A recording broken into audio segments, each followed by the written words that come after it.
Very much welcome to the session. I'll be asking you a question now. And the question is, how can an individual become an effective OD and leadership evangelist? How can an individual, a person, become an effective OD and leadership evangelist? You have the floor, ma'am. Thank you so much. Thank you. Good day to everybody. I think Dr. Adams spoke to some of those qualities that someone can be an effective ODL evangelist. But in essence, I'll say it's important. One of the facets, there are many facets to this, but one of the facets is to be a reflective leader. And I think reflective leadership is important because as leaders, we need to be evaluating the decisions, the mistakes and successes in a constructive way, because as we do that, this assists in developing actionable insight for the future. So being reflective always helps individuals to also to reduce the stress and enables them to deal better with the pressures of life. I think it was Peter Drucker who said, follow effective action with quiet reflection, and then from quiet reflection will come even more effective reflection. So reflective practice is a transformative process in the ODL facet. And then linked to this, I think it's also important for personal mastery. I think as an individual, you need to consistently improve yourself throughout the professional journey. I think it's either you're growing or you're dying. And if you're growing, you're adding value to what you're doing in an organization. And if you're dying, it means you're being ineffective and inefficient. So yeah, but added to that is that in as much as you are growing, people attend seminars, trainings, workshops, and we do further, further studies that we do. I think it's important that as we do those further studies, we implement what we learn. I think a lot of times we say, oh yes, a tick, I've got an MBA, tick, I've got a doctorate, but you're not implementing what you've learned. So I think sometimes we fall short in lack of implementation. So that is very important to avoid impediments in becoming effective. And I think as we build ourselves, we also need to realize that resilience leadership is also important. It's key in ODL. I think as a leader, you need to ensure that when you encounter adverse circumstances, how do you emerge stronger? Because I think as a resilient leader, you need to have the ability to sustain your energy levels, the pressure to cope under, disruptive circumstances like as we are in COVID, and how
Yes, I'm just waiting for Jane to join as the welcome remarks. No problem. It's fine. Okay.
Yes, sir. Over to you. We can proceed. Good afternoon, everyone. Good evening, everyone, depending on where you are connecting from. Can you hear me? Yes. Okay. I'm just trying to confirm if the other people can hear me. But if you can hear me, you can just type yes if you're not audible, or if you don't want to be audible, that's super fine. My name is Tosin Nakundaya, and welcome to the second day of the OLDN conference. Okay, brilliant. I can see Mr. Patrick, welcome. Good to see you. Noble, thank you. Cherry, I got your message. Thank you very much.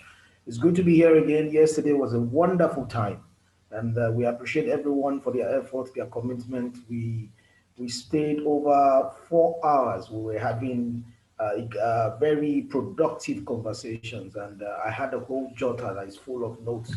And I thank everybody who was here yesterday, the speakers, those who volunteered, those who shared their thoughts via chat message. It was really humbling, and we thank you very much. Today is the second day of the conference, the last day of the conference, and we're really looking forward to what everyone has to say, what everyone brings to the table. We are the OLDN, and it is the annual conference that is a competency-based networking, education, and collaboration for existing and emerging OG leadership, governance, and related fields, scholars, practitioners. So you know what we are, you know who we are, you know what we stand for, you know the values that we represent. So it's an honor to have you with us again. I wish us the very best, and some of us might not be audible enough. It's okay. You can just type a message. We are monitoring the message. Even if you have questions or you have specific contribution, it's super fine. Okay, we are happy to have you, and we're looking forward to a great day. Thank you very much. Oh, Yes. Dr. Justin, would over to you, deliver the welcome address and the official opening to the program. Thank you. It should be Jane, right? Where is she here? She's not yet here. Okay, can you take that position for her, please? Thank you. Thank you so much. I take this opportunity to welcome everyone to the second edition of the OLDN conferences, and this is our second day. We had quite enlightening, insightful conversations, as is our motto. We exist to ignite insightful conversations informed by the field of organization, leadership, and development. And as such, we hold such conferences every year as a way to share knowledge and to exchange knowledge. Our mission speaks into creating a platform for information exchange, and everything is informed by the field of organization development, the practice of organization development, as we advance its practice in the African continent and beyond the African continent. I see Jane is here. Jane, are you ready to take us through? Yes, I am. Thank Hello, you. everybody. Hello, Depending on where you are, good morning, good afternoon, good evening. It's such a privilege to be here. It's such an honor to be here on the second day of our virtual conference. If you missed yesterday, I have to say that It was powerful. It was impactful. We learned a lot yesterday. And the good news is there's a recording for it, so you're not going to miss it. Today is our day 2 and our final day. We are here as OD. We are very happy as OLDN. We're very happy to have everybody here. The purpose of this virtual conference is for us to learn, for us to hear from other professionals, for us to be impacted, and for us to learn loads of things from here. So just to introduce myself, my name is Jane Jerry. I am a Kenyan, but I'm currently in Abu Dhabi, United Arab Emirates. I am privileged also to be the board secretary of OLDN, and I'm also the international director for Kenyan chapter. So if you're a Kenyan and you're looking for a home, I am right here to coach you the way forward. It has been impactful for me since I joined it. So as we start today's program, I want to welcome everybody. I want to tell everybody feel at home. If you're not a member of OLDN, I don't know what you're waiting for. I welcome you on behalf of other members of OLDN. And as we start today, please have an open mind, have a notebook, and let the day begin. Thank you so much. Thank you very much, Jane. Thank you very much. Next in our activity of today, Dr. Justin, can you please take us through the OLDN COLD expansion? I can see we have some strides across the world. Can you please take us across that part, please? Thank you. A colleague was supposed to speak from Uzbekistan today, but he will be joining. They are also facing connectivity issues, the socioeconomic issues that our colleague spoke about yesterday in Afghanistan. So he will be supporting in terms of the establishment of organization development in Afghanistan and how we can make strides and start collaborating with that community going forward. So it's part of our extension from Afghanistan into Uzbekistan, and we are looking forward to a fruitful engagement there. We will need as much volunteers as possible to be engaged in conversations with that community. Same applies to the Democratic Republic of Congo. We currently have one student who is part of our certification, and as such is taking it upon himself to champion the establishment of our activities in that country. And it's one country, just like we heard from Mr. Akbar Danesh in Afghanistan, the same socioeconomic issues that are in Afghanistan are the same issues that are being experienced in the Democratic Republic of Congo. And we do feel that the field of organization development will be able to lead some transformation projects in that country. And we are glad today Dr. Yabom is going to talk about a topic of positive social change, which is a requirement in most of these countries. So these colleagues were supposed to talk about that, and when they join, we will find a way to accommodate them, time allowing. And as such, we will need people to partner with us in advancing the practice of organization development in these different countries as we go forward. Yes, sir. Thank you very much, Dr. Justin. For the sake of time, we are trying to move as fast as we can from one item to another. And on to the next one now, we want to talk about the notable accomplishments. Dr. Justin, I think this is on your table. Could you please give us some notable accomplishment? We talked about some of these yesterday, but I think there's more under this item that we need to hear, and we leave the floor to you. Please go ahead, sir. Thank you so much. We'll speak on these based on only two elements. First is the certification, and the second is our service awards. We chose to give that at this early stage as we start this conference. So showing on the screen is our competency framework, which shows some of the key elements and principles that guide the work that we do. And as such, the certification, the membership, and the streaming of such conversations are part of those initiatives. So the accomplishments that we are going to give at this second edition of the OLDN conferences focuses on point number 1, the professional certification. The members who have gone through the program and have finished this particular program and have a commitment to start the practice of organization development, since we serve a practice profession. And secondly will be the awards that we are giving this year and we'll speak into that. So I'll speak first into the certification. We do deliver the Certified Organization Leadership and Development Consultant Program as a 6 to 10 months program. And we have completed 2 batches during the period 2020 to 2021.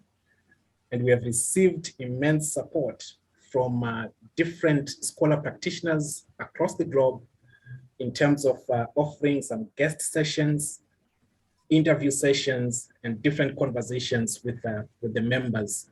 So our first batch, which completed during this season of 2020-2021, was mainly based in Afghanistan, with 12 members there, 10 in Afghanistan, and 1 from Botswana, and another one from Kenya. And they have completed this particular program, and we'll hear briefly from Mr. Muhammad Faisal Bariala shortly about this journey and what this certification is all about, and the value that the certification actually delivers to the participants. Our second batch, we just completed, and we just finished last week, the delivery and the sessions, included members from Zimbabwe, Ghana, Botswana, Nigeria, as such. And they have been conducting a number of projects, and we'll hear from Diketso about this particular journey. And we are humbled as an institute by this success and the expansion that we have in delivering this particular program. And as these members complete this program, they're going into a 12 months action learning activity, which we chose to call an accountability partner program. And they will be supported this year by Tony. Just 1 second. Yes, sorry, Mr. Rodrigo. Rodrigo, can you unmute yourself? Can you mute yourself, please? Yeah, good. Thank you, thank you. So they're going into a 12 months accountability partner program where they have to actually practice organization development in the different organizations and in the different countries. So Tony Johnson will be supporting them in this particular program from this August to August 2022, as each of these members start the practice. They have been doing it, but they have to be doing it in a different way. So that's the program that they will be going into effective this August. So I'll hand over now to Diketso. She has about 3 minutes to talk about this journey and the key learnings that she took from this program. Diketso, are you there? She here? Okay. Yes, I'm here. Great. Good afternoon, everyone. Good evening, good morning, wherever you are, the different corners of the world. My name is Diketso Kanyeu. I'm from cohort 5, and I'm from Botswana. Next slide. Yes. I'm going to share with you how I came to learn about the COLDC program and my experience in the program. There's another colleague of mine called Mr. Gadie. I used to see him putting up flyers on different presentations. And then at some point I asked him, can you tell me what this is about? It seems interesting. Then he said, no, it's about being a change agent, effecting change where you are. And I was like, I don't think this is something I'll be interested in. Then he was like, that's the problem with everyone. People think they cannot effect change where they are. I will refer you to someone who will tell you more about this. And he gave me Dr. Justin's contacts. I got in touch with Dr. Justin, and that's how I ended up being part of the COLDC cohort 5. Next slide. When I started this journey, the first question that met me during our class sessions, Dr. Justin, he asked, do organizations exist for the people or do people exist for organizations? My background is one of strictly science. I haven't done anything else except always speaking science languages. And this question was a real challenge to me. Do organizations exist for the people or people exist for the organizations? I'm not going to give you the answer here. I'll leave it to you to figure it out. But in my journey, I was introduced to OD and different models that I used in the field. We had interactions with the likes of Dr. Ronald Livingston and other global OD practitioners. We had interactions with Dr. Romel Sergio and Mr. Patrick Trotia. The previous slide, please. Yes. As we can see, there's a flyer on the right-hand side. These are the different OD practitioners that we engaged with in our sessions. And one thing that we managed to pick was it's very important to understand self as a tool when we are doing OD. Next slide, please. I'm trying to catch the 4 minutes that I've been given. We also had Dr. Romel Sergio, who was sharing with us the 21st century toolkit of being education, understanding the strategic skills and experience that one needs to have experience to be able to sail through the OD. Next slide, please.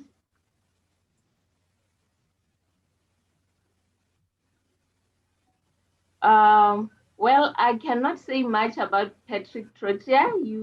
We had an interaction with him yesterday, but he's one who's very big on emergent OD, and we had we were very privileged to interact with him. Next slide, please.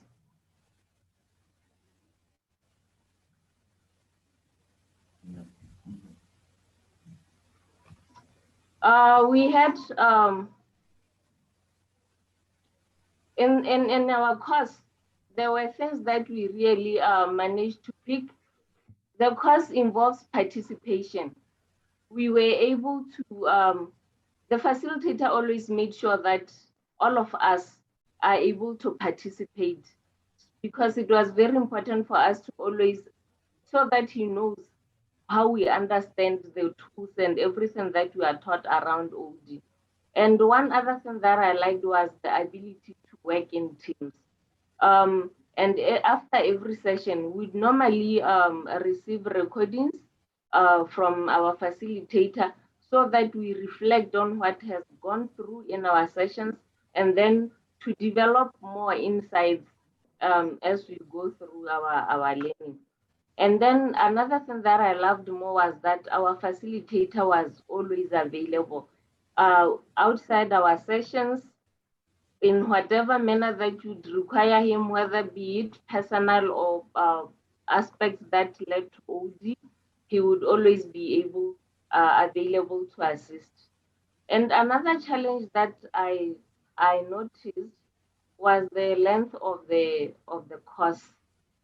I felt like 6 months was taking everything at once and a lot of information and impacting it all. And we had, for someone who's completely new, I had to struggle with trying to, get assimilated. But because of the people that I interacted with, my colleagues, and even the facilitator, they made it easy for me.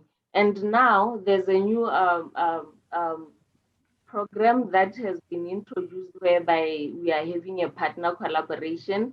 So I think that will also help in us, finding our roots in the OD consultants. Thank you. Next slide, please.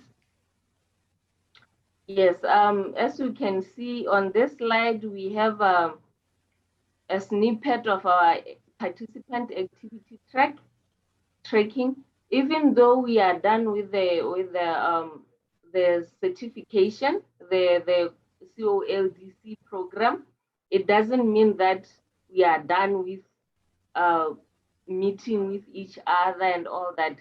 Getting the certificate actually shows that it's a commitment to practice OD.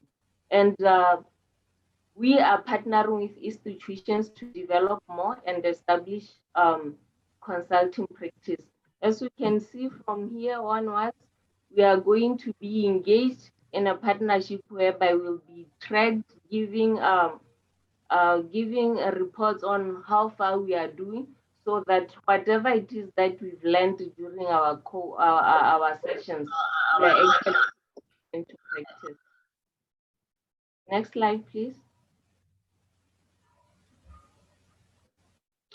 I would like to give gratitude to our facilitator who made this journey for us very smooth.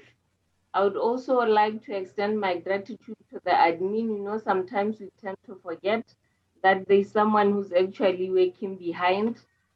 Should always avail information about the courses to us. And also like to thank the stakeholders, the different stakeholders, be it the facilitators who made sure that we always have the necessary information, or the different sponsors to the program who made it possible. Thank you so much. Thank you very much, Diketo. We are happy to hear your input on the program. You've been very comprehensive enough, and we are happy that OD is actually changing life and impacting you as an individual. We congratulate you on your move, and we thank you very much for your comprehensive input.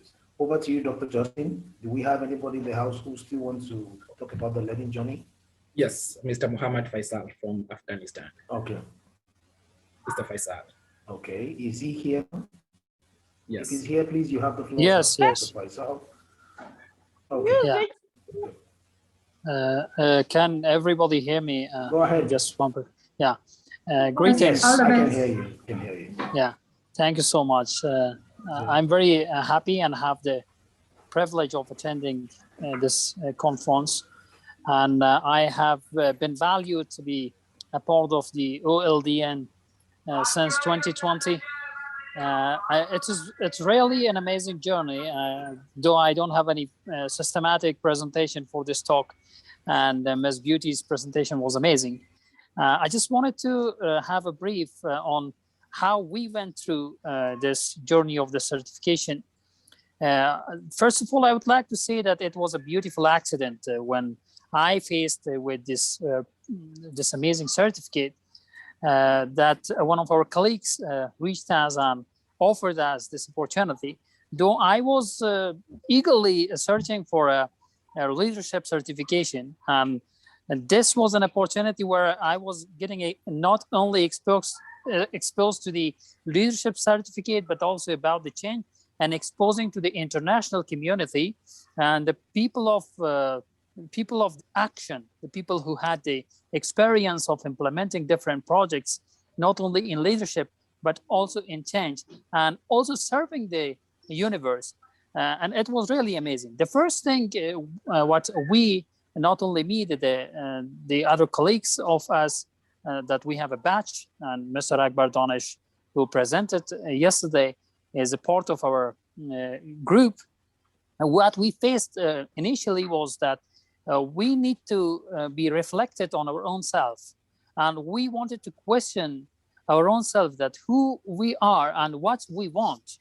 Of course, throughout the years, I was one of the people who was thinking about leadership, and I was always eager to change, but I was not sure on how to start and how to get change, what change is all about. That organizational leadership for me was not only about the organization. What exposed us, and I really appreciate the way Dr. Justin reached us, and for his amazing guidance and charismatic leadership, that we were exposed into 5 categories of assessing different things, on assessing our own self, assessing our own families, assessing our own community, and of course, assisting the organizations. And we took actions. The first thing we did was we were reflecting our own self and finding out the strengths, weaknesses, and opportunities and trends. And this assessment was done initially. Then we moved forward, and moving forward, it was, of course, not only a course of theory, but a course that we were exposed to different guest lecturers who are the actual leaders who were sharing the experiences. We know that experiences like the people who are sharing knowledge, it's like they say, when I have an apple and you have an apple, I give you an apple and you give me an apple. You have an apple and I have an apple. So the apple will remain the same, but the knowledge is not like this. If I have 10% knowledge, you have 20% knowledge, you share the knowledge with me, I share the knowledge with you, you have 30% knowledge, I have 30% knowledge. And that is amazing about this certification, that we were exposed. And the exposure was so amazing that we have the variety of people who are connecting virtually into one platform where everyone from different countries come together and different experiences are shared. And when we were faced challenges, we reached the OLDN leadership, and especially Dr. Justin, and we were given a very clear guidance on how to go forward. Of course, the last but not the least, and the important thing was that we initiated on how to start the real OD in the organization. And that was when we realized how difficult change is that we never thought. Why change is difficult? Because we were not exposed to the realities. And for change, we need to know the theories, we need to have the experience of different people. And the most important thing about the change in the organization is the involvement of different aspects of the organization. It means if we are bringing an organizational change, we need to have everybody in the organization being involved in the process. And that was really amazing. For me, I have personally changed so many things about me. It was the first thing that I changed was that I was always deciding to decrease my weight, and I was never able to do it. But with this change, I find the way that you need to have a plan, you need to have a milestone, you need to get into it and carry on forward. And of course, in the organization, we did the same. Of course, we faced so many problems. We have power and politics in the government organizations over a year, but we were taught about the different aspects of it on how to deal with the people. I really thank this opportunity and the amazing step that we have taken and the amazing offer being given to us, that we need to carry forward, and we need to not only contribute to our own self, to our community, but we will contribute to the international community. It is about the milestones and the goals and objectives that we are going to set for ourselves for 1 year. And fortunately, we have leaders who are helping us, who are guiding us to be a real change agent in the future. Of course, it's the initial steps that we have taken. The certification taught us on to start an amazing path, and to bear in mind that the change is not a one-night action. Change is gradual. Change comes to those who continue. Change comes to those who resist. Thank you so much. Thanks for the opportunity, Dr. Justin and team. Thanks for the amazing conferences. Thank you so much. Thank you, sir. Thank you very much. We expect a lot, especially in Afghanistan. We really need to see the team in Afghanistan leading in conversations around positive social change there and the socio-economic transformation of Afghanistan. I did propose to Mr. Danesh and Mr. Tosin here that we can collaborate to have our 2022 conference with Afghanistan as we deepen the knowledge of OD in the socio-economic issues that are there. So Mr. Danesh, I saw he's here. He will confirm if that is possible. Quickly, I'll move into the awards. This is our Hall of Fame, our way to say thank you to the members who are supporting the work that we are doing. We have about 200 members. Everyone is really contributing to the growth of this brand, the growth of this mission, and our small way of saying thank you to the support that that you are giving to us is through these awards, which we call the Service to the Network Award, focusing on advancing and modeling OD practice and values. And I'll start by introducing Dr. Christine Mushibwe, the UNICAF University in Zambia Vice Chancellor. Thank you so much, Doc, for the support. Thank you so much for believing in us. And thank you so much for providing mentorship to the people who are on the network. A lot of people do look up to you. A lot of ladies that we have on the platform do look up to you, and you are really modeling organization development values to the community. We appreciate your support, and we look forward to more support going in the future. I'll give you 30 minutes to just say something, just say hi, show your face, and a short message. Dr. Christine. Thank you so much. I really count myself privileged to be part and parcel of this group. I can't even explain how much I have learned. And I know that, like Justin has indicated, that people look up to me. Through this organization, the knowledge that I have acquired, I cannot explain. I never knew I would meet Maureen. I never knew I would meet Titi. I never knew I would sit and listen to Tosin as he spoke about women and the importance of women in organizations as well as in society. I never knew that I would even meet Muhammad, because this is not the first time that I'm hearing him speak. And many other people that have met actually on OLDN.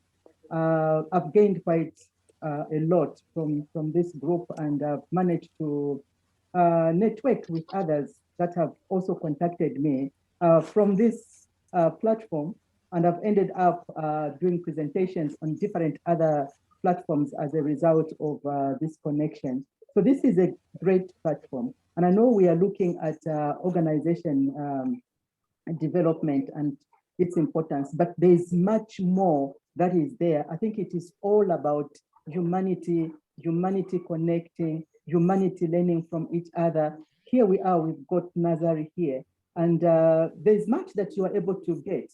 And you know, as human beings, in most cases, like we had a previous meeting, we tend to put ourselves in boxes.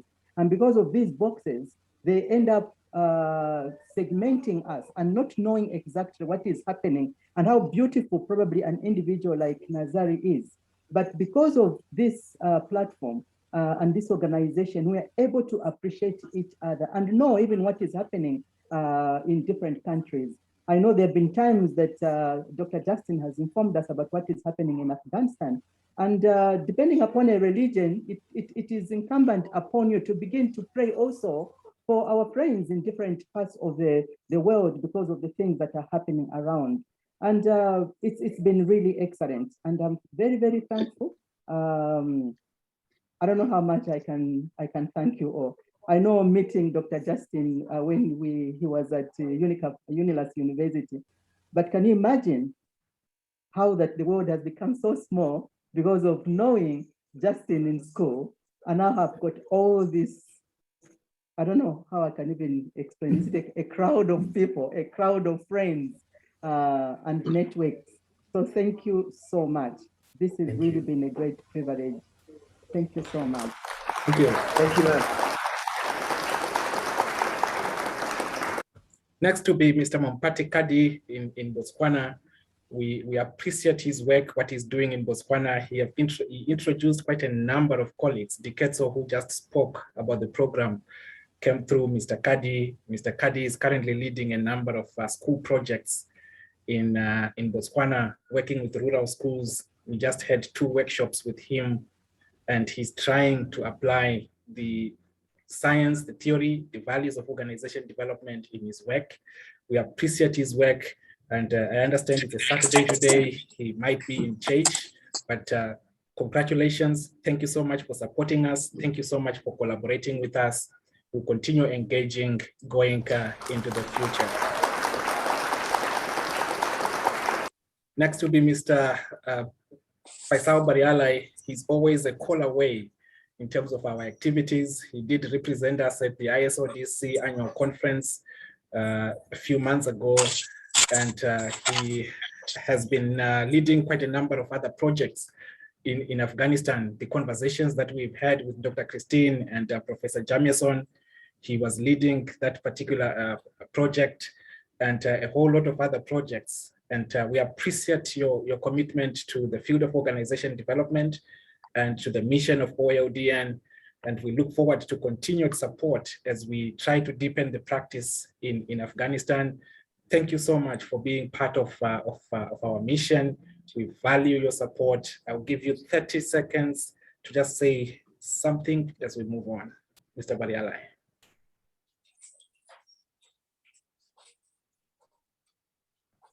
You're muted if you're speaking.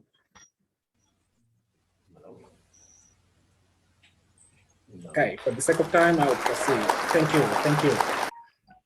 Next will be Maureen. I don't know how to say thank you so much for the work that you are doing. This morning, I was contemplating to say, if the 200 of us had that commitment that you have to our mission, we will be way beyond the African Union, will be way beyond the World Economic Forum, will be way beyond all these other international platforms across this globe. I thank you so much for the support. And I know an award is not enough to say thank you, but we really value the support that you are giving to this mission and your commitment to learn organization development and to support in whatever initiative that we have. Maureen is championing the women reorientation and capacity development in Afghanistan. She's also leading the industry, commerce, and entrepreneurship segment, and a whole lot of other projects under OLDN. I would say thank you so much for that support. Thank you so much for that commitment. We look forward to your continued support going forward. You have 30 seconds, Maureen.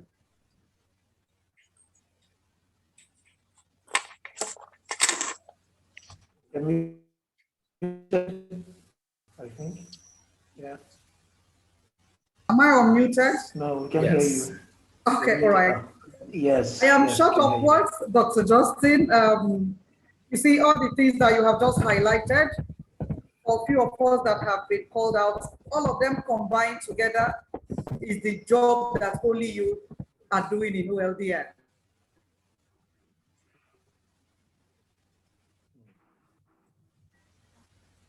Yes. Whatever each of us are doing, by thanking you for the kind of inspiration that you draw at the network. I can say that this organization is it's a blessing to me. I will say that because at the time that this organization opened its doors for my entrance, is a time that I have already been like swapped fully into believing that I think all I need to do now is just to face my company, grow it to become a multi-billion-dollar company, and then eat the money and then go to rest. But by the time I joined OLDN, it attracted me because it was concentrating on the development of the continent of Africa, which has been the backbone of my pursuit since I was a teenager. And it got my attention.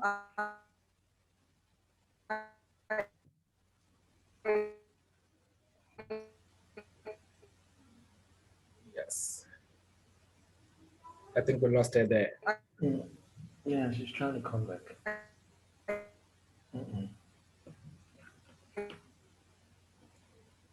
Okay, thank you. I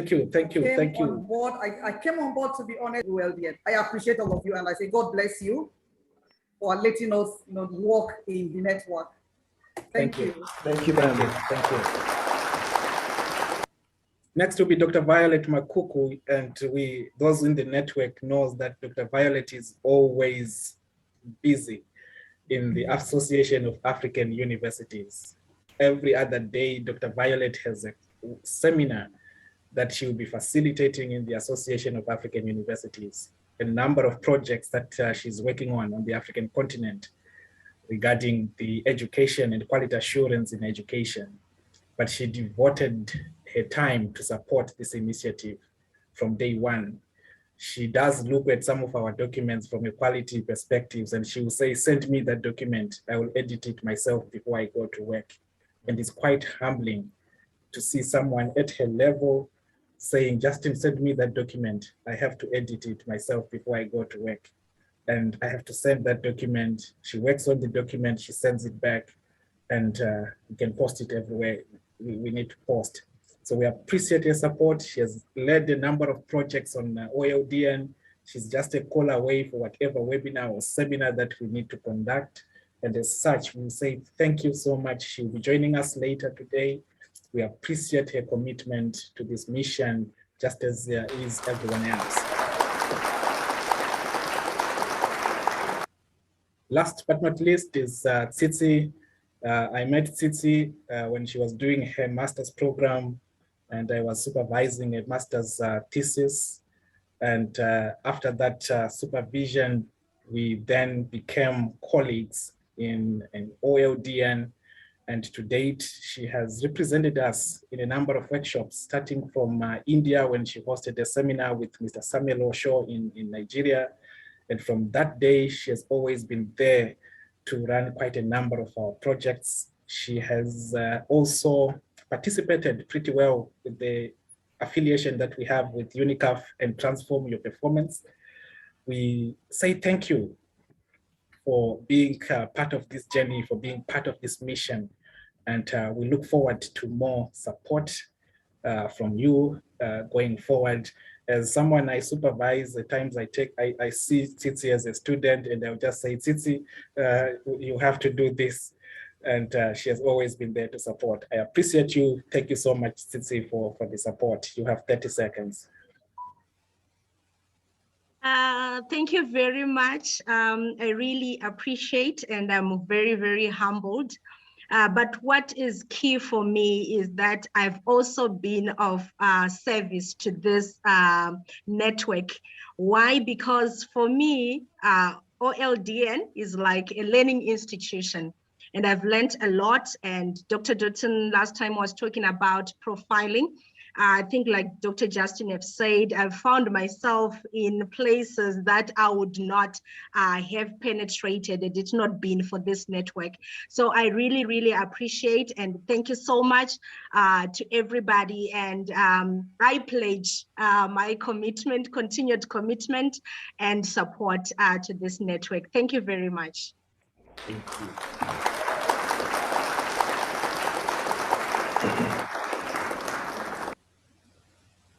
Yes, sir. Over to you. All right. Thank you very much, everyone. Thank you very much to everyone who has spoken. Dr. Justin, thank you very much once more. To all the recipients of the award, congratulations. We are happy to have you. We're looking forward to so much more projects in the future.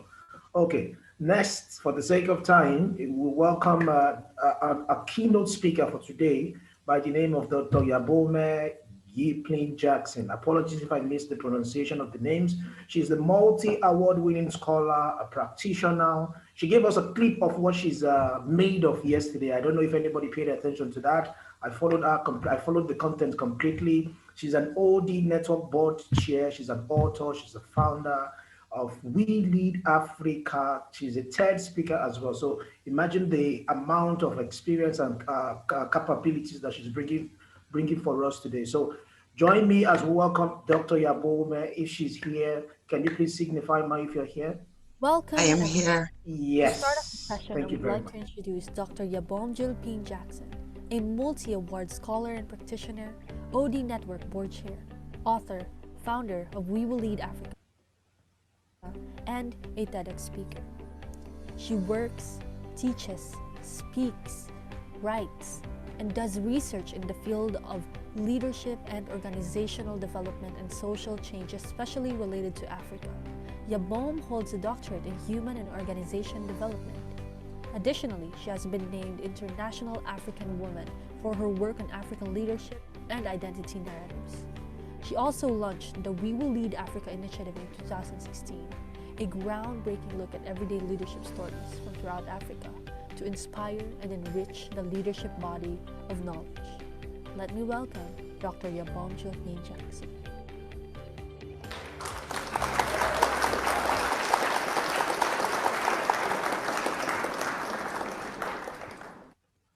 You have the floor, ma'am.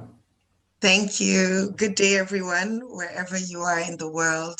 Good day. It is such a pleasure and honor to be here. I'm excited by the conversations I heard yesterday and really pleased to be in conversation with you today. And thank you, Tosin. You all did such a good job of scouring the net and pulling that intro together. I really appreciate the work. Thank the team who did that, and just for your brilliant coordination and leading of this conference throughout. Thank you so much. So my task right now is to talk about a concept called resonance and the power of each of our individual stories in transformation, in terms of transformative learning and transformational leadership. So many of you have already spoken about the importance of these concepts just even through the morning. Or morning for me, you've talked about change agency. You've talked about the idea of starting where you are, basically with what's in your hands. And really, I'm just going to amplify those ideas to talk about how to use your own story in individual, organizational, and social change. And to give you some examples from my research and practice in how I've used the concepts that I'm about to share. So I'm just gonna see, Tosin, I'm going to share my screen. That's fine, ma'am. Okay, so just give me a second. Make sure I have the right screen for you in a moment.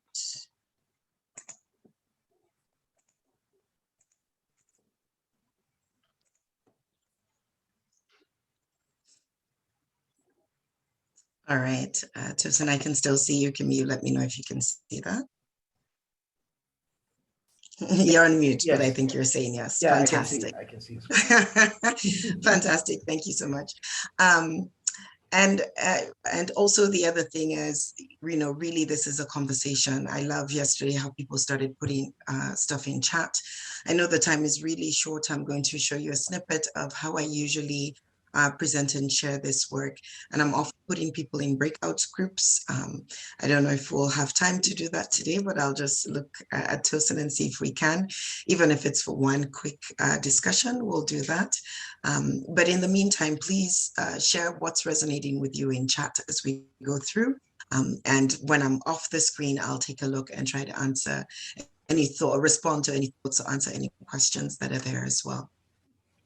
So I bring greetings from the Organization Development Network. It's an international network that was founded in the US, but for myself, and I'll say a bit more about that later, I currently live and reside in Canada. I am both Sierra Leonean by heritage and have lived in Sierra Leone also for 15 to 17 years, and I go in and out both to Sierra Leone and across the continent. I've had the pleasure of doing the work that I do in OD locally here in Canada and internationally. I've done work in South Africa, I've done work in Sierra Leone, and I currently host, was mentioned, We Will Lead Africa Network. I'll say more about that in a bit. That has emerging and current African organization development and leadership storytellers and aspiring leaders from around the world, including, as we're referred to here in the West, in the diaspora, but also lots of people on the continent as well. So it's always exciting for me to do that work and straddle all these global worlds and all of the impacts that we bring as individuals in the world, no matter what boxes. Someone talked about that earlier, and I'll talk about that a bit more. No matter what boxes we find ourselves placed in or identified in, we are all more than our boxes, and we can all bring transformative impact to the world. The OD network does that. It's my pleasure to be this year's chair, and I'll continue to be on the board next year. And it's through the OD network, actually, that I heard of Dr. Justin and got to meet him last year. And so we're all connected and will continue to be. And Dr. JC, we need to talk a bit more now that I've had more of a glimpse of your work. Excited about all of that. This is just standard in our Zoom world, so I just wanted to mention that we'll try to do breakout. Tosin, I'll look to you for that help, and we'll continue from here. So really, in sharing resonance stories, I'm going to try to give you a small experience of that in the short time we have, and would love to hear then about your insights in how to use resonance and the power of your story in transformative learning and leadership. And I'll share a bit about how the resonance framework works and how I've used it in OD and Change. I wanted to let you know that this is work that really started with my doctoral research. Scares me to think it's been over 10 years now. Still think about myself sometimes as a graduate student. And it's work that has grown since then, has grown in terms of my practice and my continued research. But it's work that integrates a human development lens, integrates narrative and storytelling, and I'll spend the most time there today. Transformative learning and leadership, post-traumatic growth, I'll also spend time on that. Lots of people talking about a trauma-informed lens and what that means when we're recognizing that across the world. I love some of you mentioned already the economic issues and the social issues happening around the world and in your membership, and how people need to use our OD skills in those spaces. So myself, I identify broadly as a human and organization development scholar and practitioner. My doctoral work was in that space of human and organization systems, and it's intentional because these skills do run that continuum. The skills that we have in OD, I'll say OD when I'm in organization development, really are, OD has been scaled to that organizational context, which for me isn't just formal organizations, it's any ways that we gather. It's any ways that we come together in community, in our different subsets. We can use these skills fundamentally when you put a group of humans together, which naturally we're social beings. We will always organize ourselves. What OD does is allow us to do that intentionally and by design to help us develop and thrive in the best way possible, and not by default. Because as social beings, as soon as we come together, we will organize. The only difference is if we're going to do that by default, which often will come with some unintentional and sometimes dysfunctional dynamics, or whether we'll be intentional about creating spaces that allow us to thrive. And that runs the human development and social spectrum. So I really want you to hold that in mind as we go through today. And it would be remiss, and I'm going to start here, and I'll share a bit more why, if I don't honor today and recognize an African developmental psychologist and someone whose work significantly impacted me. And I want to start here with the impact and influence we can have from our little corners wherever we find ourselves with what we have in our hands. I found Dr. Bami Saminan, who originally hailed from Cameroon. I found his work because he was researching and writing about human development with an Afrocentric lens, with an African worldview. I found his work and I was really excited about it. And Dr. Saminan wrote from a developmental lens.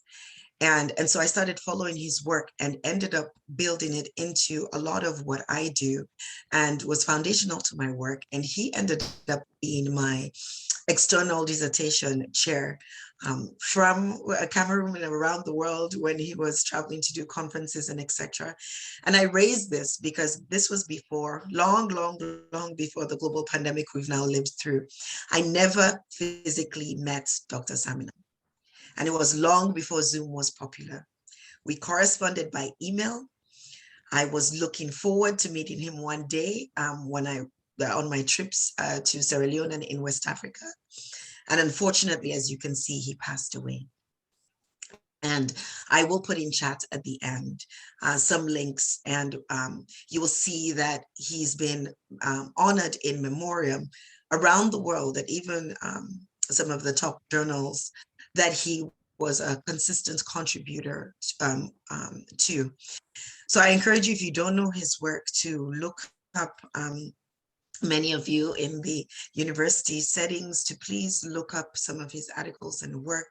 And a lot of the work I'm about to share about resonance and transformation, I got to benefit from his writings as well as his direct review and feedback on my dissertation.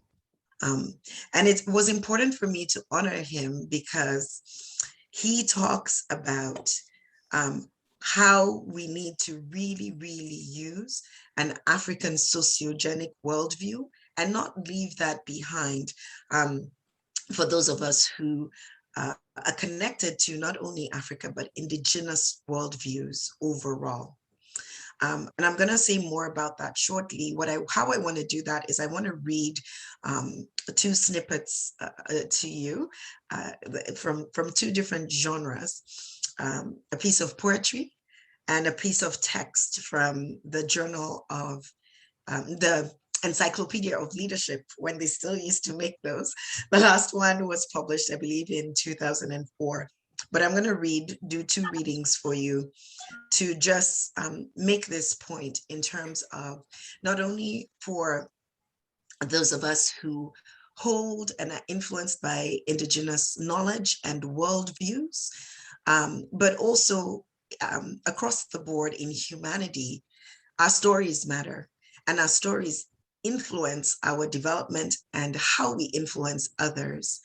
Because as human beings, we have language, and that is the only thing that distinguishes us as living beings in the animal kingdom, is we have language, and therefore we have the capacity to think and to articulate. In that process of doing that is how we grow, is how we develop, is how we come to understand our identities, and is how we come to influence and impact others. So as you can see here, these two quotes, these are not what I'm going to read, but I was really, Alan was an American comedian and radio show host. I was actually at a conference in South Africa, and somebody used this quote: "A human being is nothing but a story with skin around it." It really struck me, and I looked it up after, and have sort of used that concept to simplify why language and our stories matter, because really we're, again, just a story with skin around it. And then for many of you, perhaps from the African continent, this is a popular one: "Until the lion learns how to write, every story will glorify the hunter." This is attributed to Chinua Achebe, and I see that there's a new attribution that I've seen in the last little while. So for those of you who might know perhaps Nozipo's work, I don't know her work, but if you do, correct me if I'm wrong, but I see that she's also being attributed to a version, if not this exact quote. And feel free to look it up as well, because it's a popular one that we use. So I'm on the hunt to make sure I have that attribution right. So if you know anything about it, please let me know. All right, what I'm going to read to you is two things. And because of what I described, for me, the importance of using indigenous knowledge. And again, according to the, I'll just say Chinua Achebe quote, it's important wherever you find yourself, Africa, Middle East, around the world, honor your local knowledge, find your local sources, as well as from the global community. We learn from everyone for sure, as we all make sense of the world and write, but really honor and look for sources that help you understand from the context of your worldview. Because even as we're human beings with a story, with story that's encased in our skins, those stories come from our worldviews. They come from the context of how we've been introduced to the world, and we can grow from there. So the first thing I'm going to read you is from Julianne Okot Bitek. She is Ugandan by descent. I believe spent a lot of time in Kenya, lives currently in Vancouver, Canada, and writes poetry, and is a writer, is an author, is a scholar. So I'm going to read this short poem from her, and I'll put also a link to her poetry online in text after. She says this about story. We've fallen into story and inside story. This is all there is. This is all there is. This is all there is. This is all. We fall into lightness, into being, brightness, into flight. This is all there is. This is all there is. This is all there is. This becoming what they wanted us to be, coming into becoming, into being. Who are we? Who are we? Who are we again? I'll leave you to ponder that. Again, I'll put the link in chat after, but who are we again? Who are we as people in the world? Who are we as organization development practitioners in Africa, in the Middle East, in North America, wherever you find yourself today? Who are we in the world, and what do we want our impact and our influence to be? That's the first question. And that's one way to use our story, is to think about who we are and how we want to impact the world. From the Encyclopedia of Leadership, the last one that was published, there was a snippet that I want to read and have you ponder as well. I'll skip over some stuff. In it, they talked about, it was a piece in it about the use of narrative in leadership. And they talk about a philosopher, Alistair McIntyre, calling humans the storytelling animals and asserting that narratives enable people to glimpse possible futures.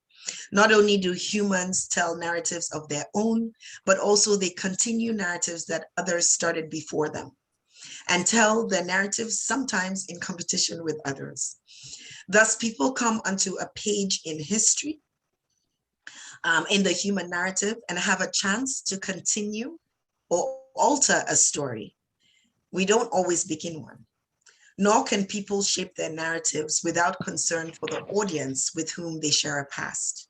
In this sense, humans, including leaders, have agency, the capacity to shape history, but they also have a shared history that has shaped them. And this is why we're saying context and where we come from is important in understanding how we see the world and how we influence the world. So they say this: I can only answer the question, what am I to do, if I can answer the prior question of what story or stories do I find myself a part. I can only answer the question, what am I to do, if I can answer the prior question of what story or stories do I find myself a part. Then they go further to say the questions, what am I to do, and of what story am I a part, capture the essence of leadership, to take action which may exceed one's authority in the face of doubt. However, these questions miss also the essence of leadership because they focus on the individuals. Leaders ask and answer, what are we to do? Effective leadership asks, of what story are we a part? And so I ask us, of what story are we a part? What story in history are we in? And how do we want to influence that story? Yesterday, we talked a lot already about emergent OD because of the complexity of the world. I just want to share again a frame that I use. And again, I'll share all these links and resources in chat afterward.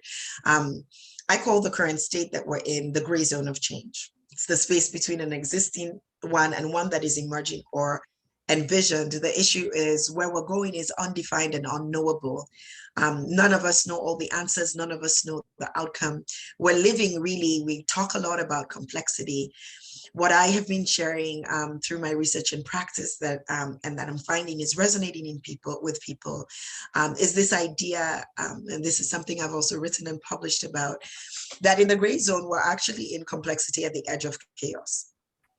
And there's different models that say, rather than trying to plan ourselves out of the chaos, we need to recognize the skills that we need to see where we are and to help us to self-organize people to find those solutions so that we don't spiral further into chaos, but we help people develop and move forward. There's no better way to describe this than to think about the context we've lived through with the pandemic. Talk about complexity at the edge of chaos. Think about how much we were learning new information. There was that conversation yesterday about the pandemic and vaccines. And just think about how we were learning new information about the virus and how it works, about vaccines and how they work or don't work, about the new policies and the new world of work and how it was impacting all those things. Chaotic on the best of days, complex every day, and still continues to be complex. So in the midst of this, as we know that transformation is required. If we don't, it's going to happen anyway. And this was mentioned as well yesterday. And so our job as organization development practitioners is to figure out how to help people think about and organize around within these conditions. In the gray zone of change. We also need to not run away from the reality of the trauma and the traumatic impacts of our world. And I've been calling out to organization development practitioners that we have a responsibility now to support the people and the places that we work, whether we think about it in a systems lens or otherwise, through a trauma-informed lens. What I mean by this is we can't bypass where people are at and the emotional and psychological impacts of the situations around them and try to talk about them about development and transformation without addressing, helping them make sense of the traumatic impacts and how they can find their place of leadership when they're in those situations. So that is also a worldview and lens that I come from. And I know that that can be hard. That can be emotional, it can be depressing when you're thinking about economic, political, social challenges. We're living in the middle of this sort of environment. Again, the pandemic is one way that we've struggled with these things. I am joining you from the traditional, unceded, and ancestral territories of the Tekamloops, the Shewepmek peoples, the First Nations Canadian peoples that are only now being recognized in a post-colonial era.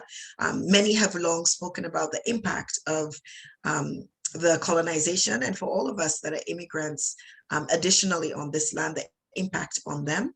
On the African continent, we've been talking a lot about post-colonial ways of thinking and developing our nations and our continent, because we know those things have impacted how we live and understand and are able to transform our worlds that we live in. And so as we acknowledge those things and as we try to work through the economic, the social, the cultural, and the political implications of that, we need to find our place of agency and influence in spite of the emotional journey that they represent. From our North African friends, again, this is one where the specific country attribution is difficult to find, but no matter how hard it may get, a way out or eventual comfort will be provided. After hardship comes relief. And I found this to be true through a qualitative study I did, where I asked communities to, African communities, to nominate transformational leaders in their communities. And these were transformational leaders who had gone through traumatic situations, but were having phenomenal impacts on their communities. They had gone through extreme traumas, war and armed conflict, and different experiences within that. And yet these were people that were identified within their communities as transformational. And what I found from talking to them is actually this, and combined with the work from transformative learning, the idea that actually our response to trauma is not only PTSD, as is popularly in the psychology literature, and therefore the organization psychology space as well. And it's not only resilience. We talk a lot about resilience, and that is good, but it's a necessary but insufficient condition for growth. So how do we, as organization development practitioners, support people to not only get a grip, so to speak, in terms of colloquial language? When we say get a grip, it's because when we're influenced by trauma, we tend to experience those traumatic stress symptoms. We tend to have lower functioning for a while. We're emotional, we're struggling. But our work can be to help coach people, to help support people to make sense of what's happening to them. And that can help people bounce back. But the classical definition of resilience is to bounce back. It is not to bounce forward. And what I want to encourage you today, for all of you who talk about change and transformation, is that if we want to be leading in that space, we need to support people to bounce forward, not only bounce back. Beyond resilience is the capacity for growth. And what I found from my research and from listening to these amazing people, it was such an honor to do that study and hear their stories. Every single one of them had a characteristic in the arc of their leadership storyline that they shared with me. And that was this idea of resonance. They all had a story within their story that was the moment that helped them make this transition from being stuck. Think about this, of the place where we're stuck when we're down here, to bouncing back, to actually moving forward to doing the transformational work that they were doing in the world. Yeah, it was this idea of resonance. Now, the concept of resonance is one that came through this research and that I've continued to grow in practice. But this idea of there being a zone, a space between an event and struggles and impacts in organizations and or society, and our reaction and response is a common one in human development. And I'm just gonna evoke again, Bami Saminam also talks about this zone for development and change. And that's the zone that we allow ourselves to enter into when we anchor to our resonance stories. So what is resonance and what are resonance stories? It's a personal account. And this is what I love about it. It's not an external story. It's not somebody else's vision. It's not being inspired out there, even though we end up inspiring and influence people when we work from this place. But it is a personal account. It is our stories. It is a story with a quality of nostalgia, I call it, that deeply connects you to your identity and purpose. It is your story. And we know, from an African sociogenic worldview, and also in human development now, lots in narrative showing that our stories are part of our developmental growth. Our stories and how we make sense of the world, how we make meaning of things that happen. In fact, many would argue the event and what happens to you is less important. Yes, significant, impactful, and sometimes has traumatic impact, but it's less important than your reaction to it and what you do with it eventually, both individually and collectively. And so what resonance does is allow us to make meaning, where we start to say, this happened, but here is the purpose that it has now given me, because I don't, and it could be, the thing about resonance stories is they're not only happy stories, they have an affective quality. So they have an emotional quality, but it's in the fullness of the human experience. So not only a positive experience or story necessarily, sometimes it's the hard stories. And what I heard from my interviewees and since then is people will say, this thing happened to me and I never want it to happen to anyone else. Therefore, I've started this organization. Therefore, I'm doing this work and nothing will stop me. So it's very interior capacity.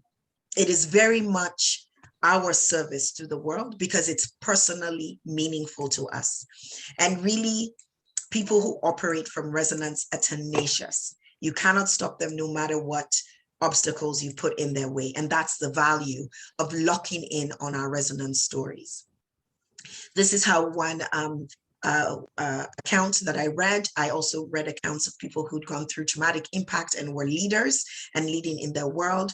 Mariatu is from Sierra Leone, unfortunately, a victim of the armed conflict there, and is also one of the reasons I left when I did leave Sierra Leone and come to Canada and have stayed. My family had a history in and out of Canada. I have siblings that were born here. My parents studied here in the 60s, but went back and worked and contributed around the world in public service and academia. But I left because of the armed conflict and war in Sierra Leone. Mariatu was amputated in the war, and she has gone on to do amazing things in the world. And she says this, the moment, and this was around the moment where she locked in on her resonance story, that embodied experience when she told her story and remembered, she says, remembering her identity and who she was before the war and the dreams she had in childhood that she had let go of because she was stuck in the impact of her traumatic experience. But she said, when I locked in on, she didn't call it resonance, but as I did the analysis, basically when she locked in on resonance, she specifically said something in me had changed. I knew now that I could look forward and back without regrets at the same time. This quote for me encapsulates when you are able to acknowledge trauma or the difficulty of your situations. It doesn't have to be extreme trauma, as in this case, when you're able to be resilient and when you're also able to step into transformation all at the same time, because we have the capacity to do that as human beings, to hold all of those things simultaneously and still move forward. So what I want you to do, and I'm going to move towards, I'll share a few things and close here, Tosin, so I don't know how much time I have. I stopped looking at the clock, but I think I have 5 to 10 maybe left. Just checking. Yes, 5 minutes, yes. Okay, so yes, what I'd like you to do is to... 5. 5, yes, no problem. What I'd like everyone to do is to recall a story right now. So really, if you have a writing implement, whether pen and paper or you're on your computer, recall a story from your life. I've put it during the pandemic because we've all been here right now, to a person, an event, a thing, a trigger with a quality of nostalgia that deeply connects you or connected you to purpose in your personal or organizational life at this time. It's deliberately a big stem, so take a moment to think about it, but recall a story. A moment, for many people sometimes, a story comes in many forms, so please go there. If you're thinking of a metaphor, that's fine. Some people think of an image, some people draw something out, some people literally write out or recall a story, an interaction with someone or something that really transformed your thinking. But for you, what is it? What is it that allowed you to go, I can move from being stuck to finding my place of purpose and doing something about it? What is it for you? So I'll just pause for a couple seconds and let you do that. I really want you to recall it and hold on to it as we move towards closure.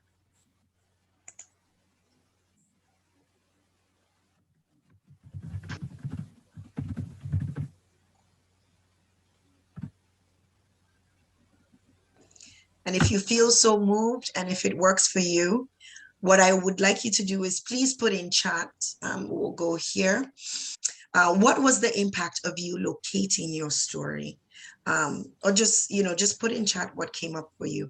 We didn't have time to do this fully. I knew we wouldn't. But normally what I would do here in good OD fashion is put you into groups, in groups of 3, and have you share your story in a very particular intentional way. I call it a story circle, where you each take 3 to 4 minutes. It's intentionally not a long time because we can all tell long stories and admire our stories. But what you want to do is get to the essence of, this is the situation, this is what happened, here's how it impacted me, and therefore this is what I'm doing in the world. And as people share that, usually the request is just listen, receive and witness somebody else's story and see what comes up for you. Allow yourself to be influenced and surprised by their story and just see what comes up. And it's always surprised me and been phenomenal to hear people share back the impact of not only locating their own story, but listening to another also surface their story. So share in chat so this community can see what has been coming up for you as I've been sharing the power of resonance stories and of locating your own, basically your own source of personal inspiration. Because resonance is a moment of awakening through our own stories, as I've said, that opens up that space for transformative learning and ushers us into transformational leadership. This is what resonance sparks. This is what I've found. It sparks people to anchor and realize their purpose and hold on to it, to be more connected to humanity in their space, spiritual or moral development. I love earlier when our speaker said, you know what, and depending on your faith tradition, it's also a moment to realize what people are going through and pray for them. So, because again, in a holistic worldview, we're not a singular thing. That was already said earlier as well. We are cognitive, we are embodied, we are spiritual, we are all these things. And so resonance allows you to go deeper into that because it's a very deep personal story. And it's something that often involves moral and spiritual development. And I'll show you also the developmental pathway that emerged for me from this work. It allows people to value life more, and including work life, being connected to your colleagues in a way where you want to serve people in the work context, but also as humans in the world. And also this thing about the determination to act. I heard this and have seen it over and over again. I've worked with groups. We've started with resonance and then gone through a planning cycle and then come back to resonance as we look at action planning. It really helps people to be determined to take action. And actually the story inspires you in itself. What we often do is say, hey, find a symbol or a short way to recall your resonance story so that when you're feeling stuck, you recall it and remind yourself why you can't stop. And that will often be the personal fuel, if you will, the personal energy you need to continue the journey. We won't have time, but I can share with you that how I use this as an OD practitioner is to help people understand the narratives they're in first. So whether that's, again, using story to surface what is the context we're in?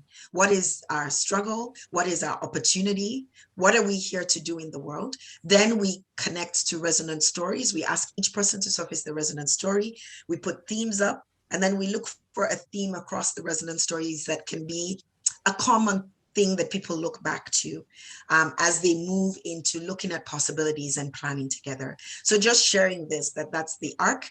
You have to be really careful in the way that we host space in OD, to host space that allows for humanity to surface. These are difficult stories and contexts sometimes. You also don't want to put people in danger.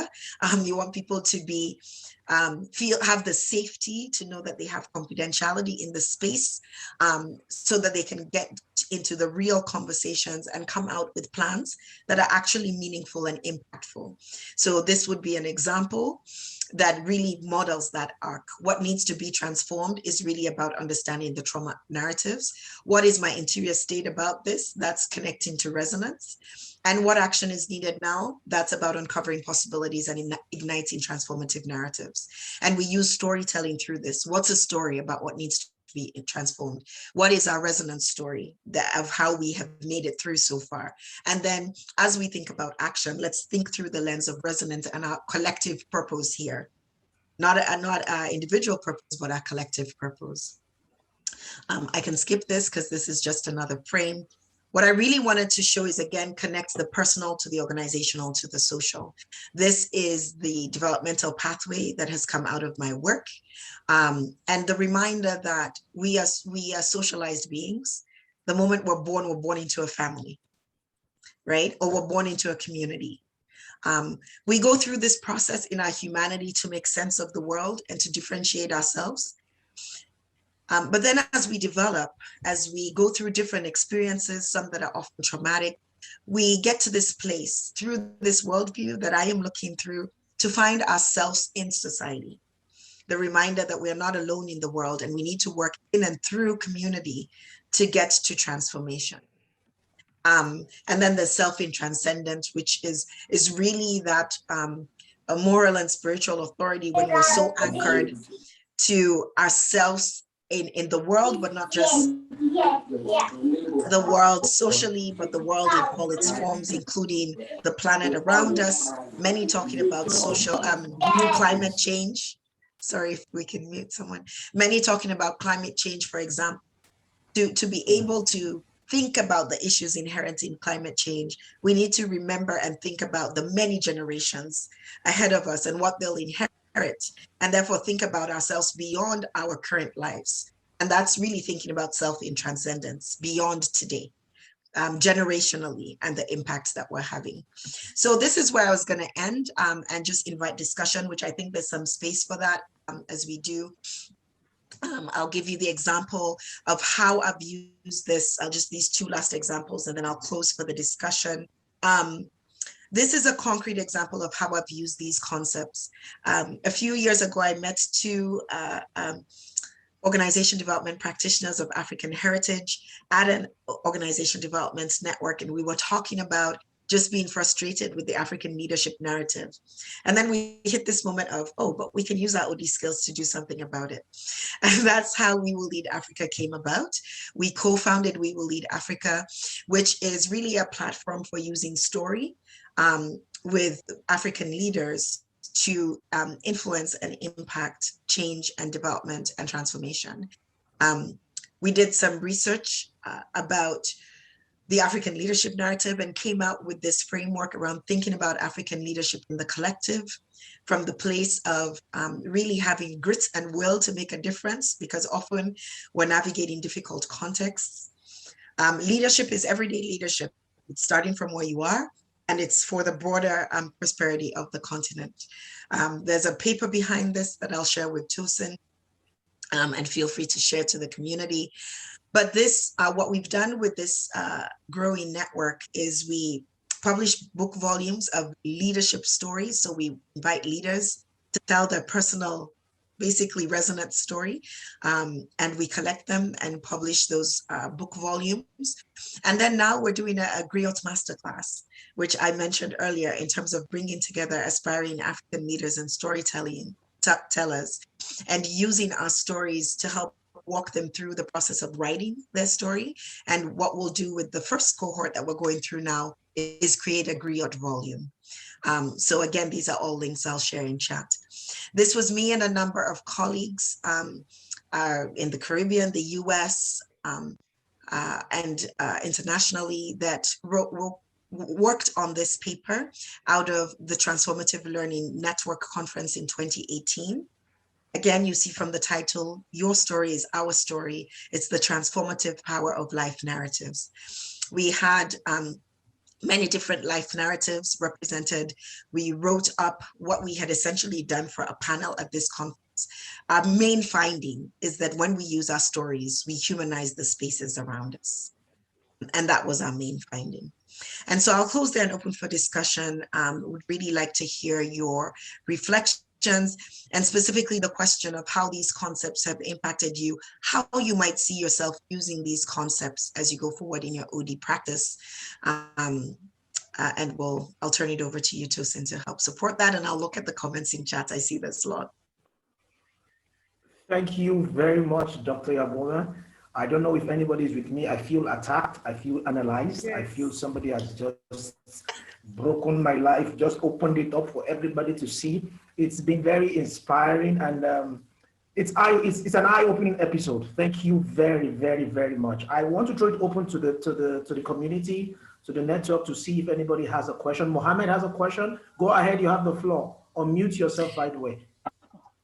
Thank you so much. I really enjoyed, and one of the qualities of the leaders that we really see is that when the leaders speak, you get energized. You feel like you have pumped in with an energy, and it was really amazing, inspiring, and practical. Thank you so much, Doc, for the amazing presentation, which was both practical and inspiring. My question specifically, as I'm very interested in human development and human resource management, I have taken my specialization and master's degree in human resource management, but I feel that I'm still in very initial stages of understanding social life, because the understanding people are very difficult, and especially in the context of the society and the organizations. I just wanted to have your guidance, as I see that you have been an experienced individual and an aspiring leader. To me, if I wanted to be in your place as in a different context, what steps should I take to reach you? Thank you, ma'am. Thanks a lot. Thank you very much. Dr. Yabomi, can you respond, please? Thank you. Sure, thanks, Mohammed. And I think you mean by that, what steps can you take to expand into these human relations issues? And happy to continue the conversation. I think the team here has my contact. So if anyone wants to connect directly, time permitting, we'll make time as well. I'll always make time for that. But fundamentally, it is really, this is not theoretical for me. It's also deeply personal. Everything that I just shared. It's I would say two things. It's remembering that our field of organization development is the applied organizational, behavioral, and social sciences. I use all three. It's the applied organization, social, and behavioral sciences. That means that it's really on us to make sure that we are reading, researching, and following new research that's coming out about how humans behave individually and in group settings in society. And so for me, I say that because I got to the point of being intentional about not limiting myself. We've seen a lot of that lately, like the research coming out of neuroscience and neuro leadership now, as it's being called, gives us a lot of insight and actually concrete scientific evidence about how our brains work and how it impacts our social behavior. This is good because I think in human relations and OD, it's easy to, people will often refer to our work as touchy-feely. I don't know why it's touchy-feely to humanize spaces. I don't know why it's touchy-feely to acknowledge how our experience influences how we behave with each other. So I would say don't limit yourself. If you have an area of interest, again, we're a story with skin on it. Weave the story together. If you find a space where there's not a lot of literature, but you think it's connected to your experience in the world and how you want to impact the world in your leadership, then you weave it together. We Will Lead Africa, for me, was also a response to, I don't see a lot about African leadership in the literature that's not politicized, because a lot of what's in at least the Western literature, which is another thing I will get on my brief soapbox about, we need to write more. Because when you research and you go to the journals to look up African leadership, what you get generally is the political science leadership lens about failed leadership in Africa. I did a study about this. In fact, I'm sorry I don't have it today. I'll have to dig it up, but I have a slide from a word cloud search that I did. When you just put the literature into all these qualitative tools that spit out a word search and shows you the highest showing words, it's things like corrupt, kleptomania, etc. Now, we know those are real issues on the African continent and beyond, but there was nothing there about the inspiring work like this that everyday leaders are doing to build leadership and capacity and make a difference. And that real leaders that are local in their context, not just what someone goes and studies and writes about Africa or the Middle East or other places, but things that people in that context write about their own situation. And We Will Lead Africa was partly a response to that. Because again, until the lion learns how to write, every story will glorify the hunter. It will glorify who writes about your narrative. So please write more. And so, Mohammed, really don't be limited.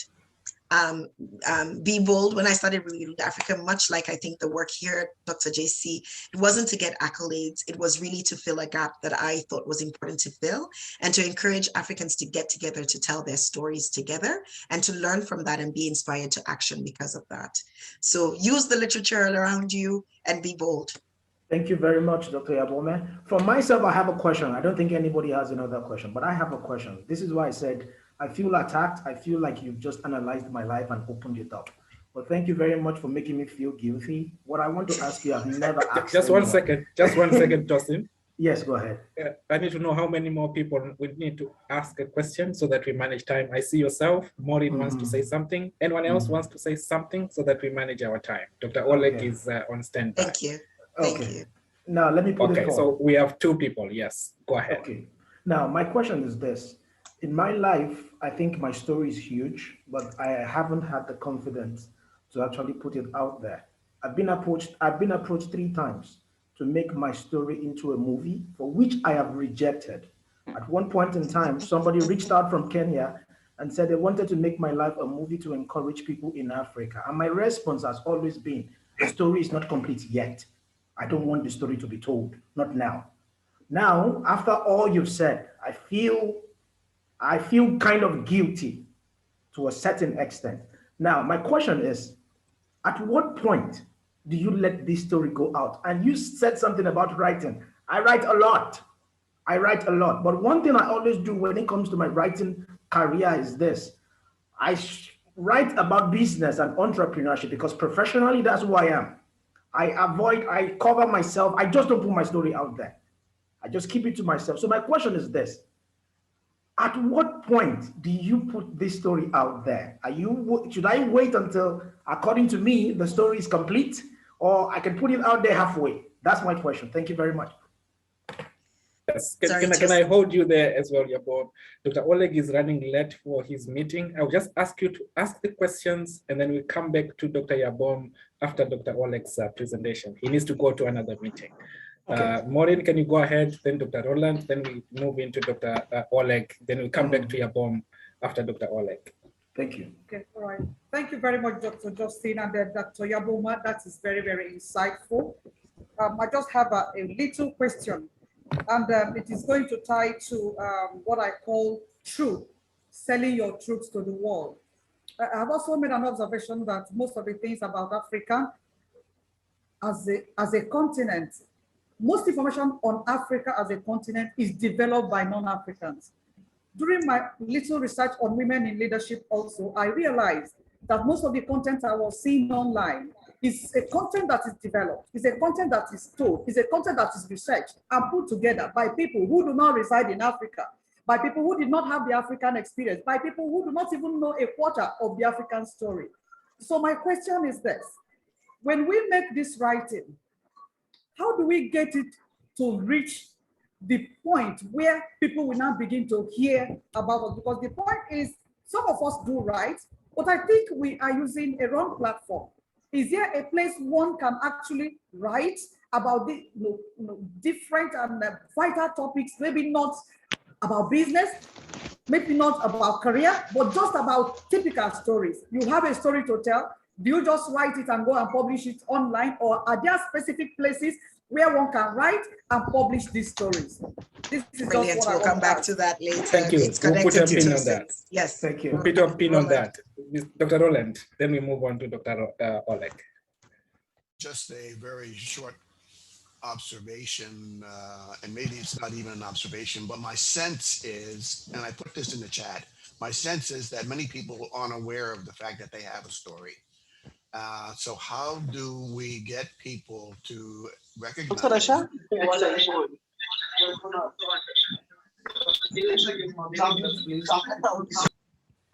Okay, go ahead, sir. How do we get people to recognize that they indeed have a story? and that they can use that story to think about ways in which they can move beyond the present and transform themselves into a more holistic future. Thank you. Thank you. Let's put other questions in the chat box so that we attend to Dr. Oleg before he goes into his next meeting. Thank you. Dr. Oleg is there. Yes, Mr. Tosin. Okay. Yeah, there. Okay. Could you please change it? Hold on, please. You have to change the slides. No, not that. Change the slide from your end, please. Gentlemen, I am honored to present our last speaker for this event, Dr. Oleg Konovalov. He is on the Thinkers 50 radar, Global Gurus Top 30, has been recognized as #1 global thought leader on culture by Thinkers 360, and has been named as one of the top 10 most inspiring global thought leaders by The Excelligent. Many renowned authorities of our day have dubbed him the Da Vinci of visionary leadership. Oleg Konovalov assists businesses in developing and implementing their vision, diagnosing and treating organizational diseases, maintaining a positive corporate culture, and achieving superior economic results. He is the author of many books such as The Vision Code, Leaderology, Corporate Superpower, and many more. Oleg has consulted Fortune 500 companies both in the UK and internationally. So, with over 25 years of experience, here is Dr. Oleg Konovalov.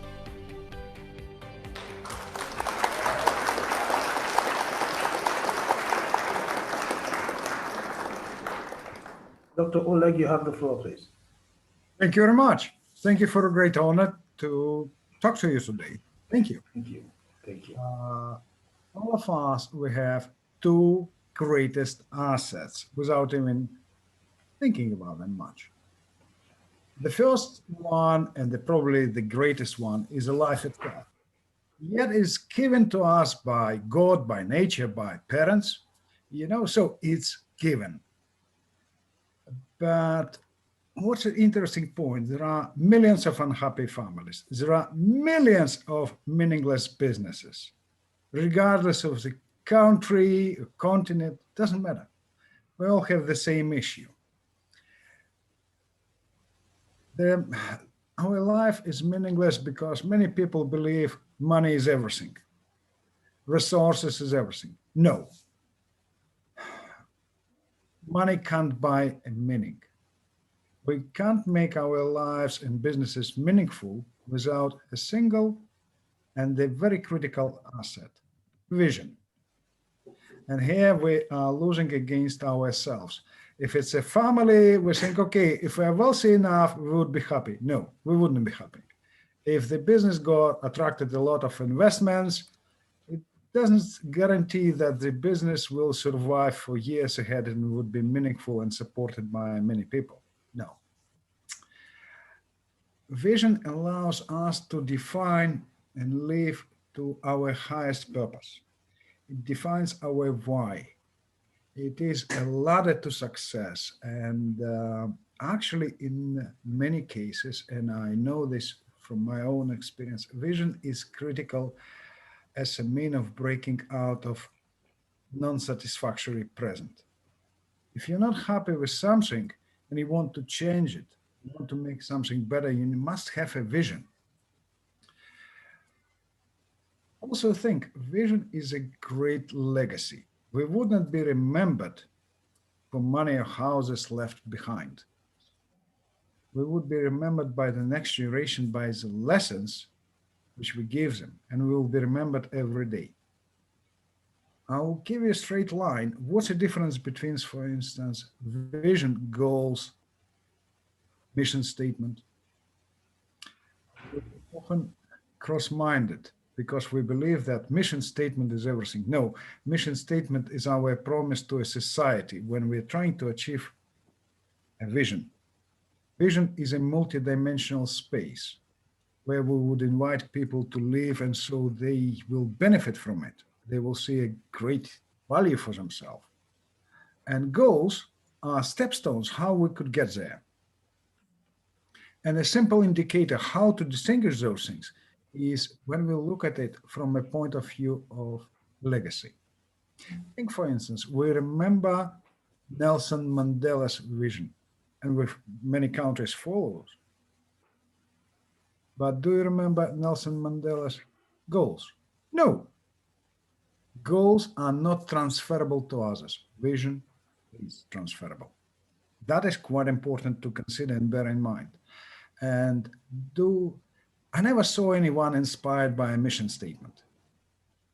You wouldn't be inspired by a sign on the wall and you would think, yeah, cool, but who cares? It doesn't lead me anywhere. It doesn't make me strong. It doesn't make me powerful. It's just a sign. It's like a road sign.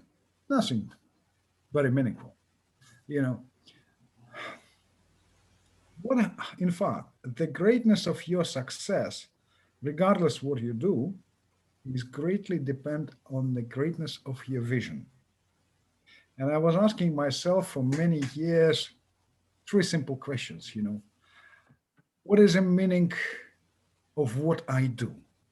What do I do for the future? And who am I? Where do I want to go? And where I want to be? And in fact, those questions are critical to understand a very important point. What I can do beyond the imaginative reach, how I could break out from a routine, how I could break out of the millions of problems, because all of us have millions of problems around us. I'm a solution finder. I'm not a problem solver. We're all problem solvers, but I'm a solution finder, which lies beyond those problems around us. If we think life is not a place we live, but a path we take, and here we need to be very firm with decision to explore the opportunities and live a meaningful life and show others how to live this life. You know, all of us, we have some kind of bad lessons from the previous generations. We all were taught to make choices. We are all big fans of McDonald's menu because it's simple choice. But life is a decision. To live meaningful life is a firm decision. What's the difference between a choice and decision? Decision assumes commitment and responsibility. Choice does not.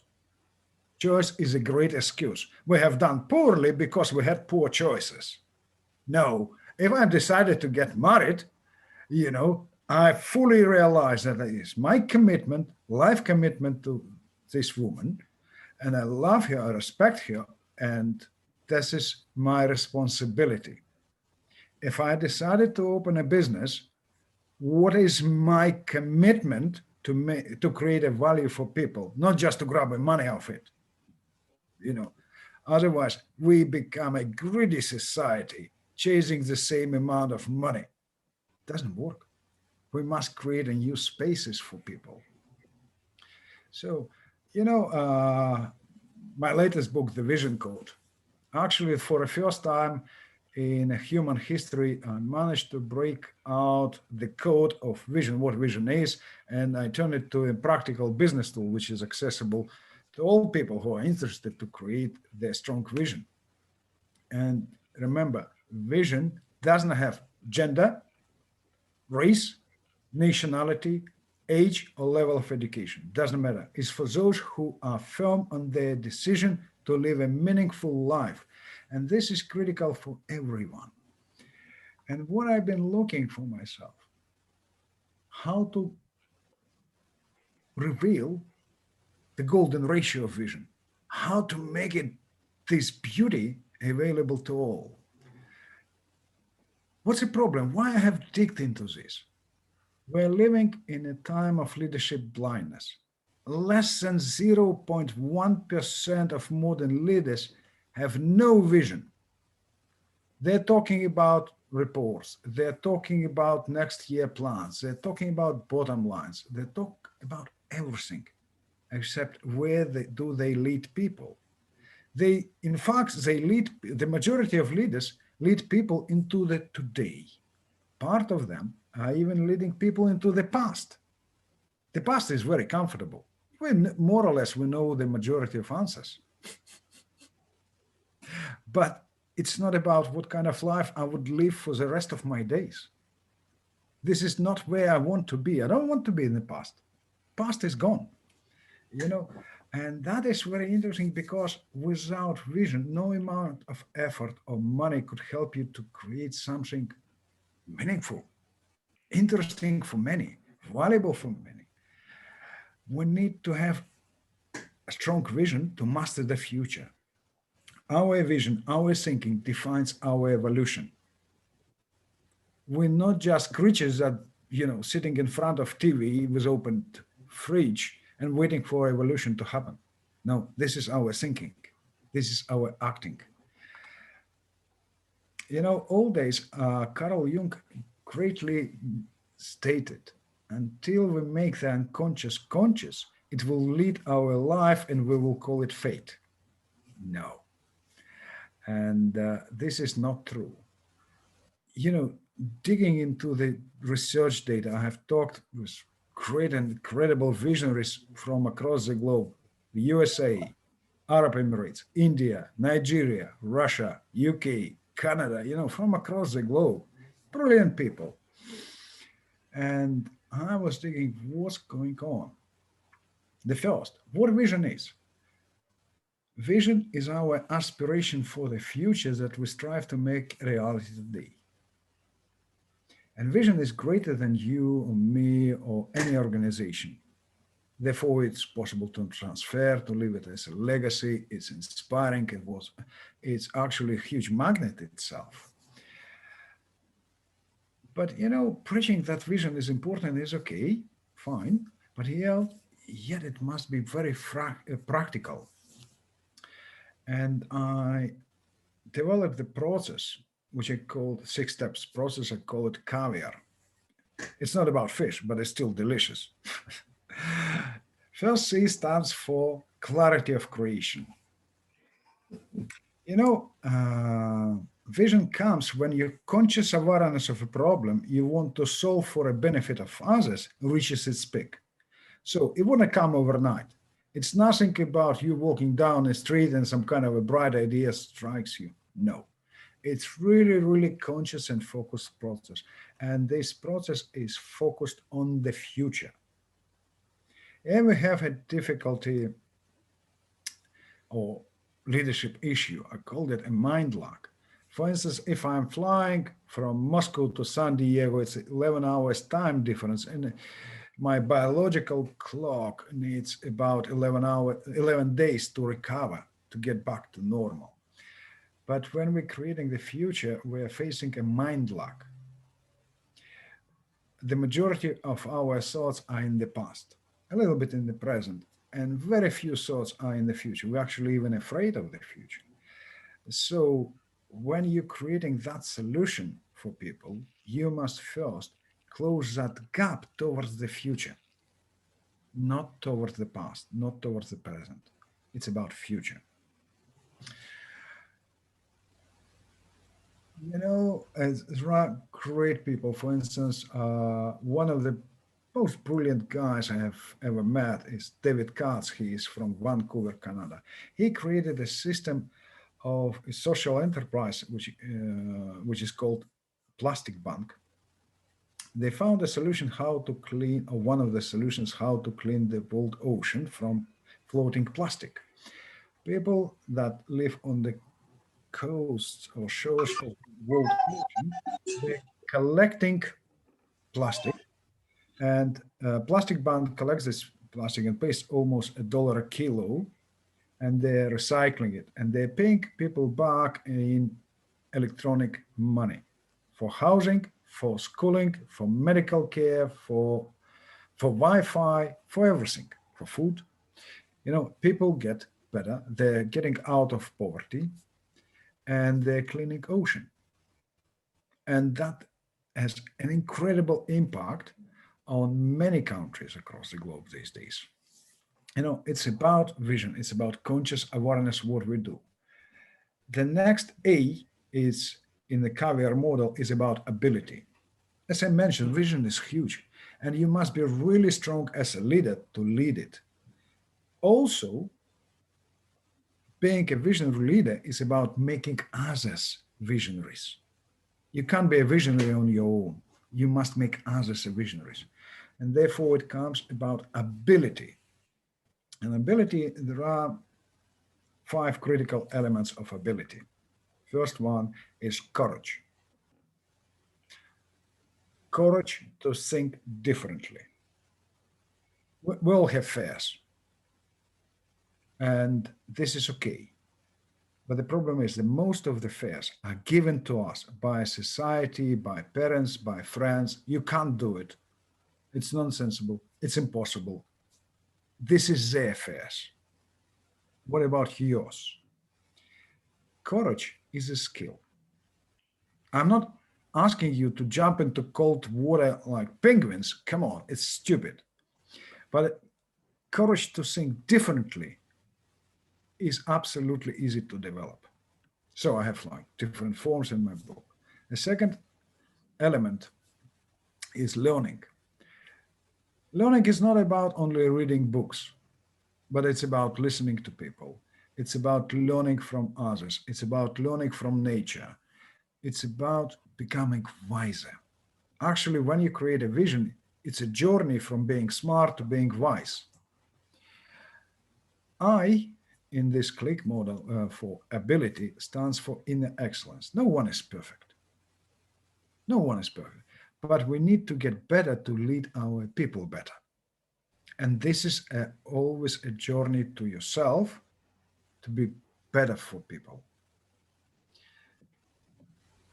You must embrace a very important fact: confidence and credibility. Confidence is knowing that you can deliver your promises. If you know that you can deliver your promises and your people could see this, they're confident about you and your credibility goes up because they trust you. But what's also important, you must develop a knowledge bank. So we must make everyone contributing to that vision. Their knowledge, their information, their commitment, their competences, because you can't do anything great on your own. You must get people involved. And so ability is not about you growing, but it's about your team growing. Viability is the next element in caviar model. V, vision is very pragmatic, it's very practical. It's not an illusion. It's not a promise of a political leader who promises something that would never happen. It's about being very precise. What do you promise people? And therefore, vision must withstand a viability test, because there are 6 firm criteria of a strong vision: stimulus, scale, scanning, spotlight, simplicity, and excitement and passion. You know, stimulus. Vision reflects the core of leadership: acting for people, acting with people, and acting for their needs. And if people could see the value for themselves, they will respond to it. If it's no response, that means stimulus is not there. What's in your vision for people? Why they should vote for you? Why they should support you? Why they should commit themselves for it? And that is very, very critical, because without stimulus, vision collapses immediately. It's just your wishes, but it's not a vision. Scale. You know, great vision is always easy to scale. Scaling up vision becomes natural because more people want to get involved. You're adding value at every stage of its development or on that journey to achieve it. And in simple terms, vision doesn't have a period at the end. It's always possible to expand and grow. It doesn't accept the dead end. Scanning. You know, I believe all of you faced many projects which are not relevant to the reality. They are not grounded. they're just very elusive. You must be grounded.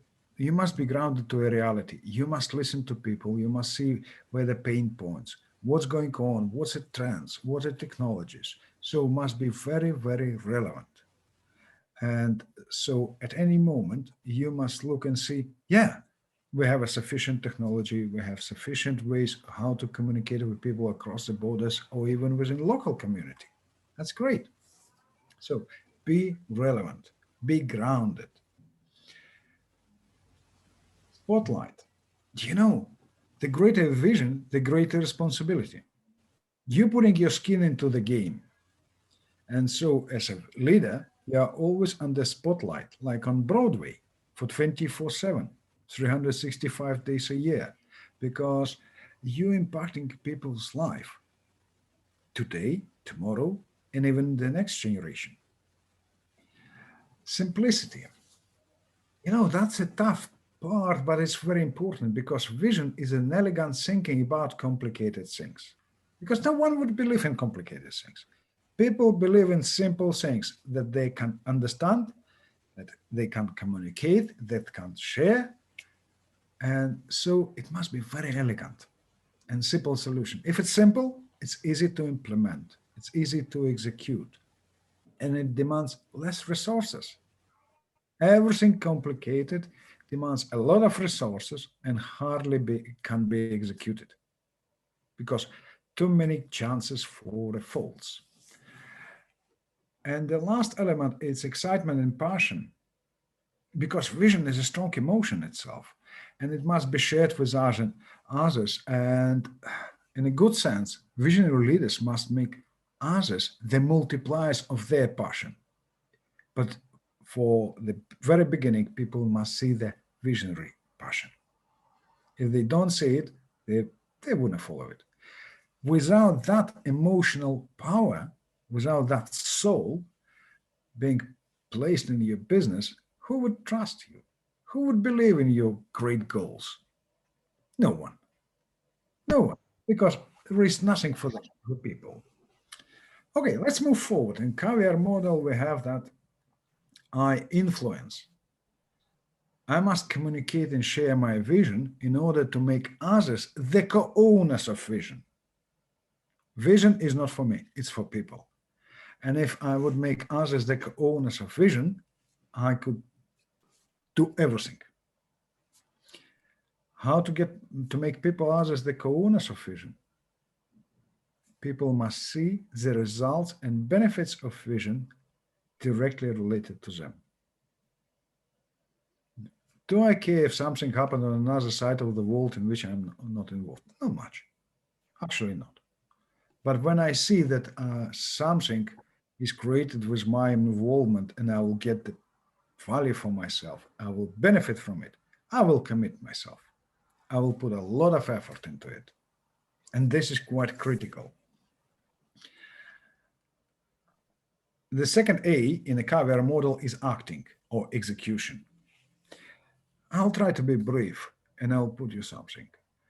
We're emphasizing too much today on consensus. We're looking for consensus when we don't know where to go. Vision is a clear direction. And if you put it with people, you are making people free. We are free when we know where we go. If we don't know where we go, we are own slaves. We don't know how to play it. We are looking for things around us. We are losing the momentum. We are ignoring every opportunity because we don't know where to go. And it's about great communication. It's about great culture within organization. It's about focus and will. It's about enabled decision making. And this is about clear direction. If leader can't show the direction, he is not or she is not a leader. It's just a pleaser who is looking for consensus.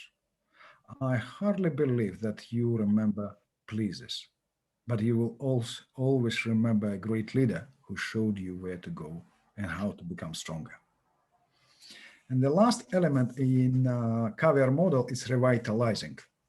You know, the higher we climb, the further we see, we could explore more opportunities. The vision must be revitalized all the time. Vision is very dynamic. It's a life space. It's a living planet. And if you stop, so you reach something and you think, hey, we're comfortable, we achieved something, this comfort will suck you in as a swamp and your vision would die. You have nothing to develop. You just achieve something and it's no interest for anyone. So vision must be developed. What I would say, we are brought into this world as creators, and our role is to create something meaningful for ourselves and for people around us. And it depends greatly on our ability to create a vision and execute it into a good result for many people. So don't be afraid of it. You know, having a vision is like putting your own signature on a future being here now. So I encourage you to put your signature on that future being here now. Thank you. Let me know if you have questions. Thank you. Thank you very much, Dr. Oleg. That was very inspiring. Now we'll throw it open to the network or to the community. Anybody has any questions or contribution to Dr. Oleg's position on visionary leadership? You have the floor, please. If you have a question, if you're not audible enough, you can type in the message. I'll take it up from there. Okay. Anybody? Yes, I'll make a comment. Question, please. I'll make a comment. Thank you so much, Dr. Oleg. It's good to have you here and to listen to you again on the issue of vision and visionary leadership. My comment is, I remember 2 weeks ago, I was having a training session and the participants said, we went for a strategic planning meeting and we spent 3 hours crafting a vision statement and a mission statement. And I asked her, why did you spend 3 hours? Do you really need a mission statement and a vision statement? And she kept quiet. In most organizations, people go for strategic retreat meetings, spend 5 hours or 10 hours doing this exercise of a vision statement, a mission statement, writing these nice statements, quite interesting to put on websites, and that's it. So what came out of that conversation with that lady is, it's just something that we learned in graduate school when we were learning strategic management and strategic planning, that when you're doing that, you have to do a vision and a mission statement. And a bunch of colleagues are doing that. We just go there, it's a practice. We did that in graduate school and we got nice GPAs. So we are continuing to do that practice in organizations. And a lot of people have no clue why they are doing that in organizations. And this is what Dr. Oleg is emphasizing. And I know Patrick as well here speaks the same language in terms of a living vision. And I need you, Oleg, to comment on this whole thing of putting vision statements and mission statements on office walls and on websites. Of what value does that have in organizations? Justin, great point. First of all, imagine a house you're walking in and you could see a big sign on the entrance, "We are a happy family." Would you see that? No. Happy family doesn't put statements on the wall. When you talk about strategy without having clear, vivid vision, you are building a bridge to nowhere. It's very expensive exercise to create a strategy, but creating a strategy without clear understanding where do you lead people is a disaster. It's a handmade self-made disaster. Vision, creating a vision is a huge mind shift. I have a course, even I had people from Nigeria, Zambia, South Africa, Zimbabwe on the course. and they could prove it takes days just for initial mind shift, but then you could build something really sensible. Can you do it in 3 hours? No chance. But as soon as you are prepared to shift, you could get it. Thank you. Thank you very much in response to your to Dr. Justin's comment. Dr. Oleg, you have a question in the chat box from Dr. Yaboma. She said, what do you see as the connection between purpose and vision? What do you see? Oh yeah, they're connected, of course. For instance, my purpose is to explore my role as a thought leader, for instance, or a consultant or C-suite coach. I'm exploring new areas which allows us for ultimate performance, right? I'm exploring new areas. This is my purpose. But my vision, I'm creating a space, more or less, I want to create 1 million visionaries across the globe. That is my vision, because that would make an impact. I need my purpose to be connected with my vision, because with a new knowledge, tested, verified, practical knowledge, I could make that space where 1 million visionaries would make impact, a huge impact on the world. Thank you very much. Thank you very much. Any other questions, please? And as just like to give you a brief, for instance, Tesla cars, their purpose to produce the best electrical cars in the world. Their vision is to rewrite the understanding of mobility, how people are using cars, how they're serving them, what is a mobility space. So the vision gives you a practical sense. Thank you very much. Thank you very much. Any other questions? Any other questions, please? You can raise your hand or you can type it in. Okay. Chat box. Okay. Chat box. In the absence of none, we want to thank Dr. Oleg.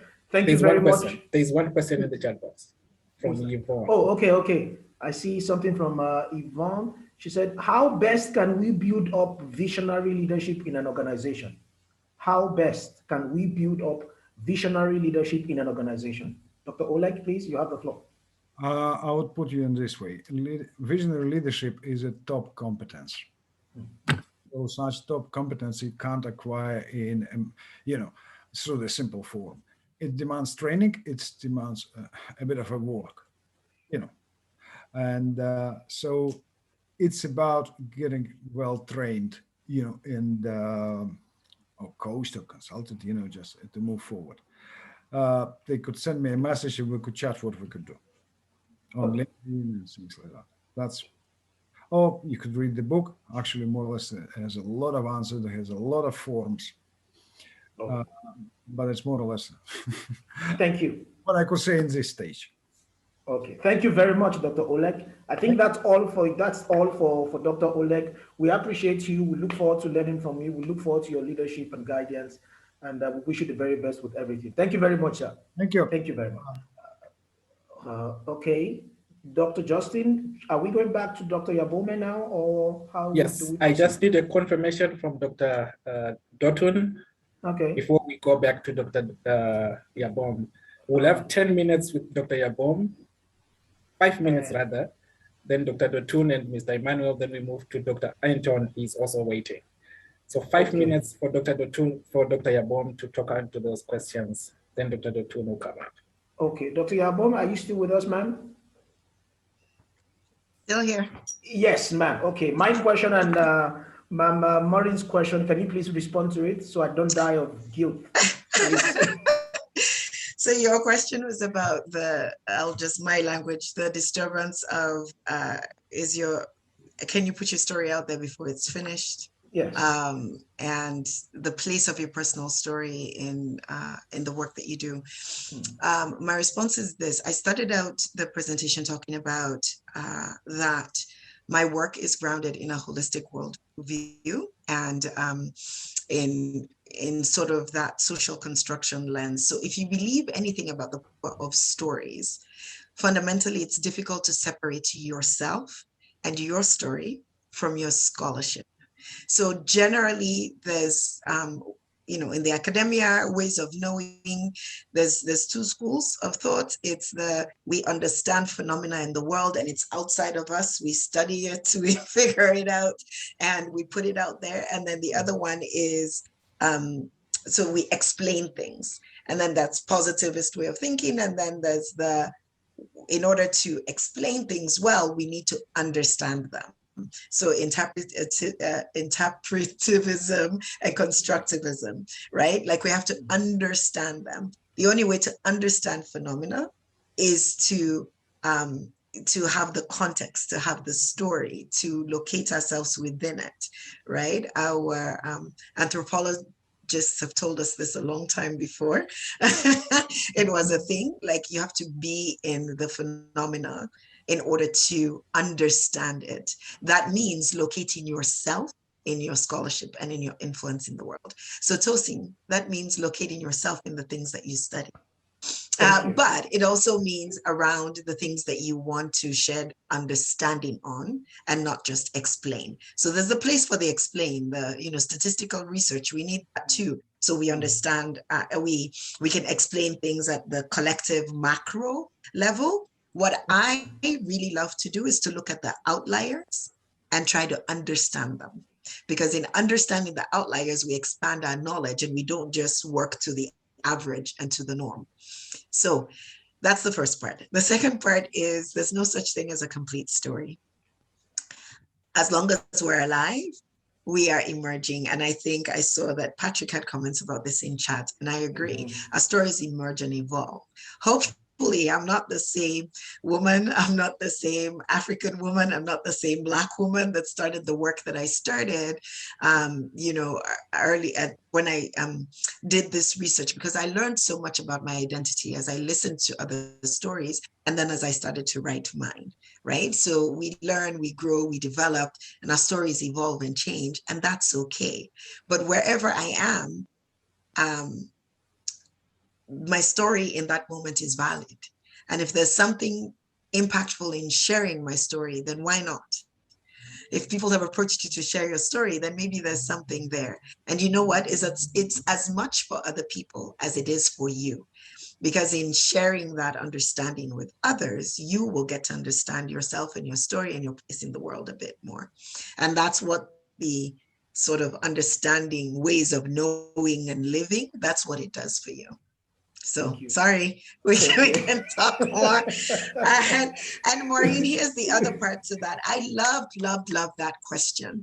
So my challenge earlier was, please, let's write, wherever you find yourself, if you find the things you're interested in not represented in the literature. Like I said, I love to look at the outliers, partly because I felt like an outlier a lot, right?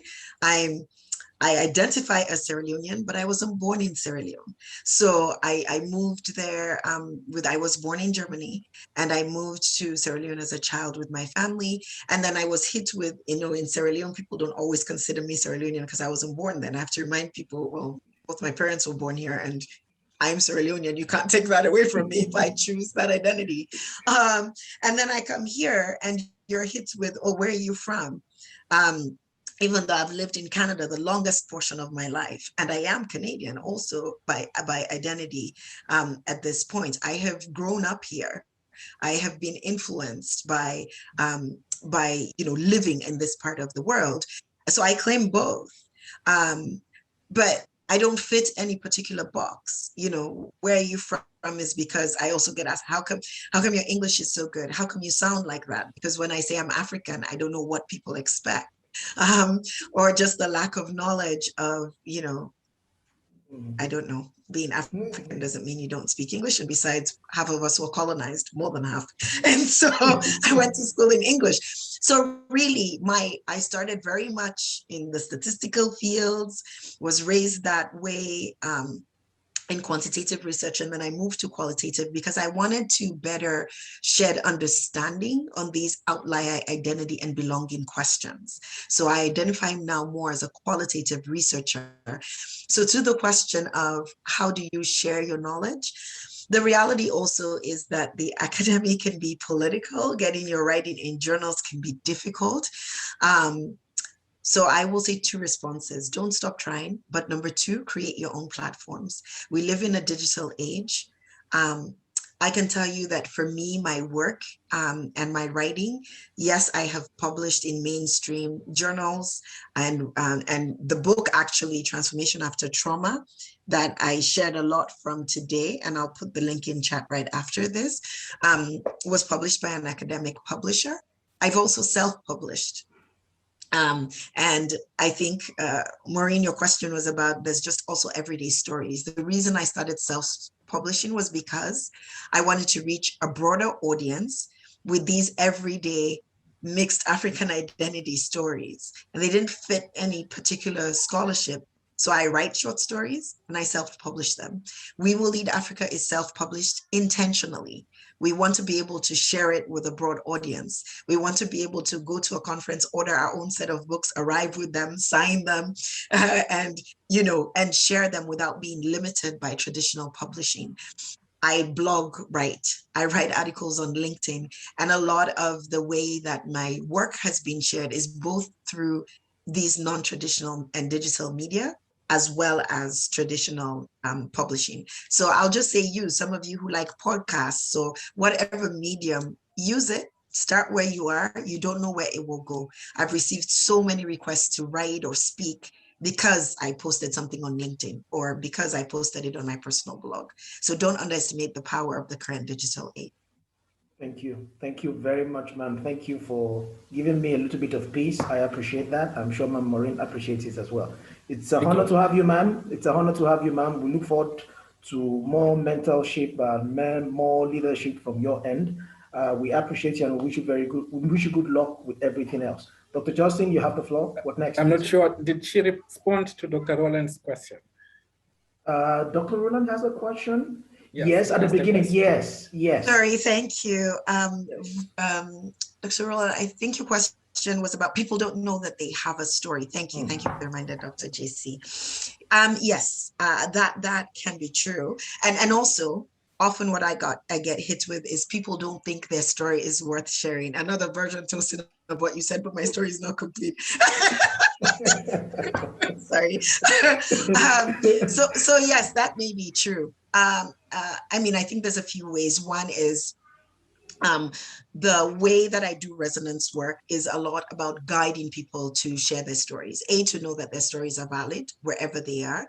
And like the story circle it's when I'm in the room doing it, a lot of times I get this reaction like, I don't have a story. And it's like, oh, really? So tell me more about you. Where were you born? Where did you, it's a lot guiding people to share their stories. And there's a few structured ways in the book. If anyone is interested in that book, let me know. I will say again, a disadvantage of traditional publishing is these books get very expensive. When I saw the price point for my own book, I was like, I wanted it to be more accessible. That's the other advantage of using non-traditional publishing, right? But if you're interested in the different methods, a lot of them are grounded in really making space for people to tell their story and normalizing that, you have a story, your story is valid, and just share it. And the other practice is when people listen to other people share the story, at the end, having the others reflect back the gift of hearing others. Because often we think our story doesn't have value, and then people tell you, hey, here's how that impacted me. Here's the gift I got from listening to you. The gift of confidence, the gift of, the reminder that here I am reflected in you, or whatever it is. And it goes a long way to boost people's confidence to know that show up. We all have a story. If we're human, we have a story. And the last thing I will say is about representation. People struggle when they don't see themselves represented. And for me, I mentioned being born in Germany and going back to Sierra Leone as a child. So I did elementary and secondary and a little bit post-secondary before I moved back to Canada. I was born in Germany, went to Sierra Leone, and then came to Canada. But the reason I raised that is those years in Sierra Leone, and Roland, I have this conversation a lot with my African-American colleagues and this in the diaspora conversations. I will not trade for a minute those years being immersed in Sierra Leonean society. And there's different ways to get that even in the diaspora, because it shaped my confidence in who I am. So in the racial conversations, in the reality and the realization that as a Black woman in the world, when I show up, I'm often seen differently in the West. I have that story of showing up at conferences and people assuming I'm food services, and I sit there quietly and say nothing, and then they introduce me and I'm the keynote. And then they find a way to come talk to me afterwards again. But there I am, and there are the Black women who may only have had the experience of being told they're less than, or grown up in, depending on where you grew up, it's different, right? It doesn't mean because you grew up in America or Canada, you can be very immersed in Black community too, and get that sort of confidence that comes with being reflected. But often we don't, and mainstream society doesn't reinforce your identity. But there I am, I'm just doing my thing, and I can't tell you how many times. And Tosin, that's what's also encouraged me to keep telling my story. Cannot tell you how many times I walk off that stage and Black, brown women of color are crying. Not because of anything I said, I think simply because I'm there, standing confidently, sharing my story, doing my thing. And I used to dismiss it. I used to go, you know what, in quote, this post-racial language, you know, all of this conversation, it's complex. There's a grain of truth to each one of it. Yes, we've come a long way. Yes, there's still a long way to go. And I had to accept that clearly, if people keep crying when I'm standing on a stage, there's something I need to pay attention to, whether I like it or not, and whether I keep denying it or not. Because, you know, for a while I was it shouldn't matter. You know, your credentials will talk for themselves. But I had to come to grips with that impact, both in terms of how people treat me and in terms of the experience. Here in Canada, I guest teach at Concordia, a summer graduate intensive. The first cohort I did, I kid you not, by the end of the first hour, there were a number of women of color, 2 Black women, and a number of students from the Middle East, from India. Same thing, 1 hour in there, wiping the eyes. I'm like, what the heck, what did I do again? And they get to me at the end and they're like, honestly, I came to this program because I wanted human intervention. I wanted to learn how to deal with the social issues as the person that I am. And I have only had, again, no offense to my white colleagues, we learn across the board, but I've only had white professors. And what you have said just even in the first hour has already made me feel like my identity is valid, to the point, Roland, that my story matters, and I can use my story in my scholarship and make a difference in these issues. Thank you. Thank you very much, Dr. Zabome. Thank you very much. You've been very impactful. We look forward to more engagement. Dr. Justin, you have the floor. Please go ahead. Thank you. Yabom, I will ask you for a favor to work with Shakiba. I think you can see Shakiba on your screen. Shakiba is writing a story in Afghanistan. And I've had a couple of conversations with her regarding her story. And I think you understand the Afghanistan setup. And I'm giving Shakiba to you now. And Shakiba, we need you to share your story on OLDN 2022, the journey that you're going to have with Yabom. And Mr. Tosin is going to put on record keynote speaker Shakiba Nazari from Afghanistan. We need to hear that story published. And please work with Yabom. I'm going to connect you to that. And Yvonne has asked to connect with you as well. Yvonne Kanjanda, she sent me a message. And I think a lot of people would want to connect with you. If you can kindly share an email, if possible. If not, Mr. Tosin will liaise on how to do that. But for now, Shakiba, can you say something just in 1 minute because of time? Just 1 minute to hear your voice. Kindly bless us with your voice in Afghanistan. Wow. Thank you, Dr. Justin. And I'm so happy to see you all here. And I'm a part of this lovely people, very knowledge people. It's an honor, a great opportunity for me to be here with you guys. Wish everyone all the best who have completed and who are still going forward. And thank you so much, Dr. Justin, and all the team members which give me this opportunity to be connected with you all. Of course, I will share my stories with ma'am. And ma'am, actually, you guys like you talented ladies are encourage me that we have many talented women around the world that can support us and can be a role model for us. Thank you so much. I will try my best to be connected with you guys and to have your support and to be with you guys. Really. Thank you. Thank you very much. Thank you. And we are going to launch Shakiba's book with the support of Yabom on our next conference in 2022. It's a task that you have, Shakiba. We need to finish that project. And Dr. Justin, Shakiba, be reminded that you've been booked as one of our keynote speakers in our next conference. We don't have to send you an official email. This is the official conversation, and we believe you've accepted. So we're looking forward to it. Thank you very much. Thank you. We'll have 5 minutes presentation from DB Consulting in Nigeria and Higher Thinkers Global in Botswana. Then Dr. Anton be on standby after 10 minutes. I hope we are still in your time schedule. Dr. Dotun, over to you. Thank you so much, Doctor. Thank you, everyone. Dr. Yabome, thank you so much for such a brilliant presentation, which has given us a lot of insight on how we can write our stories in African and how we can champion the challenges we are faced with. In fact, this is so important for us because quite a number of us have learned a lot from you. I'm sorry that I have to delve into this because I can't just keep my words, because I've learned so much about how we can summon the courage, change the narratives and become a better person. So for me as an individual, I recall that I lost my parents when I was tender, and then I had to work as a maid for almost 15 years of my life, and I had to struggle, sponsor myself up to today. So I'm happy that today your story is helping us to go back, look at the past, see how far we've gone, and how we can make the future better. Thank you so much for the encouragement and for the presentation. Briefly, my name is Dr. Jagede. I'm the co-founder of DB Consulting. I founded DB Consulting when I developed TB, tuberculosis.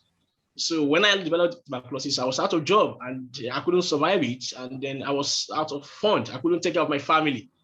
So along the line, I approached my wife that, could you lend me some money because I need to do something so that I can survive. And then she said, what are you going to do? I said, okay, I'm going to start selling books now. And she said, who is going to buy from you because you are a TB patient and you are still on drugs? I said, I'm going to do that online. I'm going to place order online and people will buy from me. So I did. And then I started buying the books and then started selling online. People will place order and then I would go deliver. I could go maybe 2 or 3 because I wasn't fine health-wise. So after a while, I sold to a bank called Fidelity Bank, and then they wanted to pay me. So at the point of payment, they told me that, oh, we can't pay you because we deal only with corporate organizations. So to pay you, you have to bring in a registered organization. I said, I don't have an organization. I'm just trying to survive. And then they said, no, you have to, that is the rule of the bank. So I went to Corporate Affairs Commission in Nigeria to get it registered. And on getting there, they asked me, what need you want to give this your company? And I said, I don't know. So I was deliberating and thinking, I said, what am I going to do? My name is Dotun. My wife is Bukola. Okay, Dotun D. Bukola B. DB Consulting. So that was how I came up with the name. And then I started DB Consulting. So after a while, I came proper into managing the DB Consulting in 2016. And that was how I started DB Consulting. So in DB Consulting, what do? I support organizations. I have a team of full-time staff as well as some associated consultants whom we work together to execute projects. And at DB Consulting, we focus on OD, as well as HR, recruitment services. And along the line, we've worked with governments, federal government, state governments, and several ministries as well. I also consult for other NGOs, like Nigerian Bar Association, British Council, and some other related civil society organizations. I also consult for corporate organizations in the bank industry, in oil and gas, fintech, agriculture, and individuals also. In order to separate the DB Consulting proper, which is the core of OD from the regular training, so we have to create a DB Academy called DBC Academy, which focuses on exclusive training. In particular, we have to respond to the impact of the COVID, because quite a number of physical training could not be held any longer. And then we had to subsidize this training so that people can afford. That was when we came up with DB Academy, where we could run training as low as $10, $5, $20, so that we can support the society in that regards. And then we can still help people to participate in our programs. Over the years, we've also partnered with also other consulting firms like OLDN, Brilliant Consulting, Success Drive, Code, Vermeer Consulting US, HCI in US, AIOP in US, as well as Japanese Human Resources Society, in order to widen our visibilities and then our existence. So we believe so much in professionalism, possibilities, precision, perfection, as well as practicability, so that can drive our ways of supporting our clients. We believe so much that our clients' vision is our responsibilities, because when we support them in achieving their goals, then we can be sustainable, and then we can also be part of them into their future. We believe that their mission, why they exist also, is critical for us in our diagnosis and dialogic approach in helping them to solve their problems by working together with them. We believe that the client values also gives us the leverage to be able to work together as a partner in progress. As I mentioned, we work within the spectrum of OD, candidate sourcing, outsourcing, learning and development programs. We design learning architectures for organizations. We look at interventions that can help them and how best they can deploy these interventions in order to have a win-win situation. We also coach organizations, we coach leaders, we coach line managers, and also startups too. We provide HR services because I've spent about 10 years in HR, and that gives a kind of advantage also in providing human resource services. So this is my humble self and my partners when we work together on this area. So far, we've worked with corporations like Law Union and Rock Insurance, Nuga Engineering, Nobel Energy, Stantec Energy, Nobel Tourism, the Gap Group, which happens to be Mrs. Maureen's business, Farm Support Group, Kidney Clinics Group, Dynamics Groups, and quite a number of other organizations. Thank you so much. Thank you very much, Dr. Dalton, for your elaborate description of what you do, your portfolio. You know, we truly appreciate you. You know, we thank you for your support and your guidance all the time. And I'm sure Dr. Dalton is open to partnership. She has just given us a broad scope of what he does and how much value he brings to the table. I myself, you know for sure, I'm always looking forward to working with you, and I'm sure so many other people are looking forward to working with you as well. Please, the phone number and the email address, could you please just copy and paste it to the chat box so at least people can update their contact list in case anybody has to reach you. Thank you very much, Dr. Dalton. If anybody has any questions for him, you can ask now. If you are not audible enough, put it in the chat box. We'll take it up from there. Okay, thank you very much for that. Dr. Justin, the next partners affiliation we'll be looking at will be Higher Thinkers. I think that's the next one, yes. Higher Thinkers Global. Is anybody from there, anybody from that organization here? Dr. Dalton, please stop sharing your screen so that somebody else can take over. Thank you very much, sir. Okay, who else? Who's the Higher Thinkers? Mr. Emmanuel. Is he here? Mr. Emmanuel, are you here? Yes, I think so. Can you hear me? Yes. Okay, go ahead. You have the floor, please. Great. Thank you so much, Dr. Tosin, Dr. Justin Chinoprekwe, for this. Emmanuel Njang here, the current Organizational Leadership and Development Network President for Botswana. I mean, Director, actually, not President, Director for Botswana. I'm the founder and the Director for Higher Thinkers Global, which is a leadership and personal development firm that has been based here in Botswana around 2018. Actually, same story like what DB Consulting is on how Higher Thinkers Global was founded. Coming from a real estate background, but the approach of how the Higher Thinkers Global was birthed now questions many people to say, but we see you talking to people. We thought you'd go into real estate. But now I'm shifting from my profession, what I've been taught in school, shifting to a new world, which is now the consulting and the leadership area, which is something very close to me. And that's how it led to the development and the foundership of Higher Thinkers Global. You can go to the next slide, Dr. Justin. Actually, we are a world-class Africa-owned leadership and personal development firm. Our mission is to raise individuals and organizations of global significance. That is how we see High Thinkers Global as it is currently in Botswana, but with a global focus. We don't only limit ourselves in Africa. We don't only limit ourselves in Botswana, but we are trying as much as possible to expand our wings in outside and to reach the global world outside there. The High Thinkers Global is committed to helping organizations and individuals build a viable capacity for organizational growth and sustainability, which I think that most of the areas that we see today, organizations seek sustainability, organizations seek growth. Even that thing goes back now to individuals on how they want to grow, on how they want also to sustain themselves. Then we stand to provide solutions to the current world business challenges by providing irrelevant tailored solutions. Because some of the solutions that we see or some of the approaches that we see in business today is that the solutions that all these businesses some are trying to bring are not relevant to whatever the organization or that particular individual is facing for that moment. And yeah, you can go to the next slide.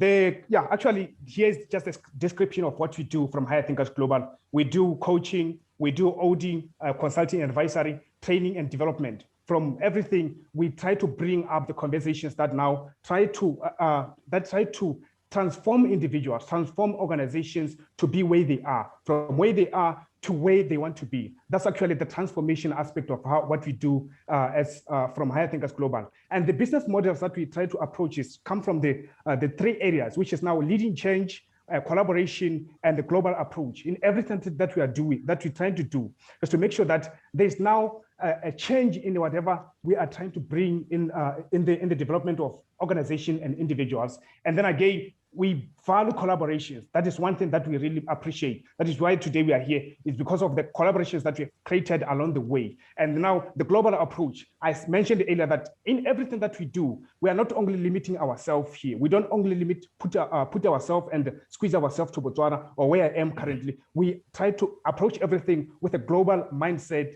And it is now the vision that we are trying to sell into other individuals and organizations. You can go to the next slide, Dr. Justin. Then actually the last thing is affiliation, the affiliation part. We are affiliated and proud affiliate of the Center for Organization Leadership and Development, which is the one that is hosting us here with the Organizational Leadership and Development Network. So we are very proud to affiliate and the representative of this organization here in Botswana and actually outside Botswana to be precise. Thank you so much for your time. I think it should be the last slide here. Thank you very much, Mr. Emmanuel. That was very powerful. I feel your energy. I appreciate the detail, and we're looking forward to you achieving great things. And we're looking forward to, I for one, I'm looking forward to some potential partnership in the future. Thank you very much. Dr. Justin, we are supposed to have some segments, reports. Do we have representative from those sections to give us some reports? Because of time, we'll move. We are holding Dr. Anton as well. Okay. So thank you so much. The reason why we are showcasing these organizations that we are working with is based on our mindset to develop new generation organizations. And I for one, I strongly believe, like Mr. Patrick said on our African association, that Africa can create an African OD. And having such organizations is quite important, and supporting each other is quite important. That's why we call ourselves a network. If we're a network that doesn't coordinate and support each other, then we are not doing anything. We are just as ordinary as other networks. But if we believe in supporting what Shakiba is doing, and every one of us supports Shakiba, we are a network. And let's just go to the basic definition of what a network is. When I'm talking to my son who is in grade 1, it's interconnected. If you pull one, everything collapses. So as a network, we need to have that mindset to say, if we pull one out of our network, we have collapsed. So how are we going to support each other? And we would want a situation where OLDN 2022 is hosted by Higher Thinkers Global. It's not all about OLDN, and I think we have communicated this from day one. it's not all about OLDN, it's about the network and every member and supporting each other along this journey. So these presentations showcase what we have and how are we going to leverage on that partnership and support each other. And in some of the instances, it's just you going on LinkedIn and liking what DB Consulting posts. Only that, we're not asking for more. Just go there when DB Consulting make a post, just like or share that post. It's an amazing gesture that can transform that organization, and we build a new generation type of institution. Everyone on the network is doing some entrepreneurial activities. But if we just keep our entrepreneurial activities to ourselves and not show them out there and not support each other, we are just becoming selfish, greedy, and stupid individuals in our mindsets.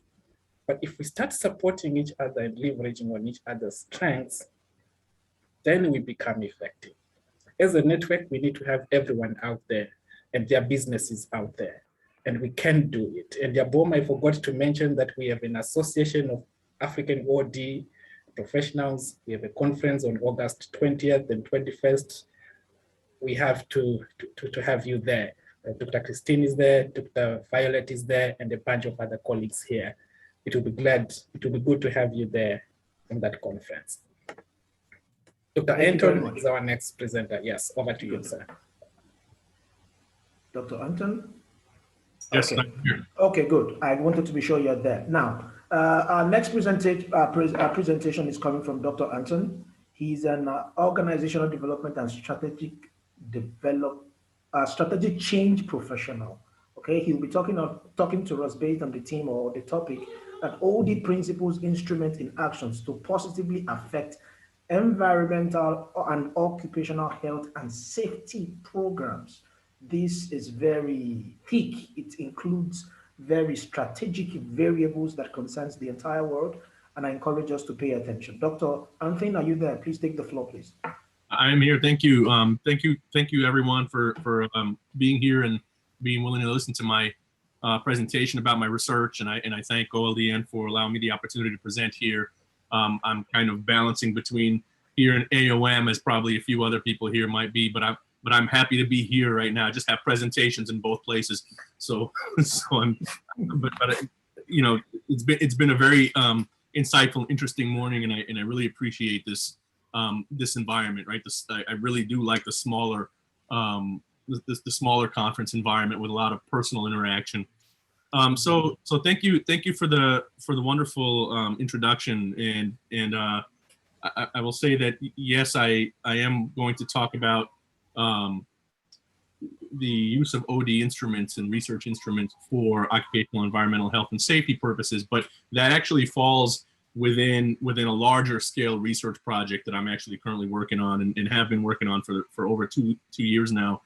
And so I'm gonna share my slides, and I'm going to remove myself from the camera so you're looking at my slides and not at my ugly face. All right. So, and let me put this in presentation mode.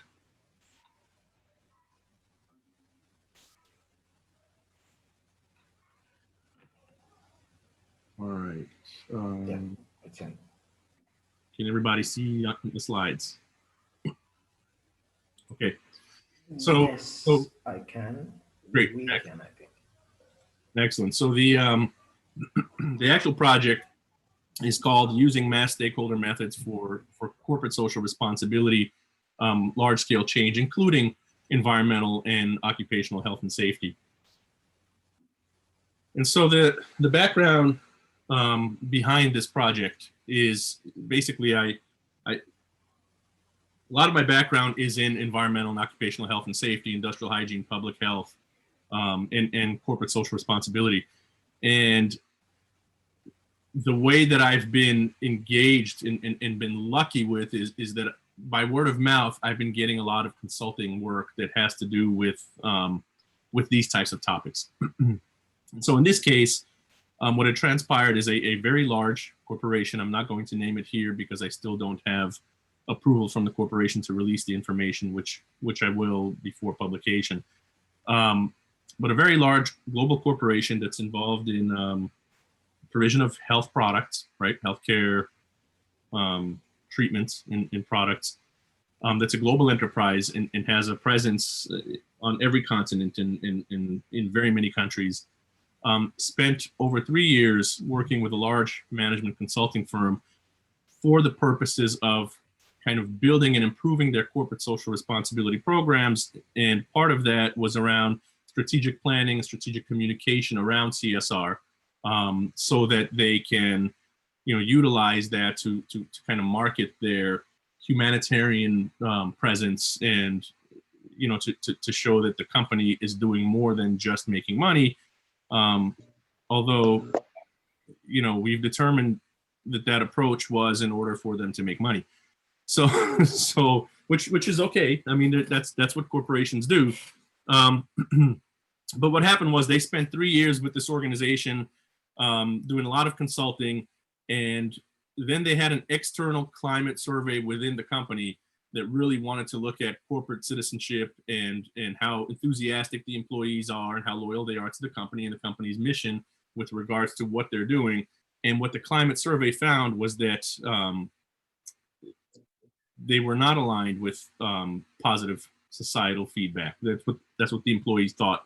The employees also thought that the corporation does not care about the community rather than caring more about income, finances as a revenue, as a response to corporate social responsibility program existence and implementation.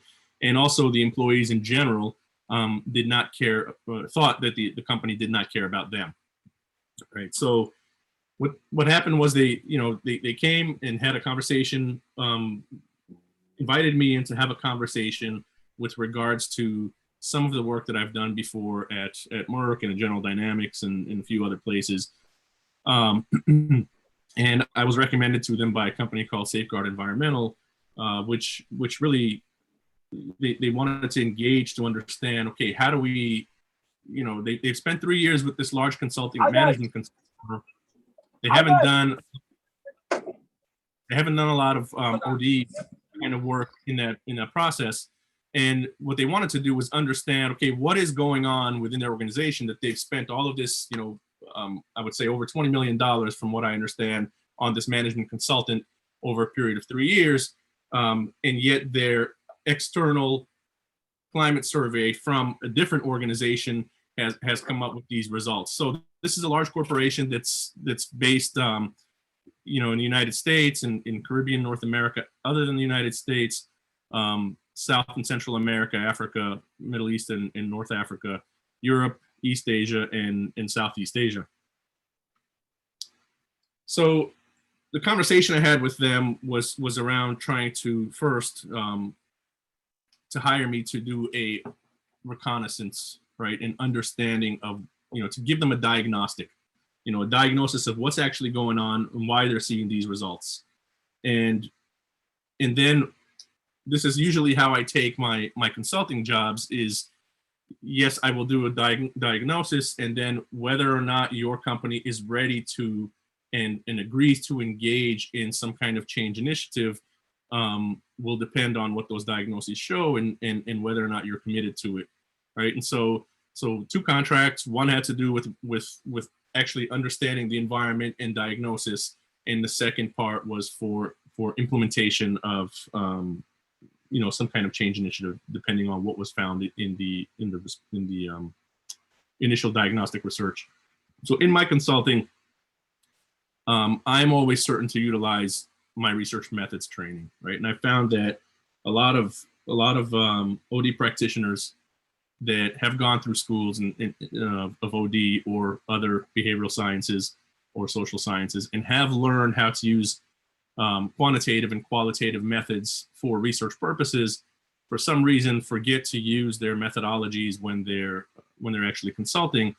And it's a separate research project, but what that has shown is that there are contributions to failures of change initiatives when facilitators also do not engage in the use of or helping facilitate the use of appropriate research methods when they're collecting data, right, and analyzing data. And so the results of the data, whether it's quantitative or qualitative, is usually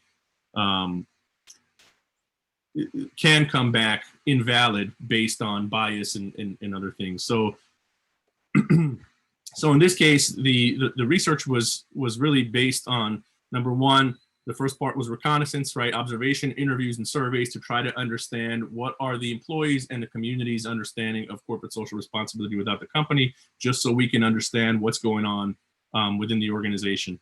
And then once we had that understanding, then exposing that reality to the leadership, getting their commitment to that reality and to make change based on that reality that exists from the stories of the employees and the community, as well as the statistical findings.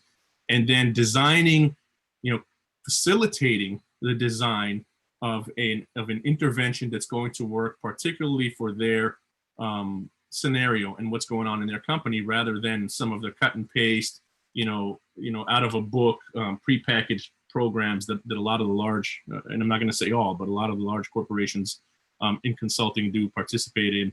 And then implementation and facilitation of that design-based intervention, which goes along with the design-based research process, and then a continuous cycle, right, an in-process cycle, which is basically where we are with this particular project. We've been doing this project for 5 quarters now, after their initial diagnosis and reconnaissance, and so I'll talk about what this method is. But basically the study design here, because this is both an intervention and intervention research. It's an action research project, so it does follow that traditional action research process of assessing and evaluating organizational needs, right? And then taking those evidence data points and designing a intervention as a result, and then implementing that intervention, and then doing a post-intervention assessment, and then going back to assessing the full needs, right? And all of this is done on the ground. And in this case, because of COVID, about half of that has been done virtually, but we still would consider that on the ground because these meetings have been ongoing, and we'll discuss what that meeting process was. So the pre-consult assessment, right? The pre-consult process was basically, it took 4 weeks, and it was looking at the organization and this was done before COVID, and it was looking at the organization from multiple locations, right? Different countries. So it was 2 weeks in the United States at a couple of main sites, and then about 2.5 weeks, so really closer to 5 weeks, done at location sites in different countries. And then some time was also spent using these 2D communication platforms, such as Zoom, although there are others, in order to gather information from those locations in the company that could not visit. And then having interviews with individuals, as well as doing observation and looking at documents and trying to understand what's actually going on in the organization, and taking some surveys, right? Some written surveys from using a internet-based approach from both the employees and the community. And I'm not going to talk about this. This is just a process of interviewing. It's an iterative process. It's a Bogian, I don't know if anyone knows David Bogie here, but it's a Bogian quasi-Persian self-correcting interview approach. And anybody that's interested, we could talk about that offline. So basically this started with observation and some interviewing, using this conversational storytelling interview, right? And those are iterative 2 rounds each, approximately closer to an hour for most on average. And we interviewed 98 employees, middle management and lower. And they were interviewed on 7 sites in 4 different countries. And the countries were, and I don't want to really reveal who the company is yet because of the NDA. So I'm not going to say exactly which countries, but countries in North America, South America, the Caribbean, and Africa. If I was to reveal that, you may put 2 and 2 together and figure out which pharmaceutical firm I'm talking about. So we began also with some basic Likert scale, 1 through 10 Likert scale surveys, including 247 community members and 440 employees. And the questions basically were for the employees, what level of confidence do you have that the corporation has an authentic corporate social responsibility program with a genuine focus on community and employee social issues? And 1 being the least, right, and the worst, basically a program doesn't exist or is very ineffective. And 10 being this program is wonderful and they care about the community and they care about the people and it's working fantastically, right? And then for the community, we had 2 questions or 2 surveys, really part of 1 survey, but 2 separate points or pieces of it. 1 was looking at how effective the corporation is in communicating with the local community with regards to what's going on with the company and environmental and other social issues.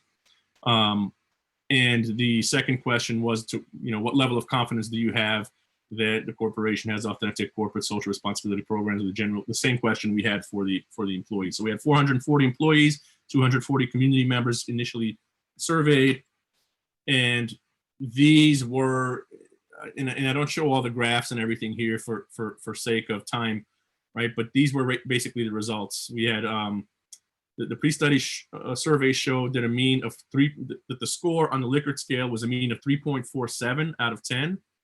With scores that did range from 1 to 9, but the mean was 3.47 with regards to the employees' confidence that their corporation has a genuine interest in corporate social responsibility, which aligned very nicely with their result from the climate survey that was done externally, right? From the community surveys of 247 people that lived in the community, and the community was really about 8 miles surrounding the area.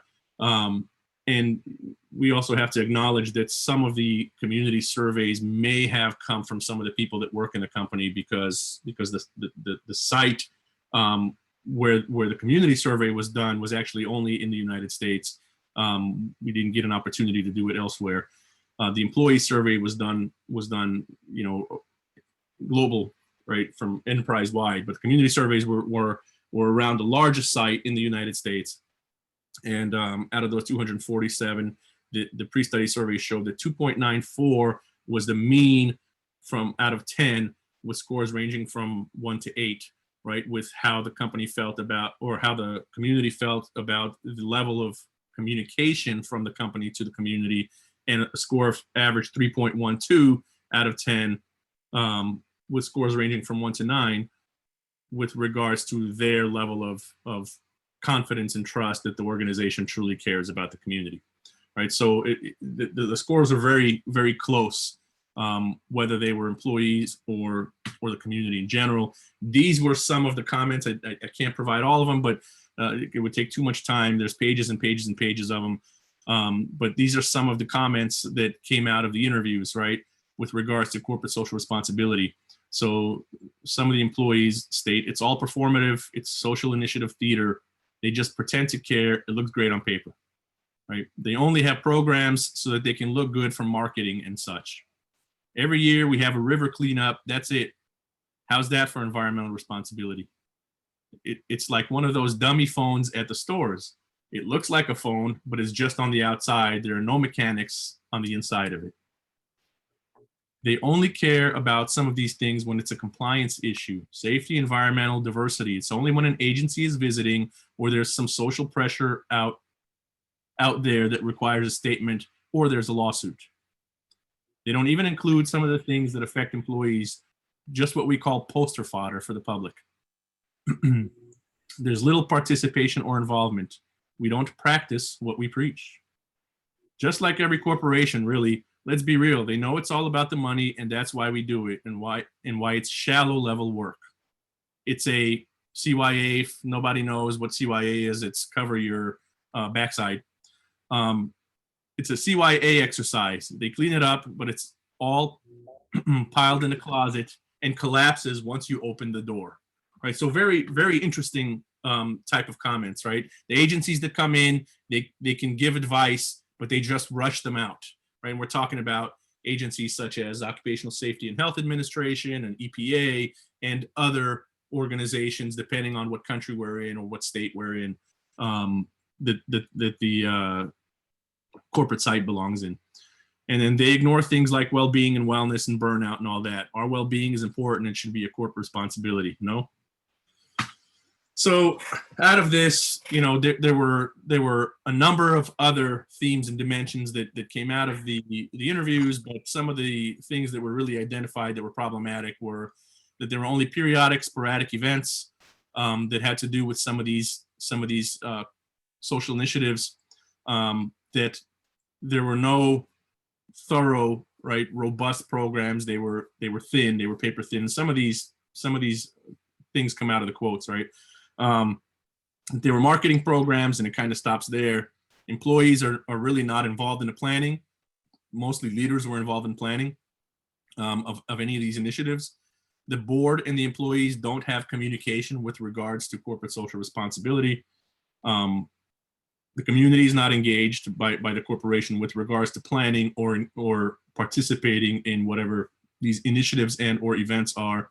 And there's a rush to get to the agencies, the regulatory agencies out, and then ignoring safety, diversity, and well-being, right? Those are some of the internal corporate social responsibility programs that a lot of people, that a lot of organizations ignore or just don't see as corporate social responsibility because it's inside of the organization and not something that affects the community or greater society. Although it does, but they're seeing it as an internal program.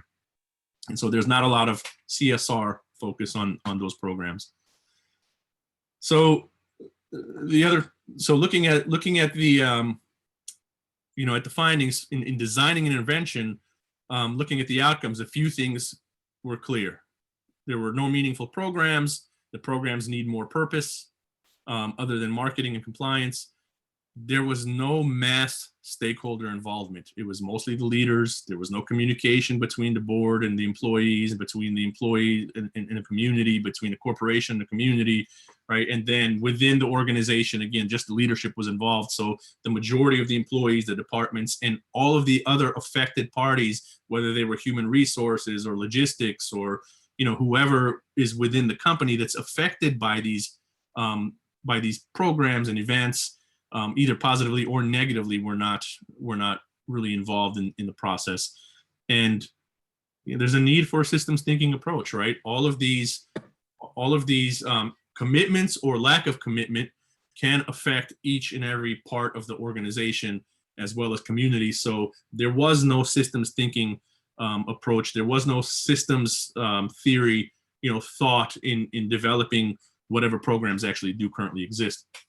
So obviously there's a need for change. I'm going to skip the slide other than to just say that what is very common very often in failed change initiatives and the percentage of change initiatives that fail is very high. As many of you know, it's, some statistics show 60, some statistics show as high as 85%.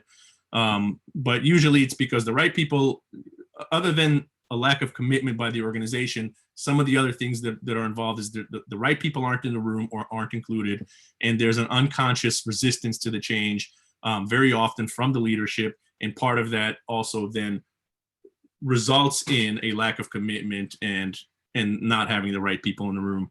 And there was in this conversation about the need for change, in exposing the leadership to what's actually going on, one of the comments that was made was, we're willing to lead and drive the change, even if we have to shake up the workforce and make things more difficult, right? Which is like textbook problematic from that perspective. So what we designed was something called a mass stakeholder method, and we called it the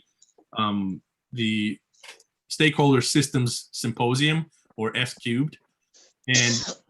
And as the group of leaders and some of the board and some of the employees that are middle management or lower from within the organization got together, the discussion was had around involving multiple stakeholders.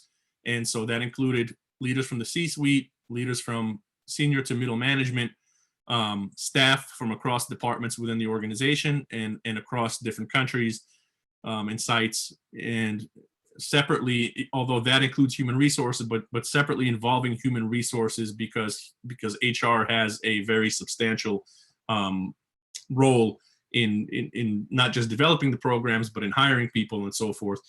investors, board members, contractors and subcontractors, suppliers, business forecasters, public affairs, media, labor unions, and regulatory agencies. So this is what the organization, the CEO and the COO actually agreed to do. And it took quite a bit of work to get them to do it. So the novelty of this method, and this is not it's far from being a first of such a method, right? It's a large group method.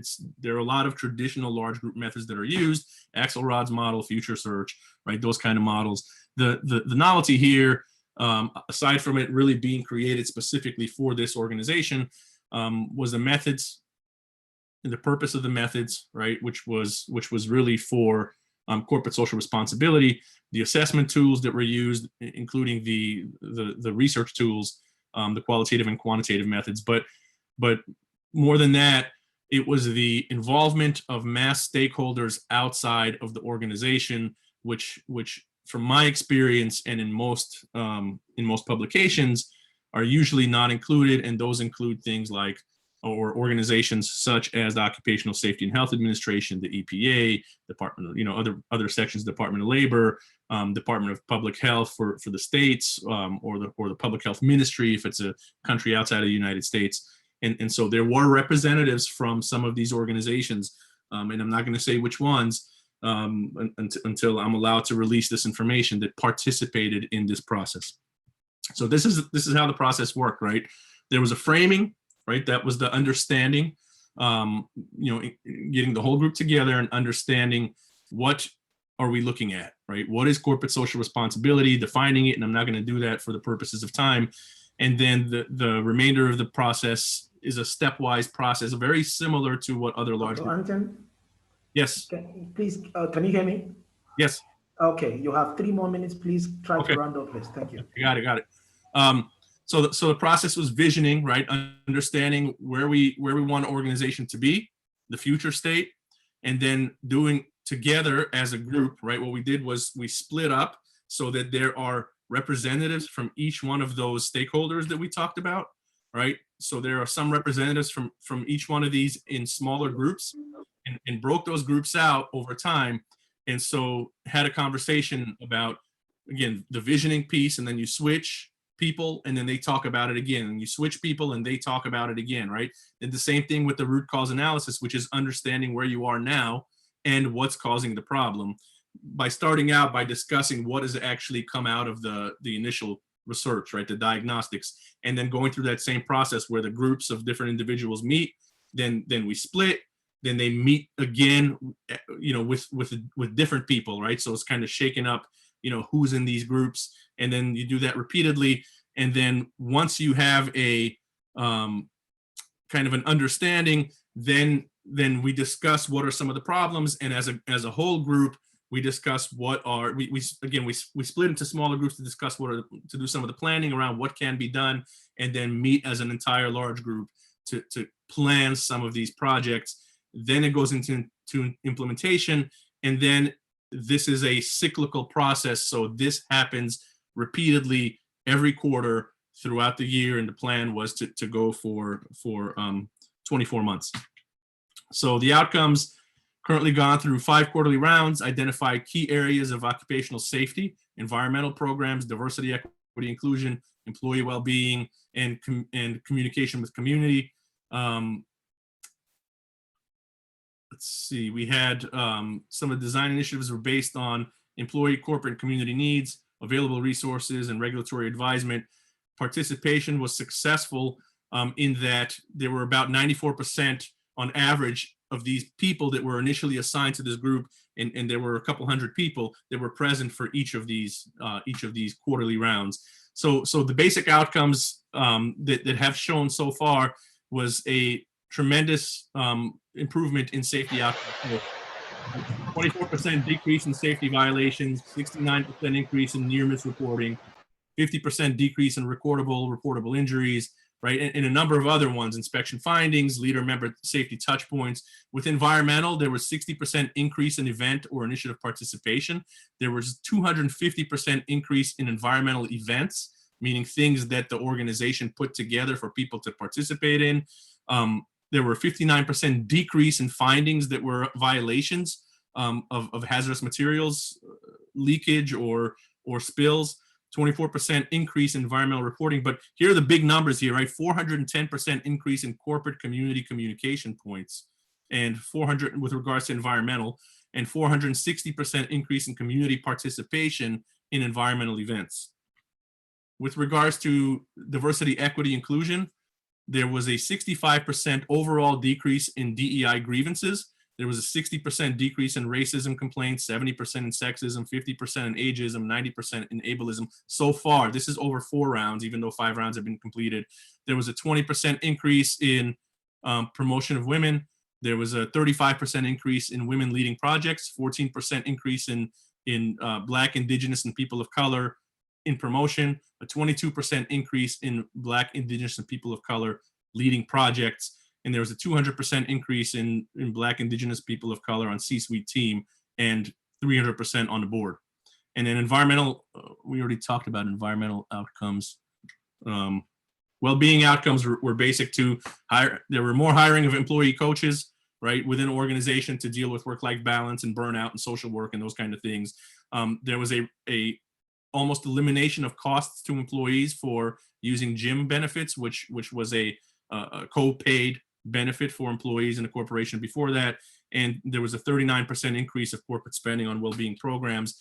These have been, we did the follow-on survey. It's going to take 30 more seconds here. We did a follow-on survey, and you can see the progression from first quarter, second quarter, third quarter, fourth quarter for the surveys. And again, these are randomly selected individuals, so it's not the same people over and over again.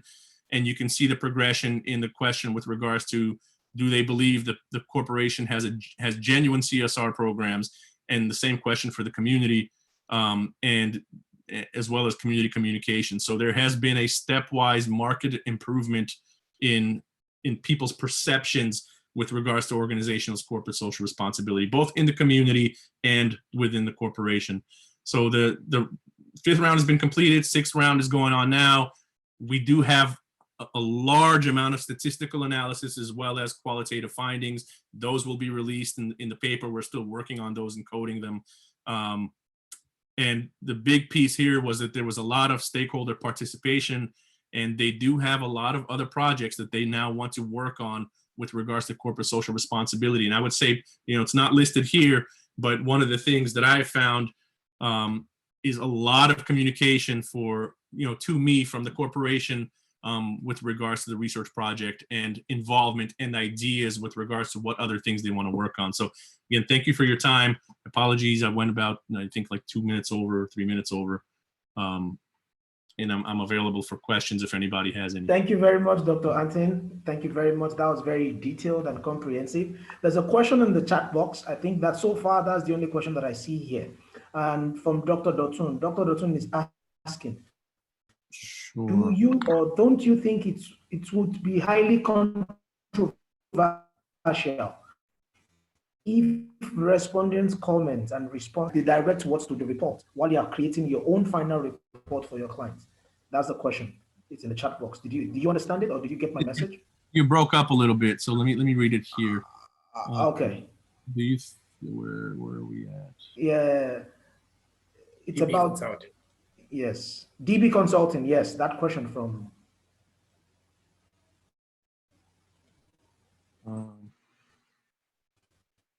Maybe I'm not seeing it. Can you repeat it? I'm sorry. Maybe I was looking at the wrong. Okay, I'm sorry. Can you repeat it? You there? Or you want me? I can read it out.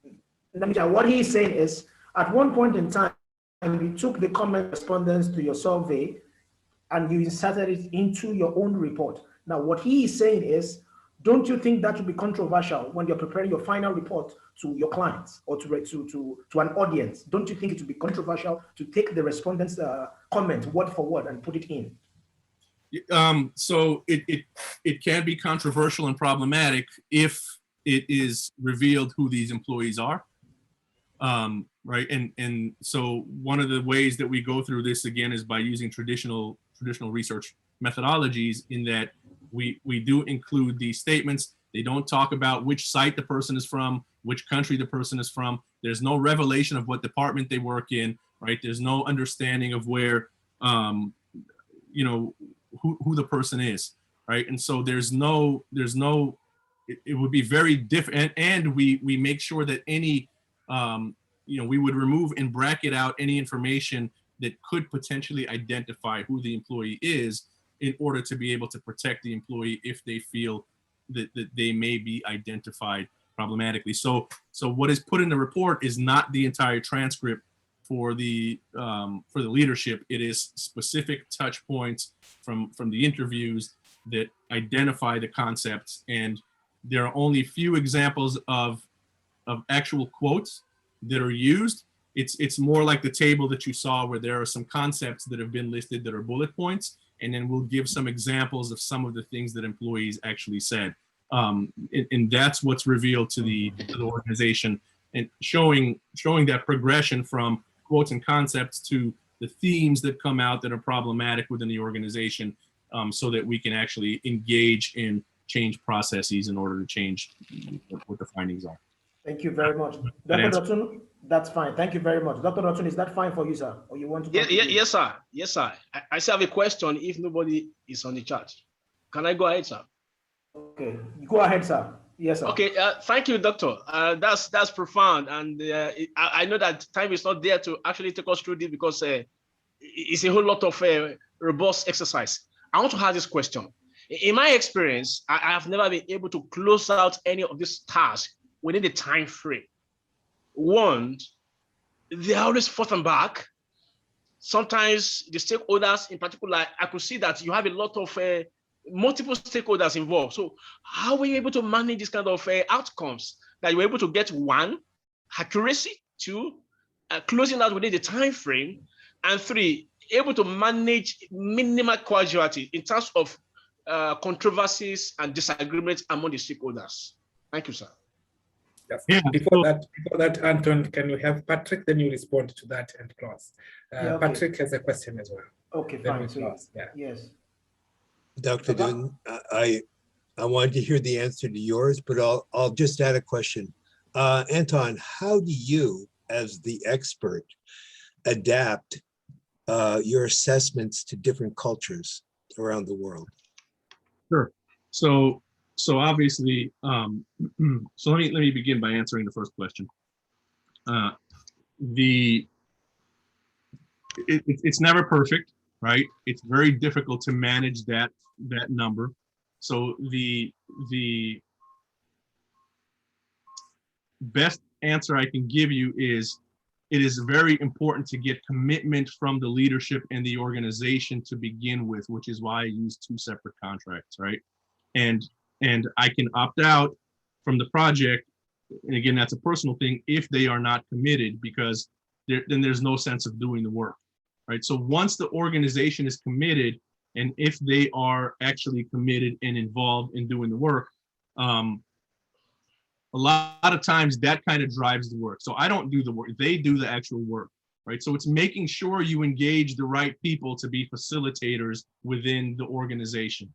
And in this case, I think we have been lucky enough to have a lot of corporate facilitators, but I also have a pretty large research team for this project, right? Because the funding allowed me to do that, is to hire consultants to work under this, and researchers to work for this project. So we have about 8 people that are experienced in OD and or quantitative methods in order to run this project. And then we engage all the internal facilitators that have been selected through a process within the organization, which is why I said we started this project like maybe 2.5 years ago, right? And then, but it's only been 5 rounds that we've actually gone through the process, because there was a lot of upfront work in order to make sure that the commitment is there, that the people are there, that the project is planned, right? And that we have an effective large group method. And then Patrick, to answer your question,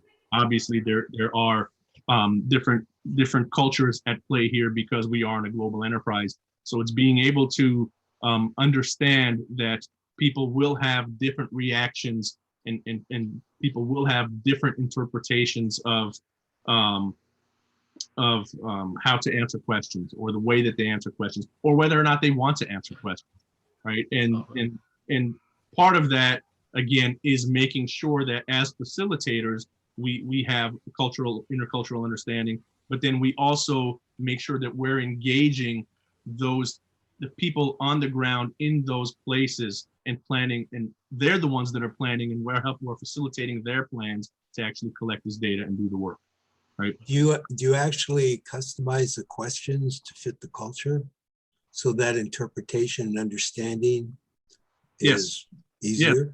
Yes, looking at things like Hofstede's or Hofstede's or Trumpenau's work, right? And looking at the differences, the intercultural differences. We work with the people on the ground there in those countries that understand the culture and how to engage the employees and the timelines and the time frames and all of that in order to make sure that it works. And this is the largest project that I've been involved in, and it's been fairly surprisingly very successful compared to what I was expecting.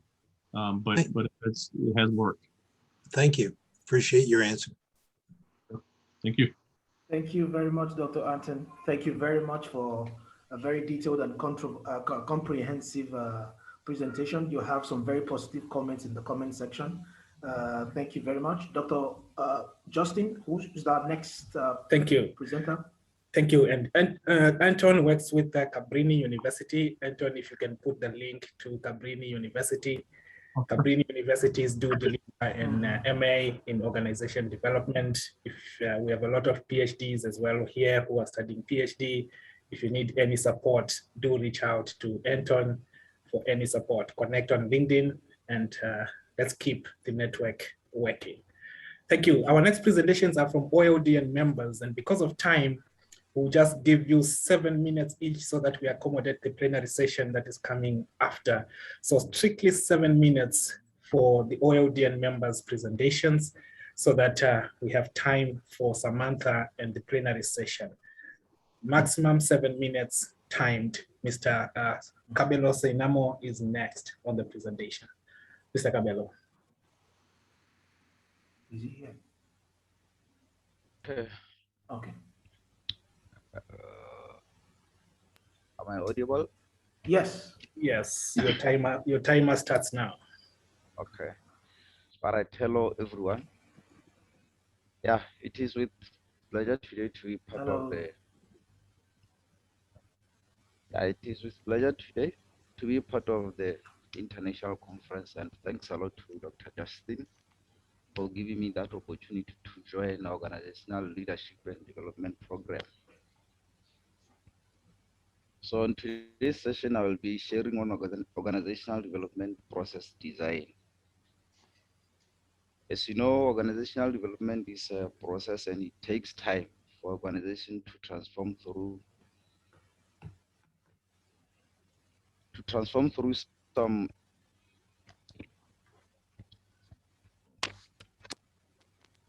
Hello. Hello. Hello. I can hear you. We can hear you. Go ahead.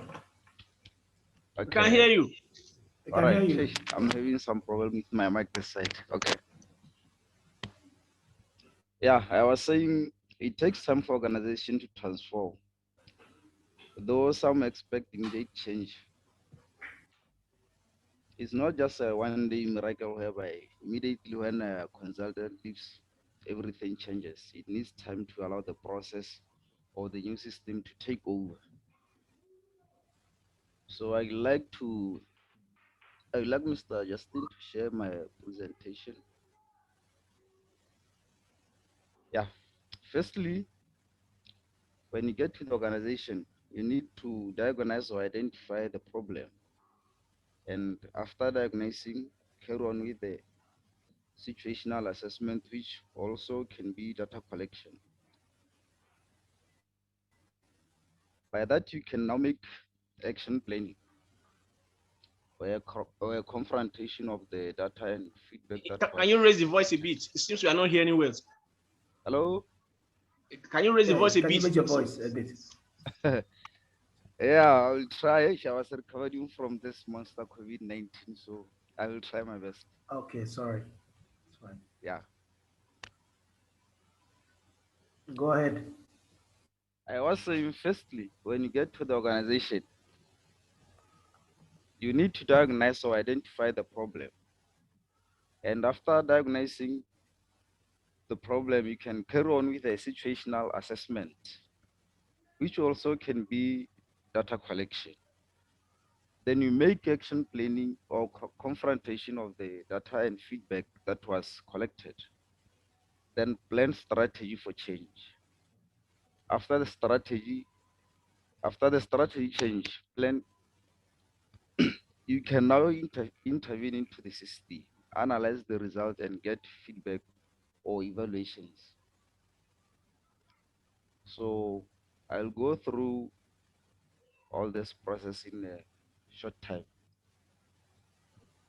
Yeah, there goes with problem identification or diagnosis.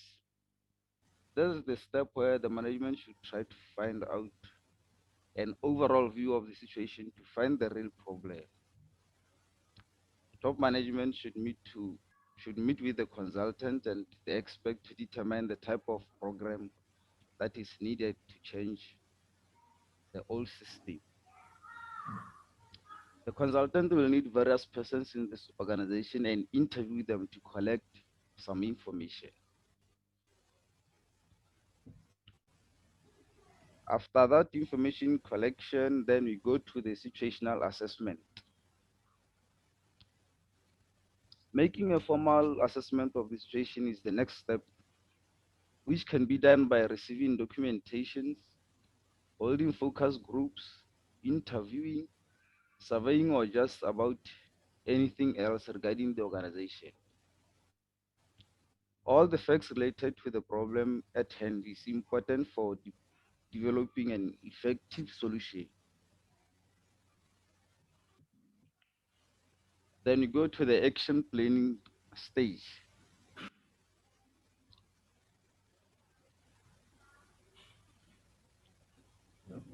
Here, making a plan of an action on how the problem will be solved is the next step. This should be done by incorporating input from all impacted parties so that a solution that addresses the specific problem at hand can be found in many cases. This will be the longest step in the process.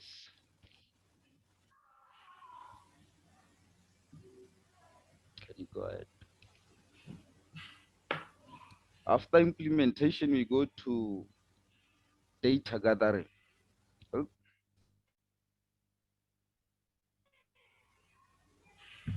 Dr. Justin, where are we?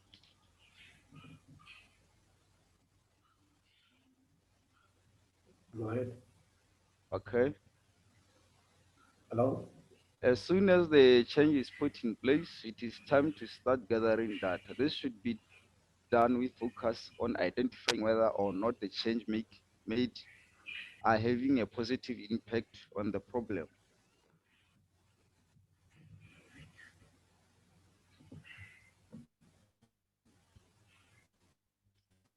Then we analyze the result. Here, looking at the data that is gathered to see if it improved the problem, eliminated the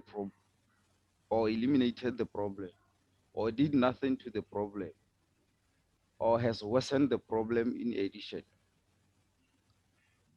Watching to see if the changes had any secondary negative impacts or other issues is also done on this stage. Then you get feedback or evaluations.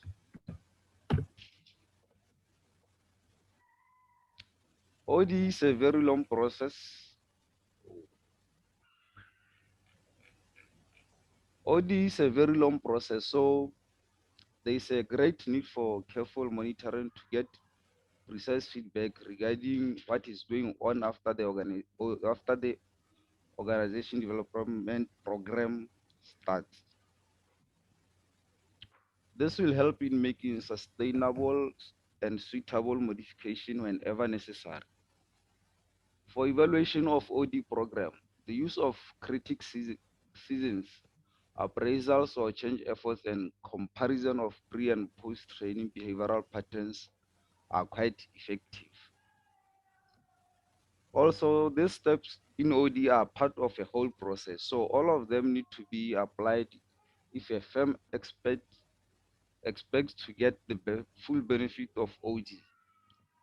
An organization which Hello, applies sir. only... You have Hello? 1 more minute, sir. So Okay. round up, Mr. Kebelo. An organization which applies only a few steps and leaves the others will be disappointed with this result.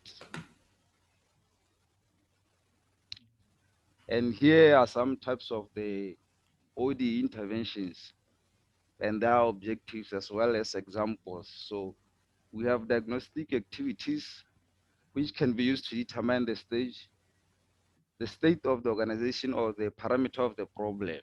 Those can be done through interviews, questionnaires, surveys, and meetings.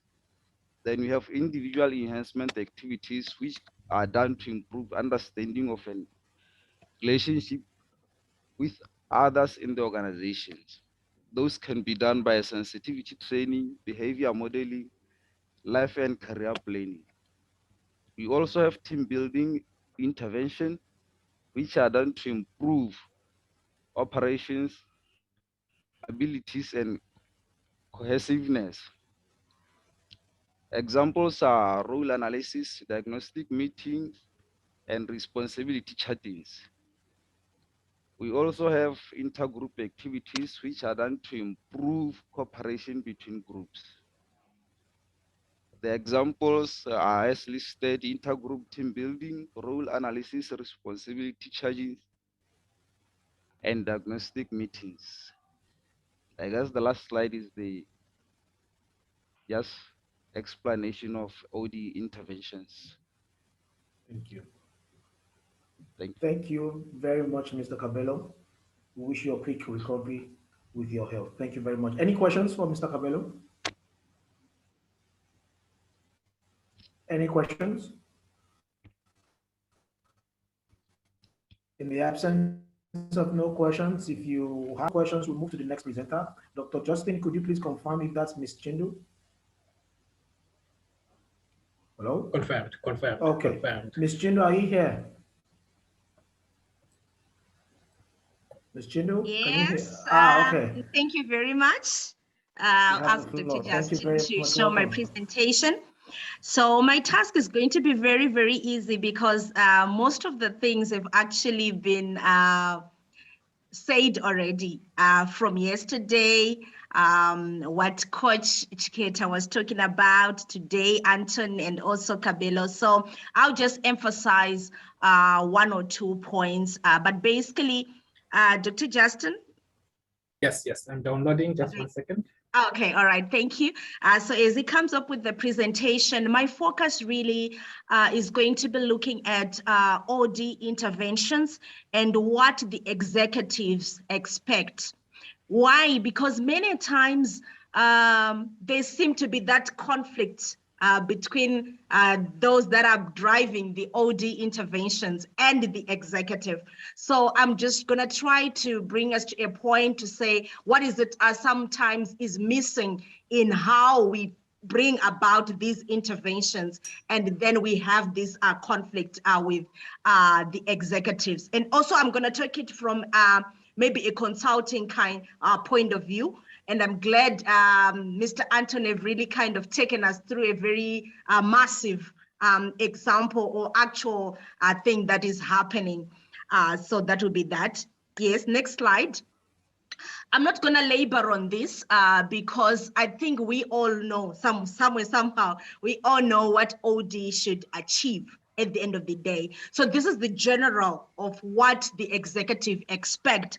So what I'm going to emphasize on this slide is that many times when we are going in with our interventions, we seem not to appreciate the financial position of various organizations. So when we are going in there, the executives expect us to have an appreciation of the financial standing of the organization. Why? Because certain interventions may need more money, certain interventions may not need. But what is key as we get into the organization is to have something that we can work with within the limitations or within the available budget. Next slide. Okay, so this process, I'm sure Kabelo kind of went through it, so I will not emphasize it. But what is very important is to have a good understanding of the intervention, of the need for the intervention in the first place. It's also important to understand the value that we want to bring through that intervention. And we also important to get to a place where there is buy-in, where there is agreement. We don't want to move with an intervention where the executive still has, it's more like a consultant's thing. You know, the consultant is coming, the consultants this and that, but it has to come to a point where both the executive and the general people in the organization are believing in this intervention that we have. They are owning it. It's no longer about the consultant or the OD practitioner, but it begins to be the change that we are effecting.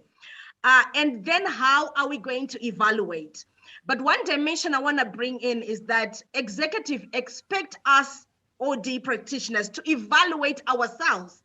Many times we want to rush to evaluate what has happened, but we also need to avail ourselves to be evaluated as practitioners, to be evaluated as consultants, and not just evaluate the organization and then tell them this is where you are and all that. But after that whole interaction, executive also expect us to evaluate ourselves as practitioners. Next slide.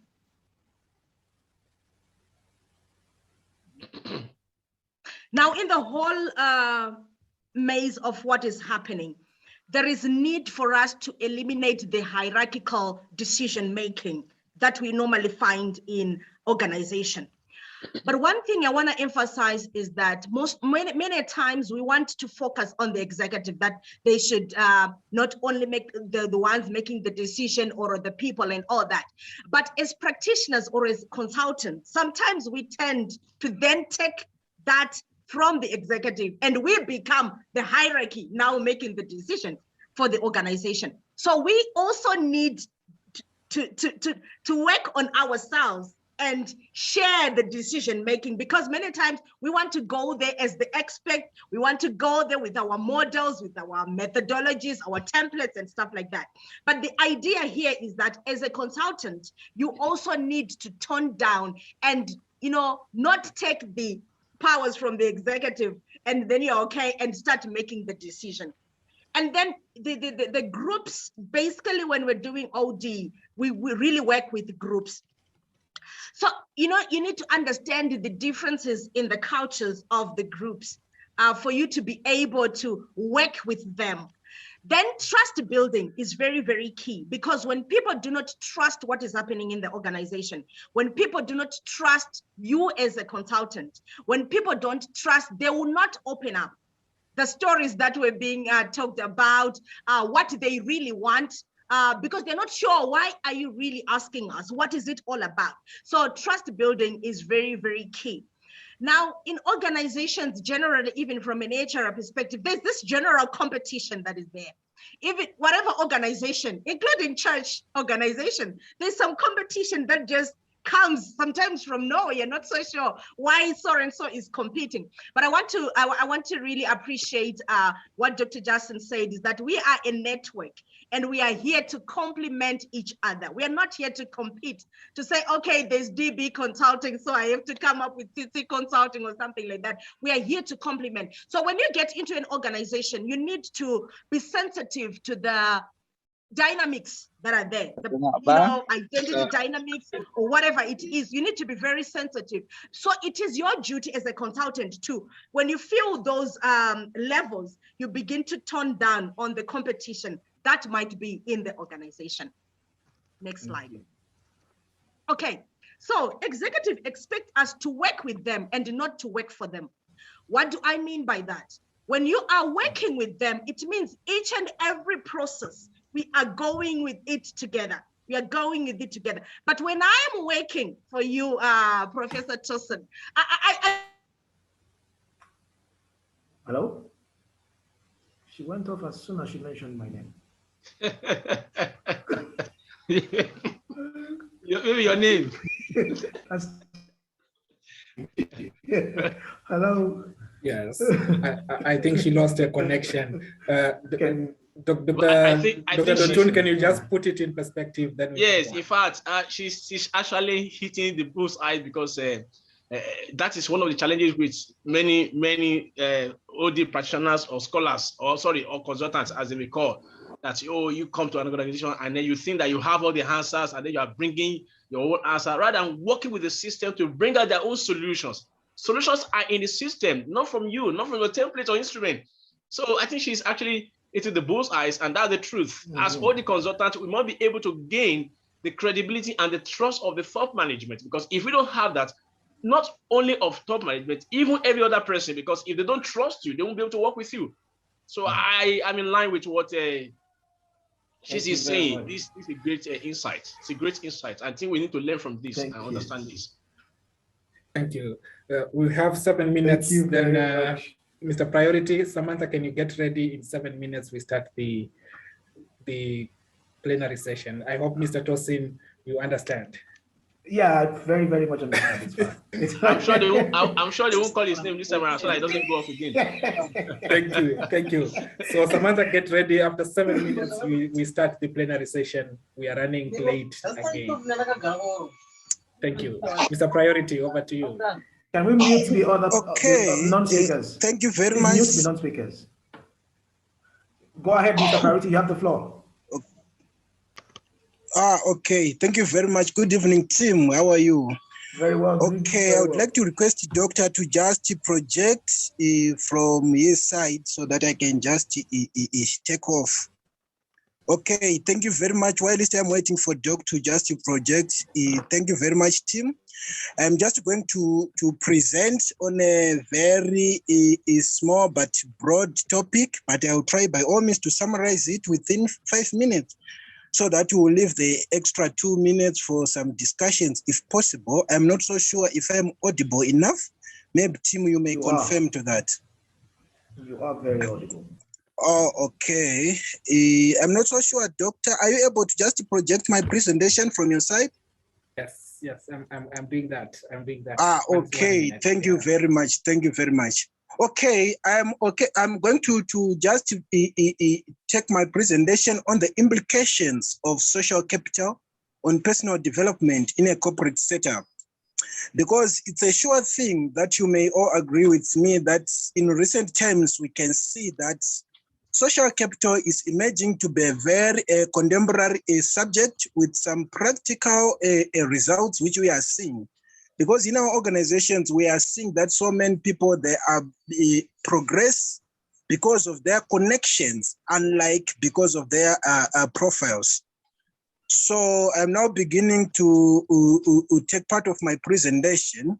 So as the background of my presentation, in terms of the development within a corporate setup, I laterally linked it to climbing the corporate ladder. As we all know that when all of us, we are being recruited or joining an organization, we might join it within a lower level, but we follow a certain process through some levels or procedures from the entry level up to the executive level. But for an individual to take through all those processes or all those levels, it takes some diverse factors and diverse determinants, as well as some other important copious determinants, which will help someone to move from a certain stage to a certain stage. So now for me to effectively delve into these implications of social capital on personal development in a corporate setup, I'm going to answer 3 questions, which include the first one: how best can an individual develop a strong social capital in a corporate setup? And how this social capital can be useful to an individual's self-development? And what are some possible challenges which are likely to be met? And also some strategies or remedial actions to those challenges. So to begin with, let me just give a brief or a summary definition of social capital, which is a positive product or a positive output of any human interaction which you might have within a corporate setup or within a group. So this can be further extended to an outcome, which is such an interaction varies. It might be a tangible outcome or an intangible outcome, which may be including the innovative or advanced ideas or future opportunities which someone might gain through interactions, through social connection, through links, through engagements. So you see that personal development, there are some personal developments which are attributed to this personal established relationships and networks and connections, be it friendship, be it a professional connection, be it business connection, be it any type of connections or any type of links which an individual might have. There are some personal development which are emerging from such a links. So to begin with, my first question to answer it, how best an individual can develop a social capital in a corporate setup, which is like a connection strategies, like social networking strategies, which an individual might need to apply in order for someone to develop a social capital. One, there is need for high levels. I think, Doc, you may move to the next slide.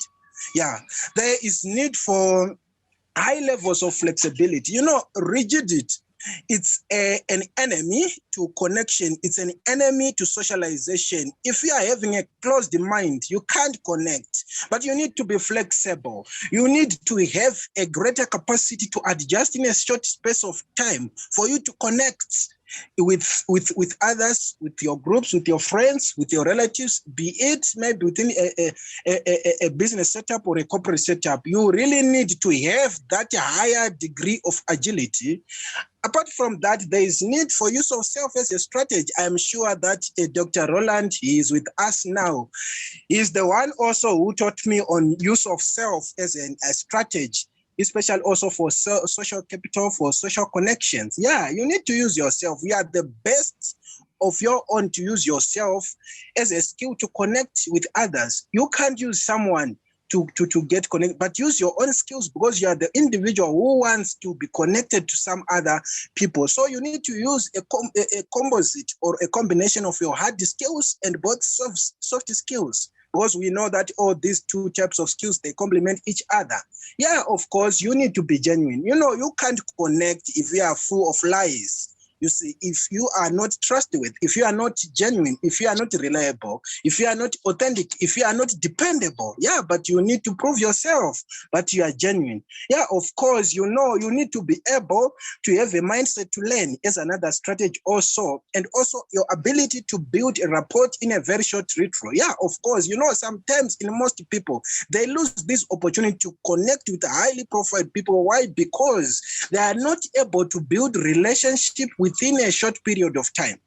But we need us also to be able to have that those sustainable relationship and connections, so that it will help to develop ourselves. Apart from that, we really need to have a strong story to share, something to share, something which captivates, which also mesmerizing to others, which capture the attention of those people whom you want to connect yourself to.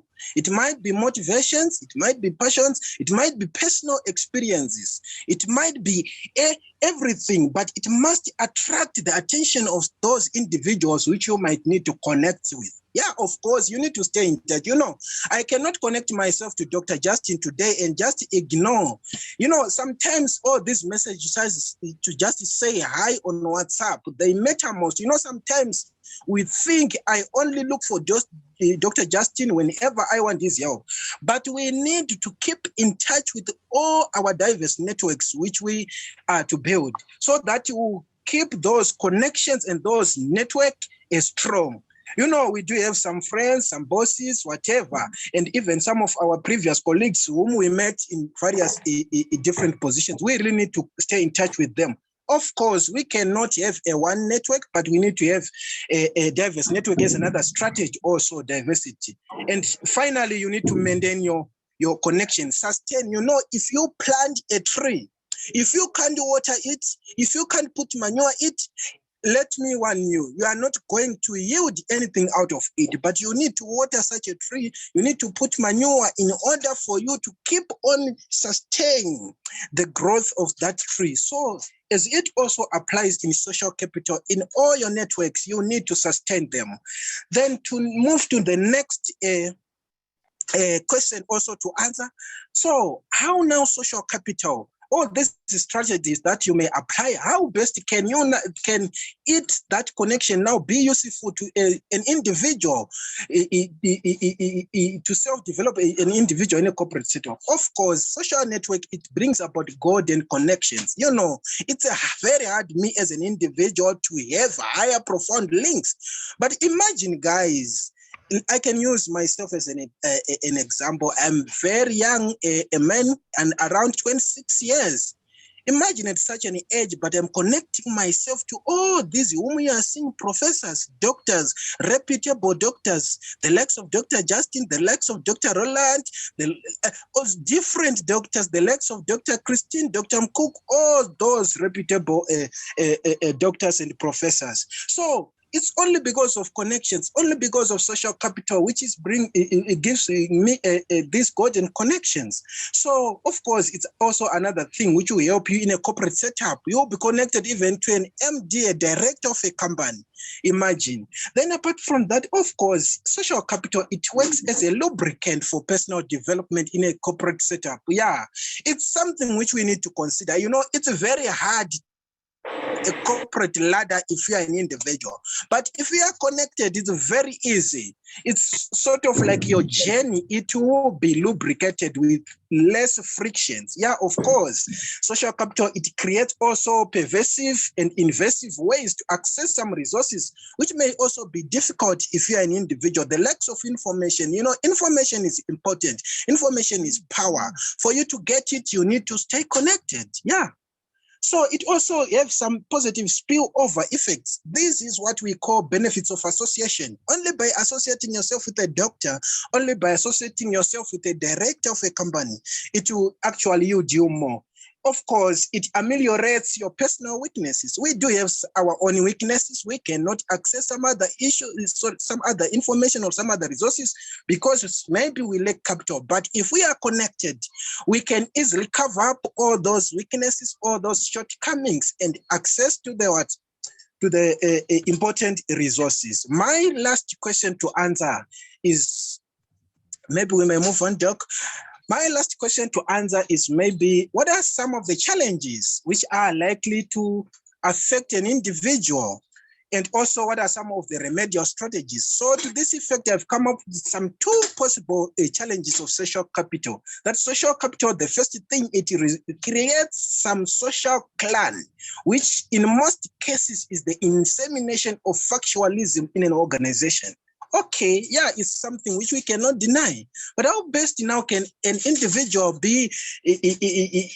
have some remedies to that one? You need to keep your connections and your networks more professional than just social interactions. Yeah, of course, a second challenge is gender differential. It's something which we cannot forget and which we cannot ignore, that we do have some different perspective from different cultures. To some other cultures, it's different for a woman to just connect with a certain man for the sake of connection. So some of the cultures, they now start to take it negatively. So how best can they now play it correctly within that challenge? Yeah, of course, you need to keep your connections more openly.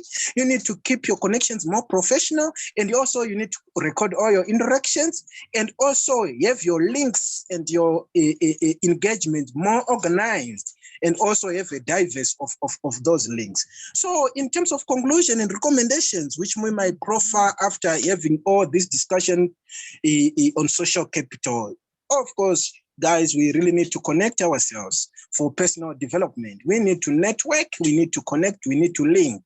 This, it will give us some mutual benefits. This will also help us, it will actually act as a stepping stone in a business. It might be promotional aspect, it might be developmental aspect in different things. So my conclusion, connect, collaborate, associate, network, engage. Thank you very much.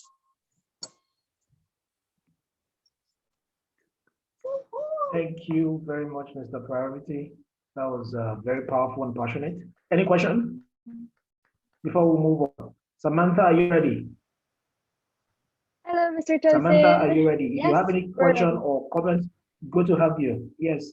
Okay. If you have any comment or question for Mr. Priority, you can put it in the chat box. I'm sure he will take it from there and he will respond accordingly. In the meantime, Ms. Samantha, you have the floor. Good to see you.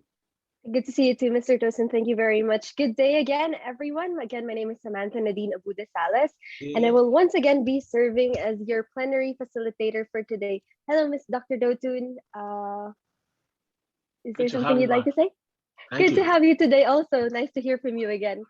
The last 2 days, of course, has been truly insightful, and now we will be moving on to one of the last portions of the program. In this interactive plenary hub session, we will be continuing the discussion of the theme Global OD Practitioners Learning and Leadership Perspectives.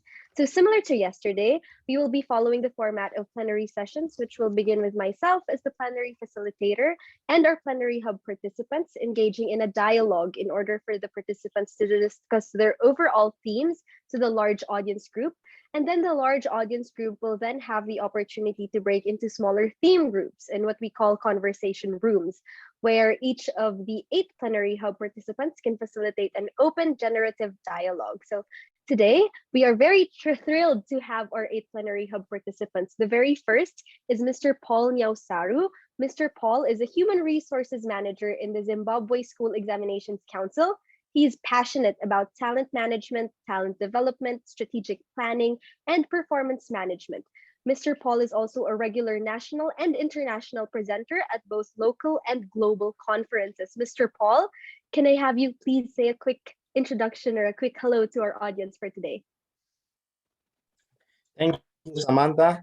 I'm quite glad to be part of this conference, and you've actually said everything about Mr. Paul, as Dr. Justin really wants to call me, and you can see I've already changed my name on the Zoom platform there. I'm happy to be here and to be discussing issues that are related to OD and leadership. Thank you. Thank you, Mr. Paul. We're also very happy to have you here. Of course, we also have Ms. Padmin Ramidi on our panel for today. Ms. Padmin is the Human Resource Manager at Botswana Medicine Regulatory Authority.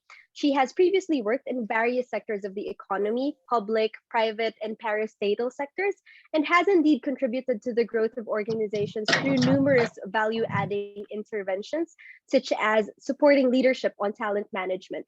This includes overseeing HR services, learning and development, and partnering with the organizations in developing a culture that enables employees to perform in accordance with the set out strategic goals. Ms. Padmin holds a Bachelor of Commerce in Human Resources Management and Industrial Psychology from the University of Northwest in South Africa. And she also underwent Enterprise Risk Management and Leadership Development training from the University of Stellenbosch. Ms. Padmin, quick hello to the audience, please. Hello, thank you, Samantha, for that introduction. Yes, it is indeed quite a pleasure to be interacting with yourselves, and I'm very grateful for the opportunity to share my views and my thoughts on a subject matter that is of quite interest to the global space in terms of OD. Thank you. Thank you, Ms. Padmin. And we also have as our third panelist for today is Dr. Violet Makuku. We've met her. She was one of our service awardees. So Dr. Violet is a higher education quality assurance specialist, diplomat, and the project officer for the Harmonization of African Quality Assurance and Accreditation Initiative at the Association of African Universities in Accra, Ghana. She designed and facilitated continental workshops for higher education personnel to address quality assurance challenges in the higher education teaching and learning, quality assurance research, and building the quality culture in many African cultures. Dr. Violet has also rolled out quality assurance virtual workshops to support higher and tertiary education communities to incorporate digitized technologies in assuring quality of research, teaching and learning, community engagement, and all other aspects. Dr. Violet also wrote a quality assurance book chapter for RU Forum's Continental Textbook on Tertiary Education and Agriculture, while also acting as a consultant on higher education quality assurance issues and contributes quality assurance articles to the University World News editions. Dr. Violet is already with us. If not, she is about to join. Dr. Violet, are you able to give a quick hello to the audience?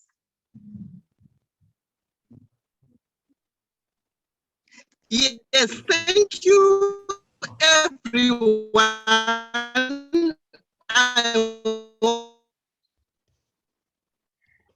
Dr. Violet, your connection is getting cut up quite a bit, but I hope you'll have that in. I've moved some of your questions to the very last part, so you have more time to prepare.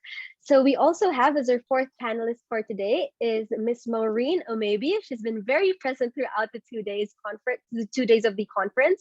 Miss Maureen is the Executive Director of DGAB Groups Limited, the founder of the Network for Women and Public Policy, the Lagos Chapter Coordinator of the African Women in Leadership Organization, and the Vice Chairman of the Motorcycle Manufacturers Association in Nigeria. Dr. Violet, if you could mute yourself quickly and I'll come back to you. Thank you very much. Coming back, Miss Maureen is known as an emerging prominent young African woman strategically working for women's productivity, enterprise, and leadership change in Africa. I see that she's already here, ready to say a quick hello once more to the audience. Miss Maureen, over to you. Miss Maureen, you're still on mute. Yes, mute. There you go. Okay. Miss Maureen? Still on mute? Yes. Yes. It's fine now. It's fine now. Fine now. Yes. Is it fine now? Yes. We can hear you now.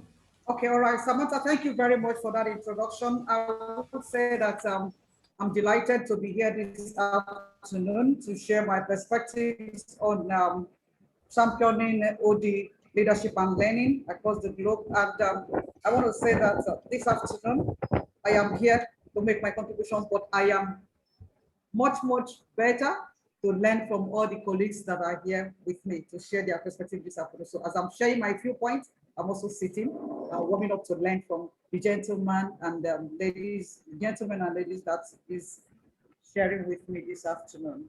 Samantha, thank you very much as we move forward. Thank you, Ms. Maureen. I'm sure everybody is also waiting to hear and learn from you. Even more so, I'm sure they've already learned from you for your very insightful comments over the last 2 days. Moving on, we have Ms. Hengel Duarte Glaze. Ms. Hengel is the current Dean of Student Affairs in BPEC, or Business Professionals Education Center.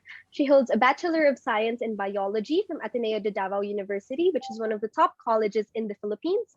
She also holds a Master of Science majoring in Zoology, as well as a Master of Arts in Education majoring in Leadership and Management. She is hoping to finish her PhD in the same specialty by December of this year.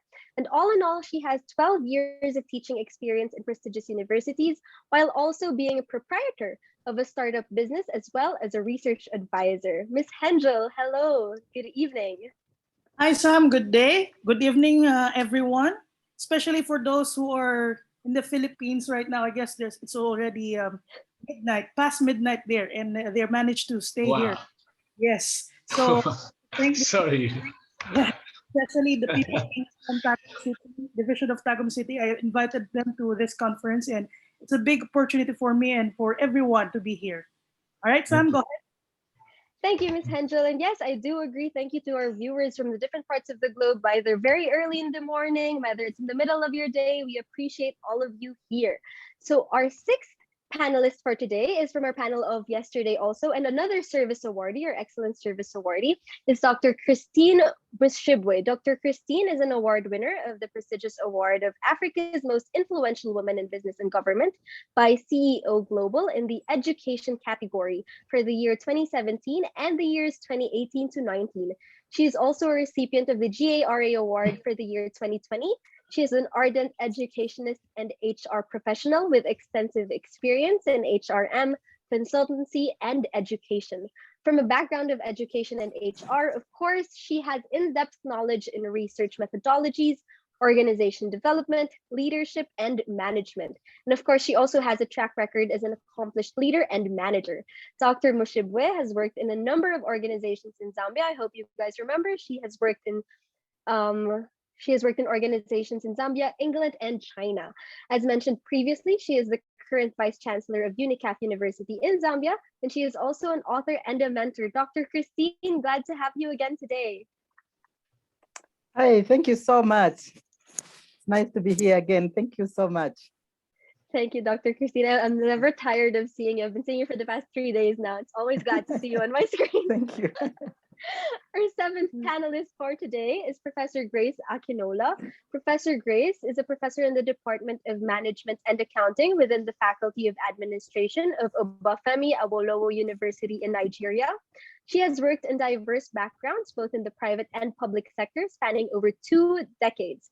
Furthermore, Professor Grace has also served in various capacities at the departmental, faculty, and university levels. She is also credited with multiple publications in reputable local and international journals. Professor Grace, quick hello to the audience if you can. Good evening, Samantha. Good day to evening, everyone. I'm happy to be here this evening. Thank you for the opportunity to be here. Thank you, Professor Grace. Thank I'm sure you. everyone is looking forward to hearing some of your perspectives also. And of course, to complete today's panel, we have Ms. Shingire Rai Chizanga. Ms. Shingire Rai is the director of the Africa Development Mission Trust in Zimbabwe. She has a passion to see the spiritual, social, and economic transformation of communities as they thrive in developing their potential. Ms. Shingi, very nice to have you today. Hi, Samantha, and hi, everyone. Thank you so much for the opportunity. I'm excited to be here this evening. Thank you very much. Thank you, Ms. Shingi. I'm also excited to hear from you. So before we begin, I would like to remind all the members present today once more to please like the OLDN TV and COLD pages if you have not already. And please feel free to send in your comments and your questions on the chat box. Today, we have discussion questions to be addressed by the panelists, and their fellow panelists also have the liberty to comment on each other's responses in order to keep the conversation flowing and truly interactive. So today we start off with Ms. Hengel. Ms. Hengel, if I could go to you, how would you describe organizational development in terms of the pandemic or COVID-19? Over to you, Ms. Hengel. All right, Sam. Trace organizational development based on the literature. It started way back 17th century up to this moment. And if we are going to trace the changes, it actually evolved from time to time. And up to this period, especially now that we're facing pandemic, it actually drastically changed over time. And speaking of in academic institutions, since I'm connected to educational institution, if we're going to describe the organizational development, it actually went on to the human resource department where there's allocation to solve problems in terms of education. Now, example of organizational development in education is training of teachers. Okay, if we're going to check the third world countries, there are trainings in different sectors, especially in the public sector, public schools. So there's a training in terms of how they upskill, how they change into modern technology, because they are using traditional teaching. But nowadays, since we are doing online teaching, so there's an update or upgrade in terms of their skills. That's one of the examples of organizational development. Another is they're using research development, different products in order for us to use these products to learn, to teach, and to use different methods in teaching, not only into face-to-face, but we have the online or distance learning that we're doing right now. That's it, Sam. Thank you, Ms. Angel. So as a follow-up question to that, you mentioned traditional and new ways of learning, and now there's a boom in hybrid learning. So considering the post-COVID world, do you think that we'll be going back to to traditional methods of learning, or do you think it's more of an adaptation towards the new type of learning? Based on research, this pandemic will go like 5 years. We're only 2 years from it started. Let's say last 2019 actually, and just now it's 2021. So it's just 2 years.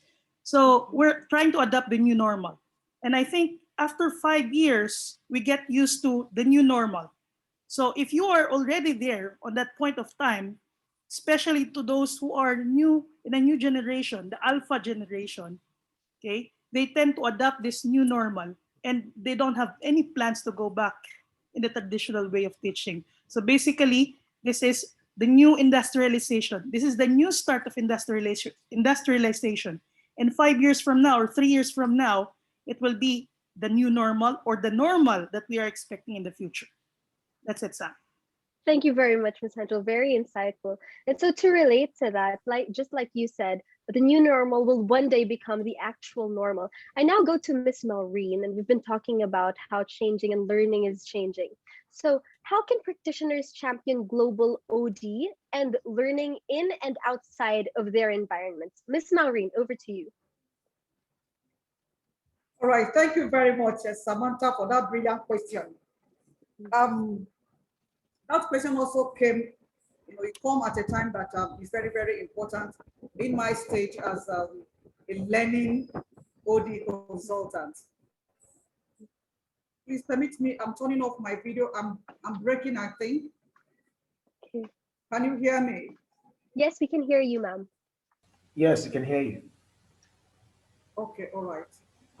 You can turn on the video if it will help your network, no problem. Yeah, you are very clear, Maureen. You can hear you. Okay, all right.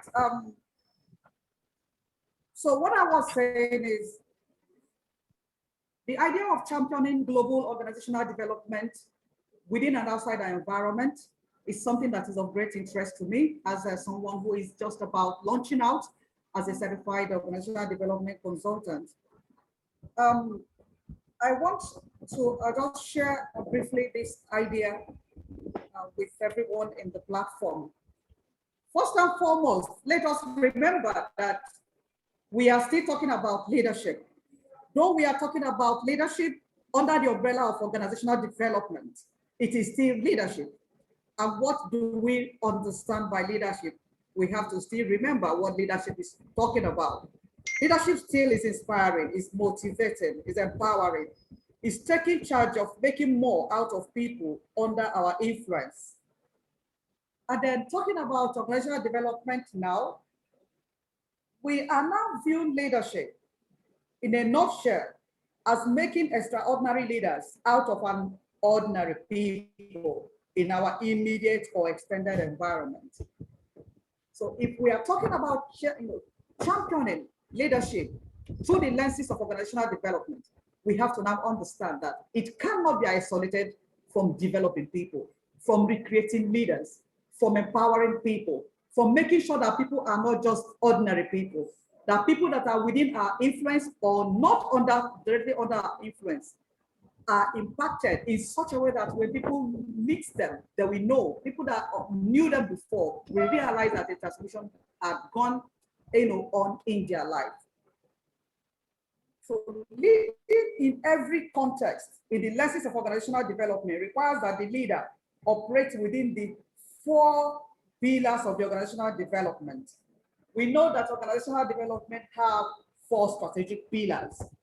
We are going to endeavor, if we are serious with ensuring that this discipline, that the field of OD is championed effectively in our environment. We are going to remember that this field has 4 major pillars, which we are going to ensure that whatever we are doing is under and within the 4 walls of these pillars. And then what are those pillars of organizational development? We know the foundational theories and we know the background of OD. It is trying to take people's attention away from thinking that men are machines. It's trying to let people know that in leadership, everybody counts. It's trying to let people know that it is all about making the world better from every standpoint where you are. It is all about making the world better, impacting positively the life of those people that are with you, doing things that will make people to come out in their best form to execute their duties, to carry out their relationship. So I go back to the 4 pillars of organizational development. All the practitioners will have to endeavor, including myself, to ensure that whatever we are doing to champion, the promotion, to champion the development of this field in our environment, or in our far distance environment, that we are paying attention to the pillars. We have action research as one of the pillars. We know what action research means.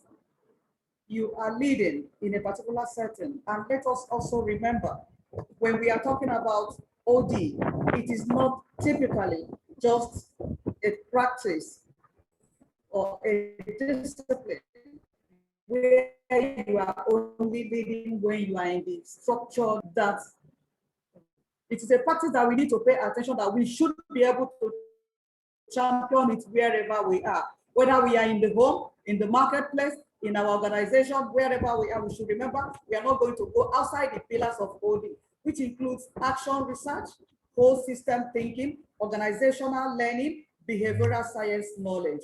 Then I also move quickly to what we need to understand if we are going to be effective in leading and learning in organizational development. We have to remember that you cannot give what you don't have. You cannot give what you don't have. So the very important thing is to remember that you have to build capacity in this field. I'm talking about capacity. We have a technical capacity, we have advocacy capacity, we have organizational capacity. So look at these 3 areas that you need to develop, capacity, and ensure that you have what it takes to give to the environment where you intend to lead, leadership and learning. And then quickly about learning. Every leader in organizational development ought to understand how to model learning. When you want people that are within your reach, people that are working with you, people you are leading, either in your home or in the marketplace or in your organization, in your worship center, wherever you are, you must model learning. How do you model learning? You model learning by demonstrating how people learn. You model learning by ensuring that you, as the person championing leadership and learning in that environment, create an environment that is very convenient, very, very easy for people to learn. You have to have what I call intellectual humility, so that when people are around you, they are very, very, committed. They are very, very excited. They are very, very positive when you are talking to them about learning. I think it is really, really important that when we are talking of championing leadership and learning in organizational development, we should not forget why in the first place this field is being developed. It is to make sure that people are better, organizations are better, environment is better, and our society at large is better. And like I said, let us ensure that we are ready to go out there and launch it, its development, its expansion, with the best knowledge. And also very important to note is that very important to note is that after this pandemic, it is even a little bit more of a responsibility for leaders in OD, for leading through the OD lenses. People are a little bit on the downside of their life. People are not well, their psychological well-being is dissipated. It is important that we look through all of that. Where we are talking about organizational behavior, where we're talking about people's behavior, we have to understand that people behave in certain ways, and as leaders in this field, you are going to be looking at why people are doing what they are doing. Why do they respond to situations the way they do? Why did they act the way they do, wherever you are? Nothing should be swept under the carpet, because apparently, if we say that we are OD practitioners, people who are around us or people who sees what we are doing should know that, yes, we are bringing genuine and sustainable transformation. Thank you very much.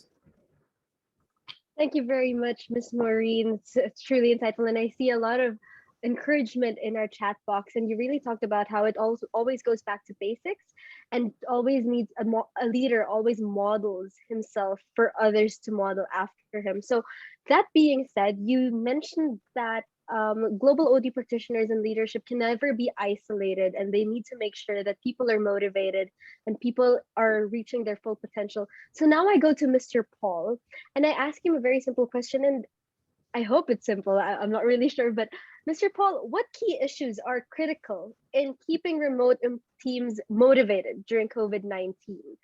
This is specifically important because, as we heard yesterday from Ms. Sumaira, mental well-being and mental health, especially these days, are very, very important. So, Mr. Paul, could you enlighten us, please? Thank you very much, Samantha. I think we all agree that we are actually in very difficult times when this COVID-19 is ravaging, and it is actually disrupted the way we do business. It has also disrupted teamwork in terms of how organizations work. So it is very, very important that as employees work remotely, as teams work remotely, they are motivated during this COVID-19. I think the first and foremost thing that we need to be thinking about is to ensure that teams stay connected and they communicate frequently. You can imagine, Samantha, what happens when you are used to be working in an environment where you have got colleagues, you are sharing a lot of stories, and you're actually interacting, say at tea time, at lunchtime, or at all other times. And there you are now working from a small corner in your own room at home. You are away from other team members. You become so anxious about what is actually happening out there, whether you are still part of the larger group or you have already been forgotten. So it is very, very important to, as leaders, to always try to keep in touch with our employees when they are working remotely. This can be done through technology. We now have a lot of technology that can bring people together. Like you have WhatsApp groups, you can have video conferencing through Teams, through Zoom. It is very, very important to bring teams together by at least arranging some meetings once in a while. Or what can stop an organization to bring teams together, to have tea over Zoom, tea over Teams, where each one is having their own cup of tea, but they are connected together, their video is on, they are talking, they're actually coming together, even though they are remotely working. Another important thing that I think is very, very key, if we are going to keep teams motivated during COVID, is to at least have some regular check-ins and debriefs. It is very, very important once in a while as leaders to check on how our teams are going on. You know, I remember recently my CEO just checking on me. I was not feeling well, and for some time I'd been away from work. You know, psychologically, you think people are just saying, well, it's just faking illness and so forth. But when I got a call from my CEO, it actually worked wonders. I actually realized that, oh, I'm still part of the team. So I think such small issues, Samantha, of just trying to make sure that even though people are working remotely, but they are kept together, at least they've got that information about what is going on in the organization. It will keep them motivated, keep them part of the organization, even though they are working remotely. We have heard that research is saying that this pandemic can go for 5 years. This is the situation in which we are. So we really need to be thinking about how best we can make the best out of the situation that we find ourselves in. Thank you, Mr. Paul. And yes, I see a lot of agreement once again, especially from Dr. Dotun, that it has been indeed an effort to keep employees motivated. And I agree that communication really is key. And we've touched on that in previous sessions on OLDN TV, that a lack of communication and proper communication, rather, when there's a disconnect, when somebody's messaging you on WhatsApp and people reply on another type of channel, it is really quite difficult. So given that right now everything is remote, I go to Dr. Christine. And ma'am, I ask, given the current remote working strategy, how do we ensure an organizational climate is created and is also sustained? Dr. Christine? Thank you very much. I don't think my responses are going to be very different from the ones that Paul has provided. But one of the things that we need to realize is that culture is actually crucial and it cannot be built overnight. And I think what is going on at the moment, probably some kind of microwave strategies that companies have come up with, because the government has said workers are supposed to go and work from home. So companies are coming up with these small strategies. In fact, some companies don't even have any strategy in place. The strategy has already been given by the government, remote working. And so all they're doing is go and work from home, you know. And so workers are heading home, and probably certain organizations do not even have laptops, do not even have mobile phones. And internet connectivity is an issue. And all these are things that are quite crucial to ensuring that we are still connected with our workers. Otherwise, it becomes difficult for you to travel to this one's home, because then there's no remote working or social distancing that is being encouraged there. So culture is quite crucial here. And if as companies, we sit down and be able to come up with better strategies besides the remote working strategy, but what other strategies are being put in place to support the remote working strategy? Because there are a number of things, I think some of which Paul has already indicated. You know, we need a continuous, effective communication process.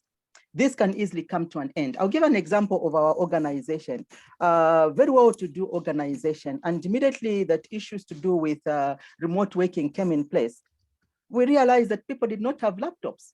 The whole organization depends upon desktops.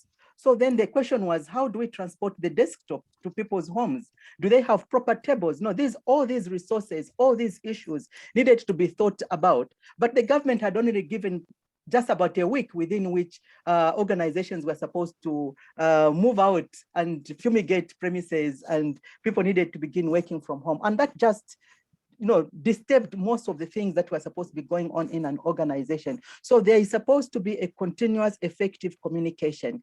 I'm probably giving an example of myself. My communication is not necessarily among the workers, but it is also with people from different countries. I'm supposed to be connecting myself with the people in Malawi, the people in Zimbabwe. And then we're talking about, do I have a mobile phone? Do I have enough data in that in that particular phone? Or even if the desktop is there enough data to allow me to operate? And Zambia, probably just like Zimbabwe, we have got power cuts. How do you get that also and factor it in the whole process? So good strategies besides the remote working strategy, companies need to come up with their own strategies that begin to work, because there's the culture that needs to be maintained. Now, in maintaining that particular culture, I'm not saying that what has been happening in the organization is what really needs to continue happening. That will not happen, because the face-to-face conversations will not take place. The face-to-face sitting in a kitchen and having a cup of tea together with other colleagues will not happen. So even drinking tea, like Paul has said, virtually, may not be the same. I remember sitting on a panel and the person leading the panel of the interview said, I hope we all have the bottles of waters. Remember, we need to have bottles of waters. That might not even be relevant at home. I may not even have bottled water, like it normally happens at my workplace. So one of the things is we need to always remember that organization development is not about the physical structure of an organization. It is about the people within that organization. And that is why we are talking about through leading and learning through the OD lenses. It's because it is about people. So what is it that we are doing about these people to ensure that this culture, is maintained, or somehow we create a different culture altogether that benefits the individuals there. So engagement with the team, that is one of the things that I've tried as much as possible to do. There's supposed to be a strategy there. How do you engage continuously with the team? Because it is very easy to even leave out others. Every morning I wake up and I know that it is nearing 8 o'clock. I make sure I get in touch with everybody by asking, good morning, good morning, good morning. Anywhere where I don't receive a feedback, then I know there must be something going on. That is the culture that we have created. So everybody knows in the morning, it's good morning. And again, that also sort of like makes people understand that work starts at 8 o'clock, unless if something has happened. And I usually get probably a notification even earlier to say, Dr. Mshuwe, I'm not starting at 8 o'clock, but there's something that is happening, which is understood because we have created a culture already of communicating. So people are able to communicate things that may not be happening. Yesterday on Friday, I was able to inform others by 3 o'clock, you may not see me because I am actually in a conference. So they were already aware, and all I was getting were texts because they knew that this was happening. And this is what is happening in the organization. The other things, I'm not going to repeat most of the things that Paul has already mentioned, but the other one that I wanted to just contribute is engagement. How do we keep engaging members of staff so that they still feel not isolated, like Paul has indicated, that, but still part and parcel of what is going on? That is something that is very crucial. Remember, engagement in most cases, we want to be physically engaged, but now we are doing it virtually. There are so many things that we can still do virtually, but try to make them real. When I had yesterday, I got permission from Dr. Justin that I was going to have a prayer meeting at 6 o'clock and may not be part and parcel of the conversation yesterday. What I did was I left the computer on and made sure that I was still there. And so in the prayer meeting, I was telling the pastor to say, even the pastors now have become isolated. They are preaching on Facebook to people they don't know that they are there. So I gave an example of myself that, probably people still think that I'm still there because my name is still showing, but I'm not there. And that is what is happening even in churches where people think, oh, they are there. You have a meeting, nobody says anything, or probably 2 or 3 people say something, but their names are still showing that they are there. Probably they're not even there and they're not listening. So what do we really need to do so that everybody actually is part and parcel of what is going on? Engagement is one of the things that we need to make sure is there. Even getting to a one-to-one conversation with some of these members of the team is very, very important because engagement, effective engagement with team is important. The team leaders also should continue engaging with the team members that they have so that the team members feel that they have not been isolated. And as I end, one of the things that happened in our organization recently is that we lost a colleague to COVID. And our culture crept in because everybody was ringing me and saying, we need to go to the house of the deceased. We need to go and pay our respect. And as Africans, paying respect to the dead is something that is very, very important. In fact, those that were sitting in the same office with our colleague who died kept on telling me that until we see where he is buried, we will not know that he has been buried. It will be like the funeral is still there. How do you deal with something like that? And I was like, I am not giving permission to anybody to go to the funeral house because just in case you come back and you die, I'm not going to leave as well. I'll bear the pain of another member dying. So let us discuss how do we do it? And so at the end, everybody agreed that it is up to an individual. If they decide to go, it is at their own peril. If they come back alive without COVID, it is up to them. So because it was something that was agreed, it was something the funeral, not so many attended because obviously others might have been thinking, wow, this might not be okay.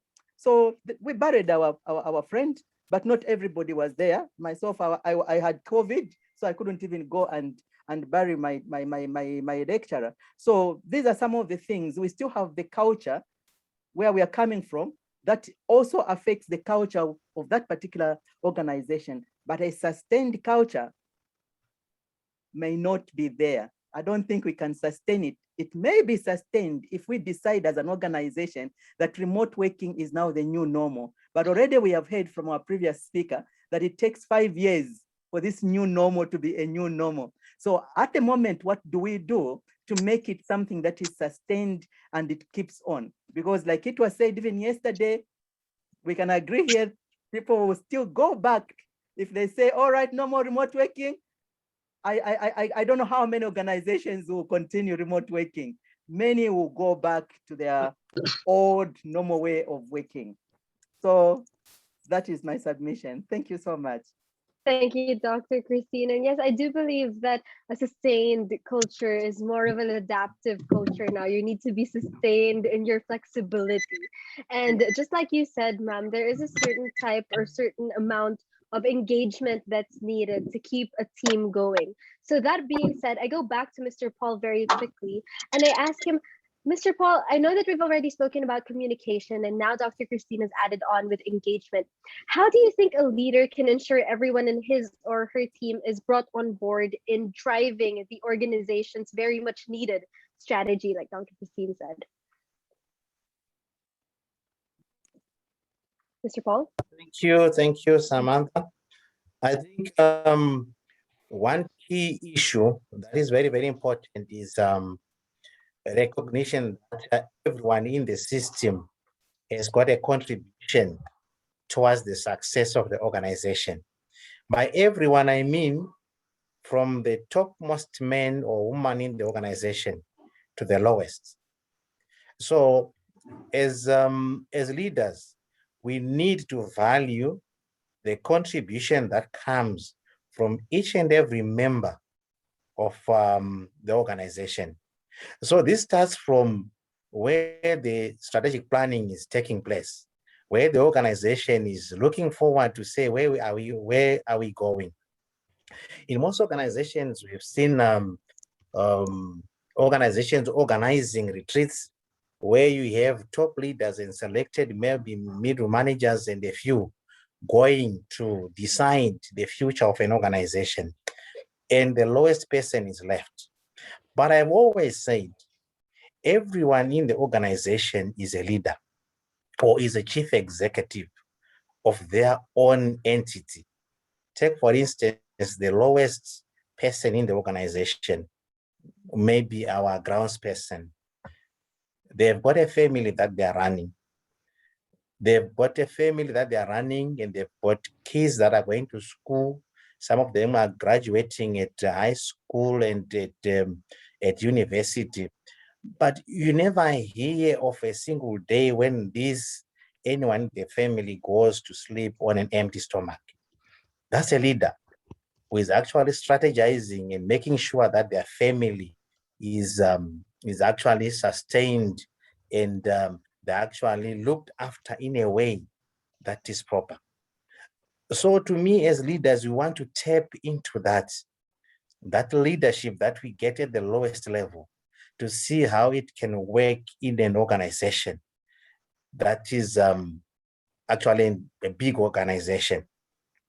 So what I feel we need as leaders is to change our mindset, to make sure that we move from having buy-in of what we would have discussed to actually ownership by everyone who is in the organization and tapping into that wise knowledge that we have at every level in the organization. So we really need to involve everyone at every stage and make sure that whatever we are talking about the organization, everyone has got their own contribution. It might be very small, it might be very big, but it is very, very important then to bring everyone on board and make sure that everyone owns whatever the organization plans to do in terms of developing and moving forward. So what we should actually be doing as leaders is to support the team, to provide everything that we need to support the team, to make sure that what everyone owns comes to reality. And also to work as much as we can to develop a lot of other leaders downstream, so that everyone has got that capability to say, yes, this is my organization. So this is what I think we need to be doing: ownership, conversations in terms of co-creating what we need to make sure that the organization moves forward. That's my contribution, Samantha. Thank you very much, Mr. Paul. And yes, I see a lot of people liking the concept of everybody being a leader of their own entity. And I do agree that that is a very nice concept. And if we consider that, and we also know that the belief or the principle that leadership is very crucial to organizational development. So with that, I go back to Dr. Christine very quickly. Ma'am, could you please discuss the type of leadership that should be emerging for future organizations in your perspective? Dr. Christine? Yeah, thank you very much, Samantha. I think I'll just mention a few. Sorry for that. I'll just mention a few things. Yeah. You know, one of the things that we have recently been discussing on platforms is the issue of humanizing a workplace. And Maureen has actually alluded to that already. You know, we are humans. And like I indicated, organizations, it's not about the physical structure. It is about the people that are within that organization, because it is an organism. So it is a representation of people that have got a heart, people that have got a mind, people that have got a soul. It's not all about machines. These other resources just come in to help. But the person that is intelligent is the human being. And so you see, when you are dealing with leaders, it is very easy to think that the leader is the most intelligent person. And I keep saying that I am who I am as a leader, not because I am too intelligent. I am a leader because the people that I am working with, my team members, have actually contributed immensely to ensuring that I am a vibrant leader. You know, it is about the human beings that we are working with. So for the emergent future, and I like the word emergent, and it keeps on coming in most of the workshops. It is important. We are looking forward to a different future altogether. We are talking about industrialization. So what kind of leaders do we really think are coming about? Already we've been told that the alpha generation will adapt easily. And already we have heard of probably people that were born in the 60s, in the 50s that are on this platform complaining about the technology that is here. But when you're talking about, I've got a grandchild who is less than 1 year, and already the most attractive thing to him is the phone, is the mobile phone. And immediately he gets my mobile phone, it is the finger that begins to scroll, you know, on the mobile phone. And I can imagine by the time he gets to 2 years, what he's going to do with the mobile phone. You know, we are all going to be afraid of him. He's also very interested in the TV. So this is a generation that we are going to have. And it is not far, because obviously soon he's going to be 1 year. And it is just probably about 18, 20 years, he's going to be working. What kind of leaders are we expecting? And remember, Paul has just indicated that leaders, when you are a leader, it doesn't mean that the others, that the team members are not leaders. They are leaders as well. So they need to be listened to. So emerging leaders, leaders with a living vision, like we have already heard. Leaders that we are looking out for are leaders that have a living vision that is clear and not their own vision, a personal leader's vision. Because if it is his personal vision, then the others are nowhere, they are lost. Without a vision, already we have heard, without a vision, there's no freedom. And so I'll keep telling the team members, it's my vision, I need it to, it's my company, and all you hear, it's my, I, myself, and all. You know, the others are nowhere because the vision is yours and it's yours alone. So you bring it to reality if it is yours. Forget about the others. But if we're talking about leaders who have a human heart, who consider others as humans, then those leaders should have a living vision that is clear to everybody so that everybody can move together with you. I hate most of the times when I see pictures or cartoons with a leader right in front, pulling and paving the way. I think that those are not true reflection of real leaders who are human. Leaders work among people because it's the people that do even the most work. I remember one time, I think I shared this in one of the articles that was published. I went to my father's company and I didn't like the idea that my father sat in the office all day and afterwards, what he was expecting me was, you need to become a leader, you know, not like those people in the factory. And yet I think they did the most job. Yes, he might have been thinking and putting things, the strategies that we talk about, the vision that those people probably may not even have had, but we need to be human. People that we are working with are as human as ourselves. So we need such leaders as we are thinking of the future. Leaders who network. Leaders who network. That's why we've got organization development. That is why we've got the Organization Leaders Development Network. It's about networking. Leaders need to network. And I've worked in organizations where there are a lot of restrictions. No, we don't need to be associating ourselves with those because those are very low. No, we shouldn't be associating with small organizations because then they'll bring down. Yes, we need to be careful about probably some of the fraudulent organizations that are out there just to get probably the popularity of other organizations, but we need to be networking. So we are looking out to leaders who are going to be networking, who have diverse networking, connected leaders with other leaders. And then already, like we have indicated, we need leaders who are technologically abreast. If they are not, oh dear, then we will keep on having the born before or born after, but still in the before. So such leaders, people need to learn. We need to have deliberate strategies to ensure that we are abreast with technology.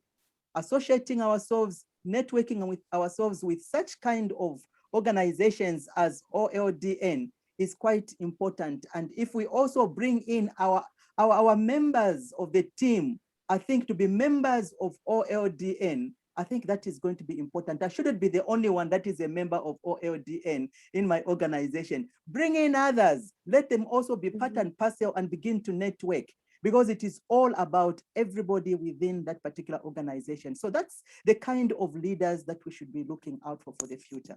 Thank you very much. Thank you very much, Dr. Christine. And I like the salute toward Mr. Gina Huber's approach of humanizing the workplace and really seeing everybody as humans and not as machines, because everybody is their own person. Thank you very much, Dr. Christine.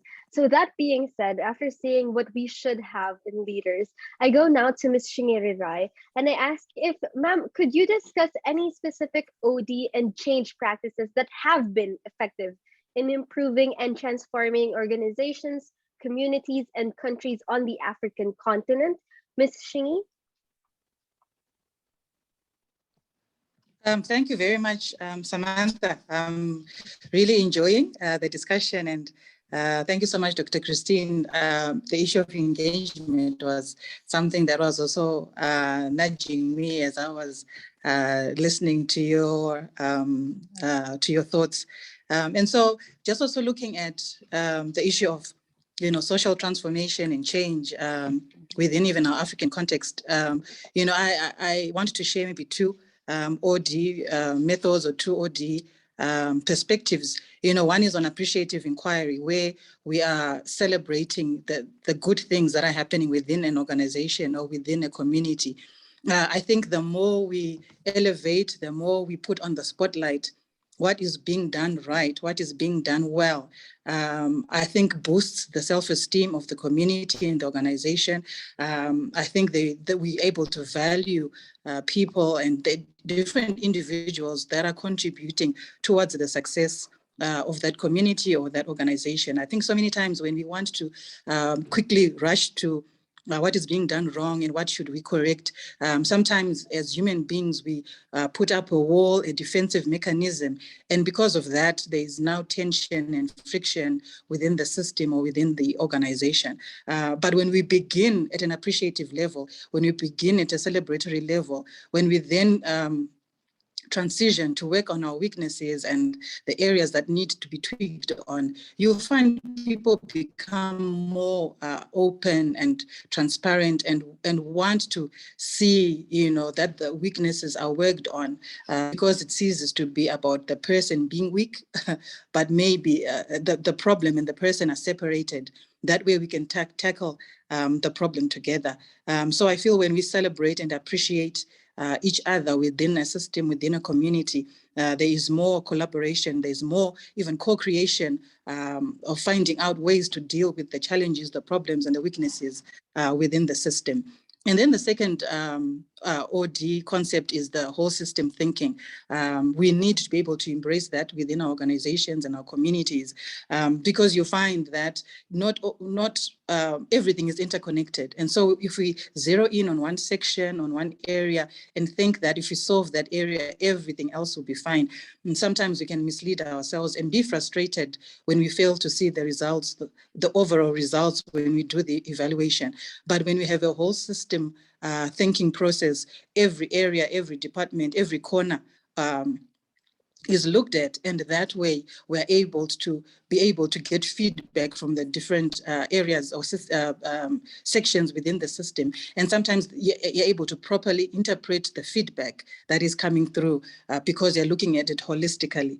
And that way everyone is contributing. I think so many times within communities, within organizations, there's so much a competitive spirit. Yes, everyone wants to do well, but if the competition becomes toxic, you'll find it's now about elevating one area over the other, instead of saying how does each department, how does each area contribute towards the overall success of the organization. And so as I finish off, I just want to share maybe just an example of what we are doing within our organizations, within our organization as Africa Development Mission Trust, where we are working within communities seeking to transform and to build those communities. And so we're involved in education, where we are supporting a child, but that child is coming from a family. So we work with a guardian, and that child is going to a school. And so we work with the school. So we are not only looking at one area within the education of the child, but you're looking at their family, the school that they're attending, and the child themselves, if they're having all the resources that they require.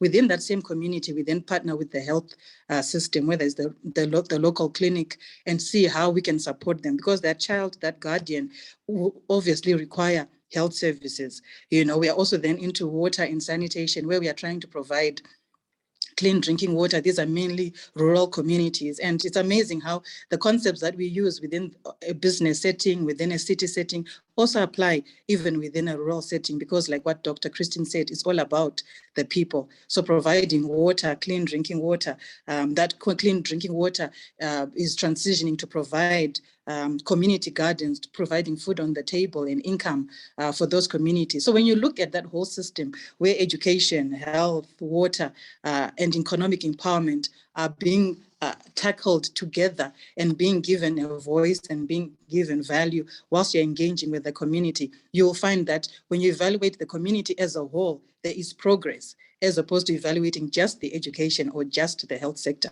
So whole systems thinking is going to be able to help in pushing social change and transformations within our communities. Thank you very much.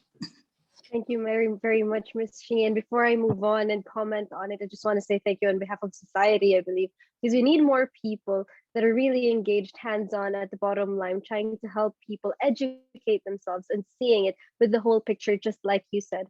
So thank you very much for that response and that sharing of information and knowledge.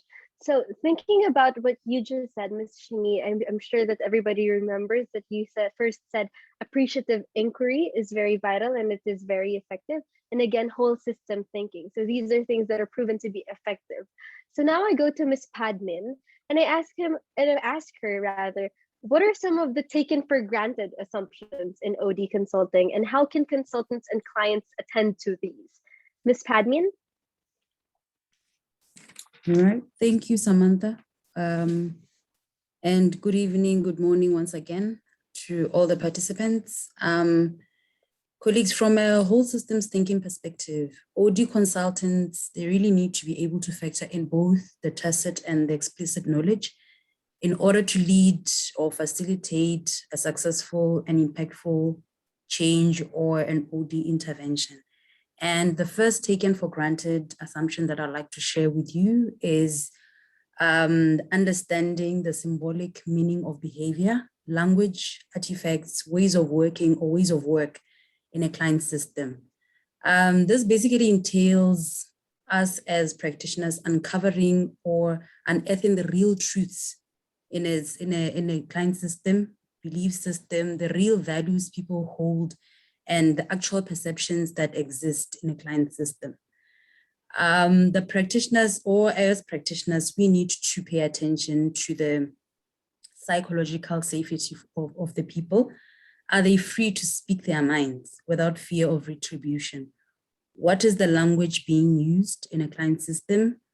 Does it give you cues, or does it give you maybe ideas that maybe people are working in an environment where they are anxious, where they are fearful?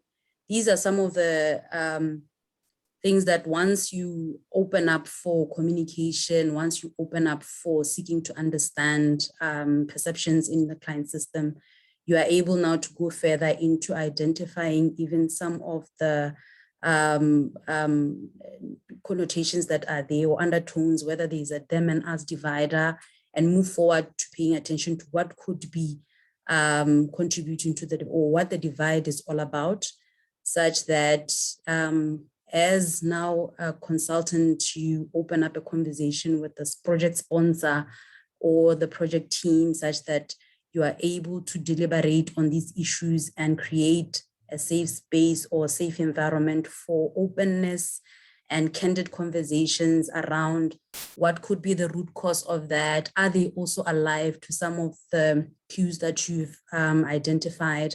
And also facilitate a conversation that leads to saying, are we ready as an organization to work together to diffuse some of these undertones? And then also as consultants, we need to seek to understand the relationships between the stakeholders by paying particular attention to the group dynamics and also the political dynamics. This will take us a long way in coming up with solutions or co-creating solutions that are sustainable. The second one is the power of integrating conversations with members in a client system. Here we're saying that practitioners need to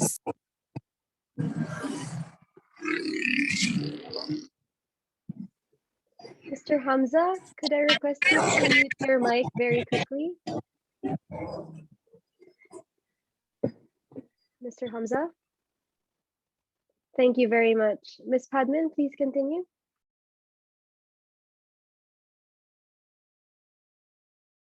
She's muted. She's muted. She needs to unmute herself. But Yes, can you unmute yourself? Yes. Oh, I'm very sorry. Sorry about that.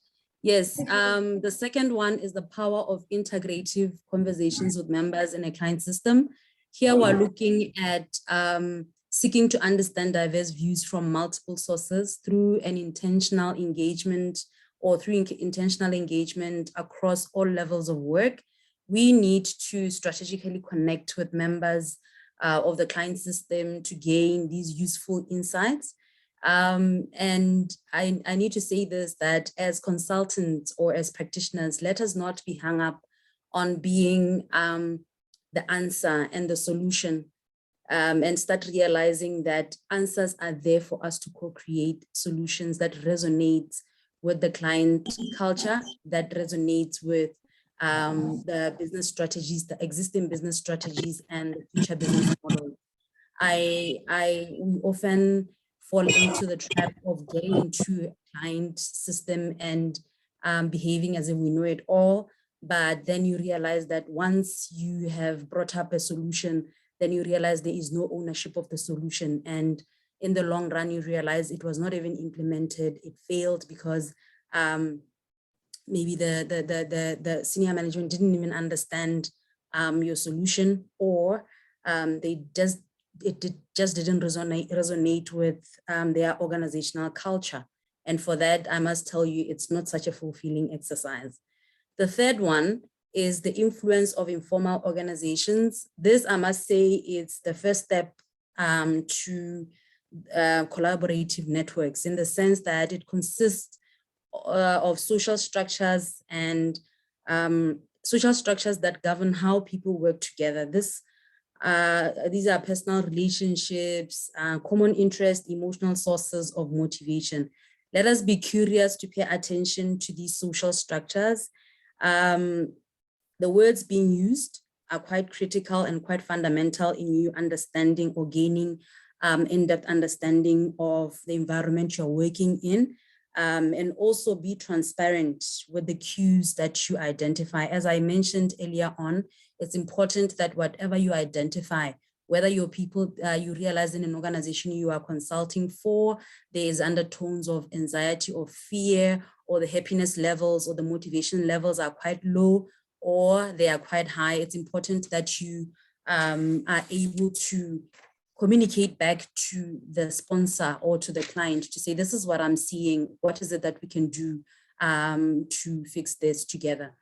And then also double check whether the sponsor or the senior management in that organization, they are also alive to some of these things, such that you don't just run with your own gut feeling, but you have at least them to assure and ascertain and validate that indeed what you are seeing as a perception at that point is a reality that they're experiencing. And then also we need to pay attention to emotional and psychological aspects of change. Here we need to closely work with management by ensuring they are aware. Okay, I mentioned this one. And just to conclude on that one is that the role of OD is to educate senior leaders on how to deal with signs of anxiety and fear, not to drive them into a solution, but to educate them, to share with them some of the proven techniques that they can adopt as an organization to alleviate or to diffuse some of these things that or some of these behaviors that you would have identified which are counterproductive. There's also an assumption, this is the last one, by practitioners that once you have a solid, compelling case for change, once you have a glorious change story in place, that's all that's required for a successful OD intervention to be successful. However, it has been proven that decisions are made by the emotional part of our brains and not so much of the logical part. So this is to say it is not just about the logic when it comes to leading an OD intervention. It is also about paying attention to the emotional and psychological aspects of change. What you need to do here is, or what we need to do here as practitioners, it is to get to a point where we understand the levels of skepticism in the culture of the organization. What is the level of change fatigue? Such that you are able to say, how acceptable or how is the environment ready for change? Change fatigue, ladies and gentlemen, is quite common in this era of COVID, of the COVID pandemic, where there's change after change after change after change. So you need to pay particular attention to issues of or elements of change fatigue. We also need to go into conversations that will lead us into unearthing the level of belief and trust in management. What is the culture or the trust environment within that organization, such that in facilitating or in leading conversations for a solution, to create a solution, at least you would have gotten into these fundamental principles of high-performing organizations in ensuring that there is trust among the leadership, there's trust within the organization. The last one is what intervention may land poor depending on the level of employee development. You need to understand the team dynamics, the maturity level of the team, such that whatever solutions also that will come up are solutions that will lead into a successful story in our organizational intervention. Now, in conclusion, as practitioners, we cannot take our clients where we do not want to go ourselves. I'd like to leave you with that and also say to you that The success of OD interventions hinges on the first item being self-awareness, co-creation of solutions. Remember, we are not masters of all. We learn as we go, and whenever you get into an organization, come empty so that they can feed you and fill you in so that you can facilitate them better. And then the other one is candid conversations for co-creations are important. For a co-creation solution to take place, you need to have opened up for candid conversations, reflect as a consultant, and also lead reflective conversations such that you co-create a meaningful, fulfilling, sustainable solution. Thank you. Thank you, Ms. Padman. So just like Ms. Padman said, she focused a lot on how OD concepts can improve an organization. Now I'd like to go back to Ms. Shingi, right? Ms. Shingi, how can African communities drive positive change through OD, community, and capacity development initiatives? Thank you very much, Samantha. And I think my response is going to be, more or less the same what I know other speakers have spoken about, which is the key of engagement. I think engagement is key, and I think, like one other speaker said, that everyone needs to be consulted in the engagement process. For me, I'm saying everyone needs to be given a voice. To be heard, because what they say is going to be able to contribute towards the development of an organization and of a community. And so in OD, when we begin to apply our dialogic, OD techniques in seeking ways to improve our organizations, our communities, it can only be done when the human beings within that system are valued and given a voice, and when we appreciate that what they're going to say matters. And so as human beings, we also have, behind what you see on, at face value, people can tell whether what they're saying is being valued, is being taken seriously, is being considered. And once a person knows that what they're saying is being valued, where they're going to take up that suggestion or not, already you've got, your buy-in there, because they know for you even to reject it, it's a valid reason why you rejected it, and not because they are not worth anything. And so when you begin to value people and to engage them and to seek ways of how they can be able to contribute towards the development of a community, you'll find you'll be able to solve we will be able to solve most of our problems. The complexity, the chaos, the crisis that we face or that we continue to face within our environment, I feel that that's actually a breeding ground for innovation, a breeding ground for creativity. And so as OD practitioners, when the rest of the world is trying to run away from crisis, for us, it's an opportunity to run into the complexity and the crisis so that we can be able to find ways to be innovative and creative, and that way build a better tomorrow for our institutions and for our community. So let's engage, let's embrace the complexity and embrace the challenge and the crisis, so that within that chaos, we're able to create new forms and new ways of building, of developing, and of working together within our societies and within our communities. Thank you very much. Thank you very much, Ms. Shingi, for that very insightful. And I agree with the comments. I see the word profound, and yes, these are profound insights. Now we're going to move on to a little more academic point of view of organizational development with Dr. Violet.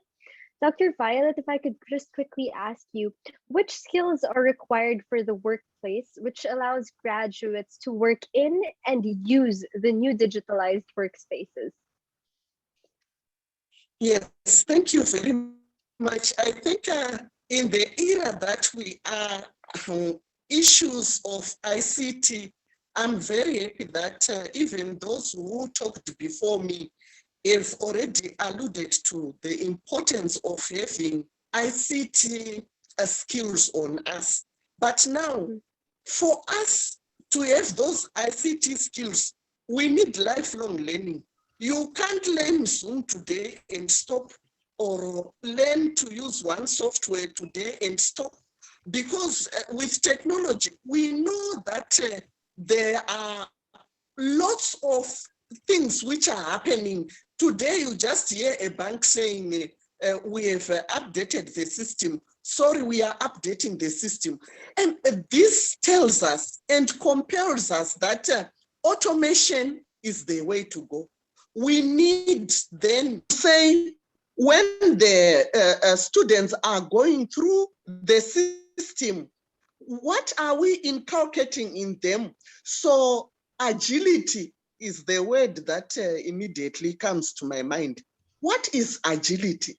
Adaptability, adoption, quick adoption. Because now what I've realized is, if a wave is coming and you don't save your energy and ride onto that wave, very soon you become obsolete. So for us to remain relevant, ICT skills, innovative skills, creative skills, all those are important. Thank you, ma'am. And how best can knowledge and these skills that you just mentioned be effectively transferred to students? Yes.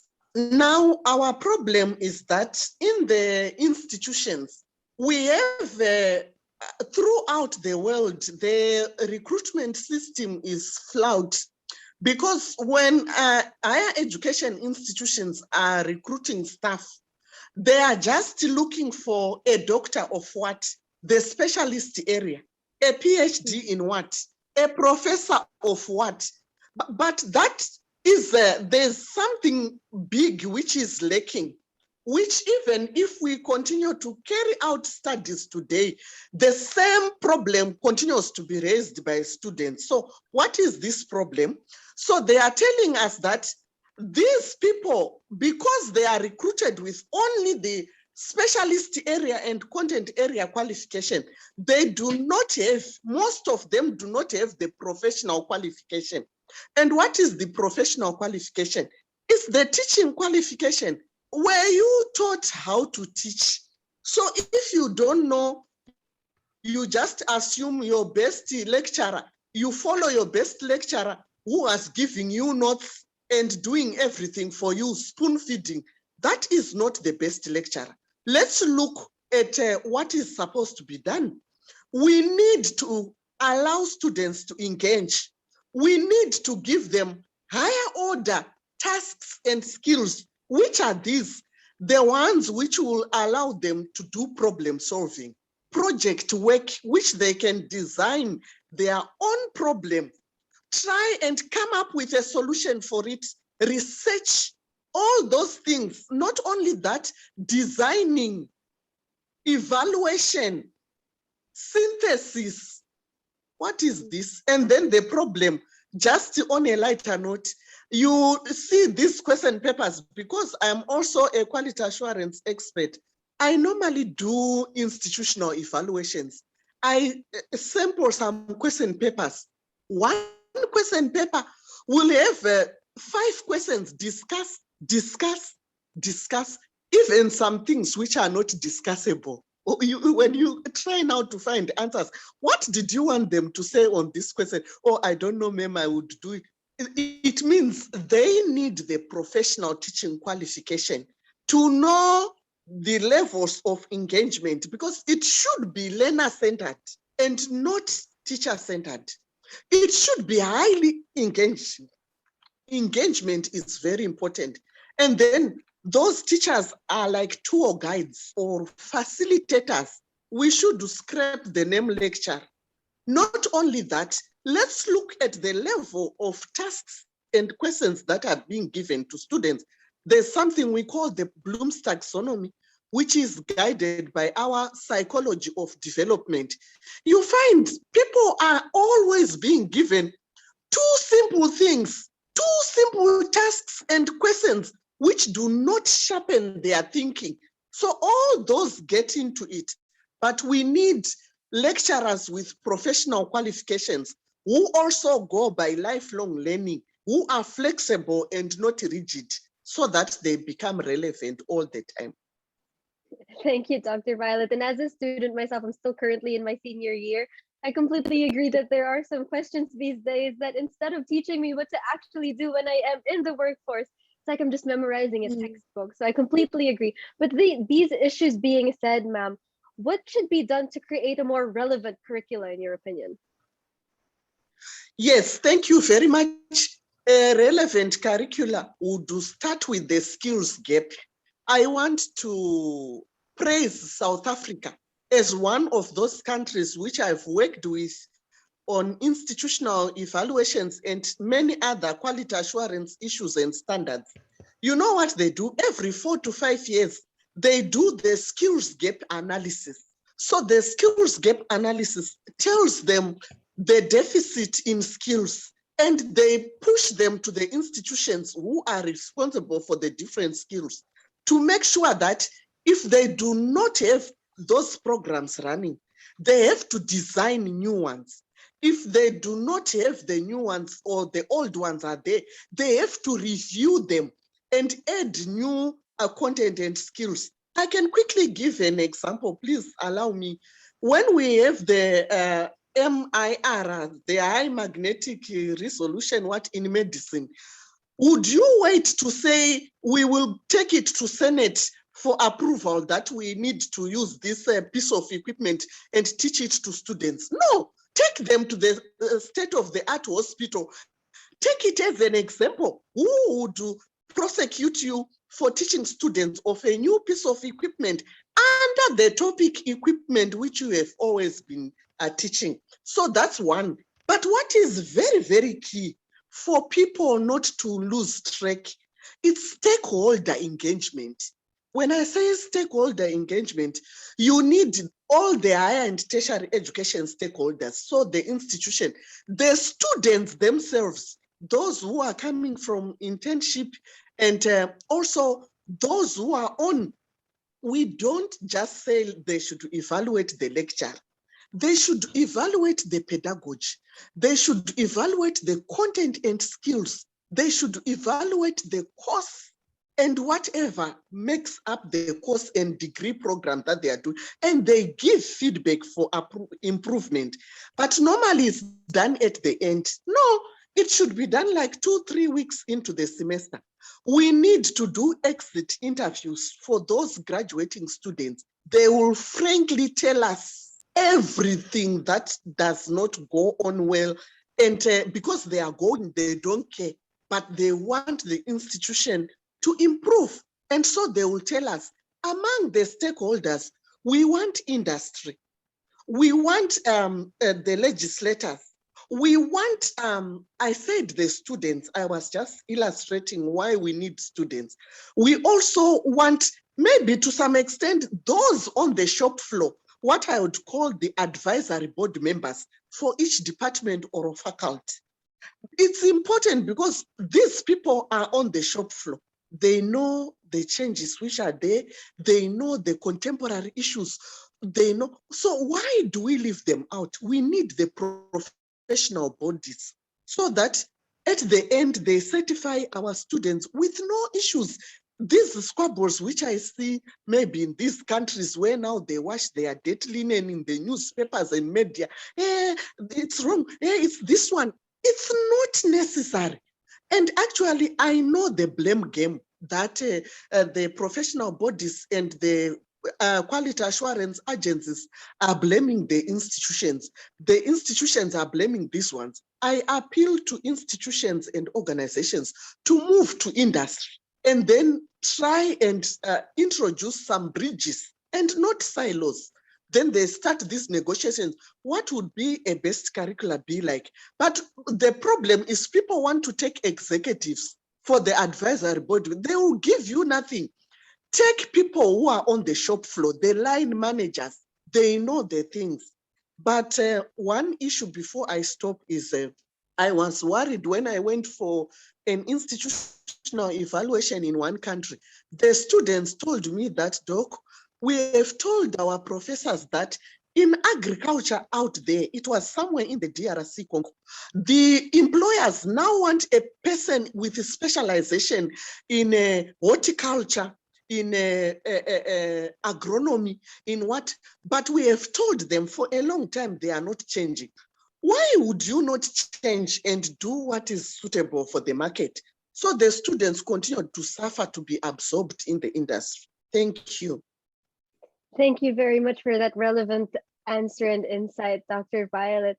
So before we move on completely, and I ask Dr. Justin whether we have time, I doubt that we have time for conversation rooms. I'd just like to briefly go to Professor Grace and ask her as our closer, for a few closing notes on her general perspective on learning and leading in these very trying and changing times of the coronavirus pandemic era.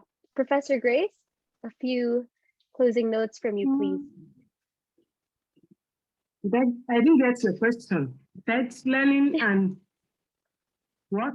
During coronavirus? I didn't get the question, please. Yes, just a few perspectives on the learning and leadership during the coronavirus pandemic era.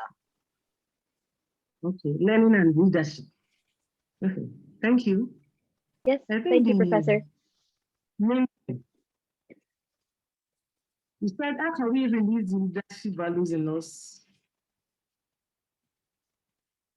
You know, learning is very crucial in organizations.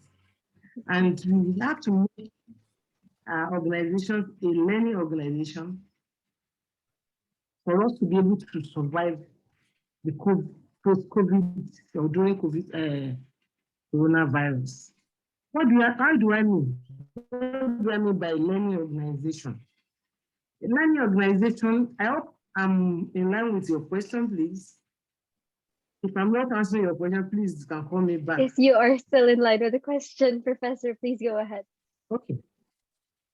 I said, learning organization, you should make your organization a learning organization. How do I mean?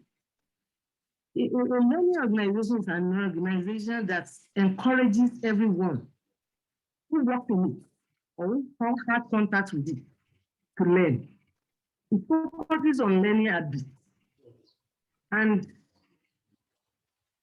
what do I mean by learning habits? If an organization has a learning habit, any activities undertaken for reasons of production, marketing, problem solving, or customer service, for example, we also use the habit of learnings, reflections, insights, and new ideas for action. So to tell your company with a learning organization, you need to take some points into consideration. So, and what are these points? You have to learn so that you can survive as an organization. Learn to learn so that you can survive as an organization. During the presentation of one of the presenters yesterday, we were told that there were many companies that were existing before and are no longer in existence. Why? Because they have not made their company a learning organization.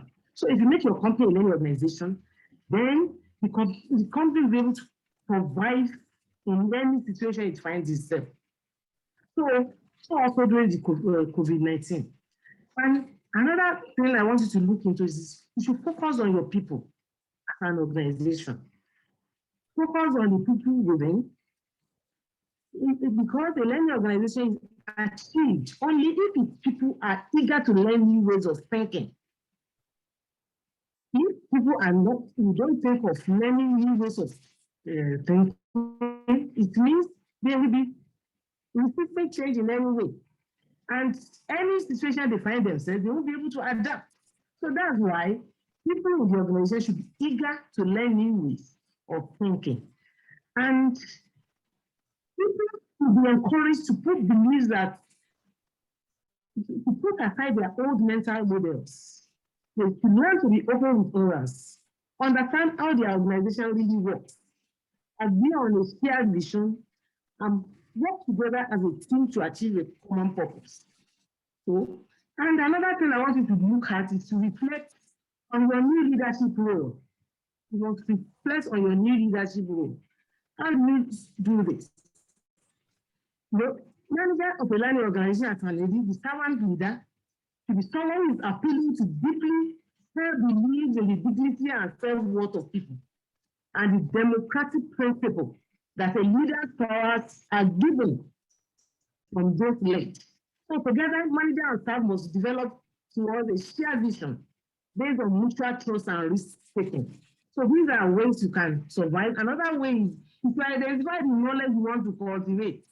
So during the pandemic, if you have made your institution a learning organization, you have to identify the knowledge you want to cultivate. So there are three main types of knowledge that in an organization. You have a public knowledge. That's what everyone knows. You have industry specific, what most people associated with your industry know. You have a firm specific. That's what your people know about their own workplace. So you need to define knowledge for your organization and consider how it can be converted into product through competitive advantage and through competitive advantage. So intelligence, like an other asset, needs to be cultivated through the organization. Then you have to promote learning as a way of life, at work. You must promote learning as a way of life at work. Work and learning should not be seen as separate forums. For example, it is your task to ensure that you transform into your organization's way of life. Such values as people are valuable resources. People must be nurtured and developed. People are partners in our enterprise. People need to be empowered. You have to have this thinking.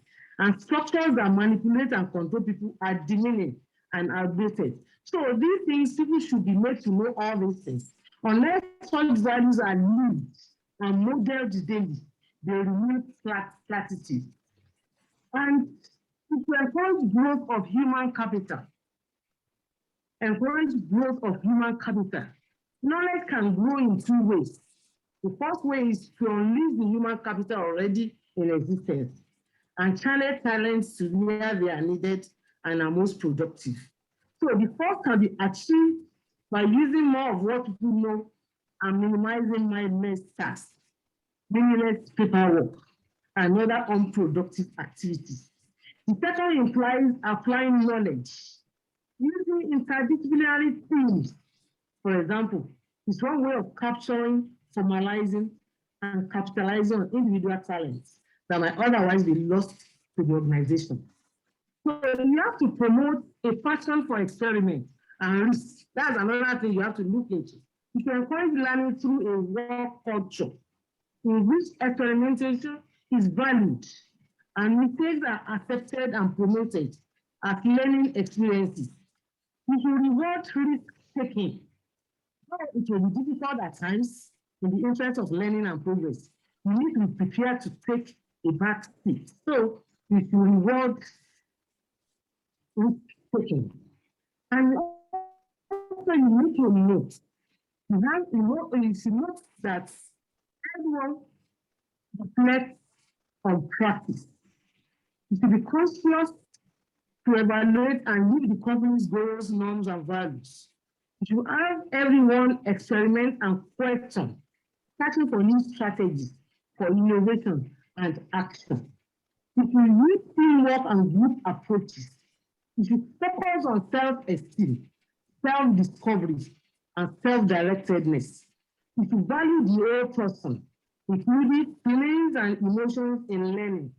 You should motivate through empowerment. You should foster continuous, informal, on-the-job learning. You should focus on service and contribution to the whole. You should take charge by giving control. You should encourage people to act as if business is their business. And you recognize that the manager is the leading liner. So the moment you fail to learn, it means you can no longer lead. So that's why leading and learning, they have to go together. So for you to be able to cope in any pandemic, you should make learning your organizational culture. And so, in conclusion, learning is you know that learning is the quality and quantity of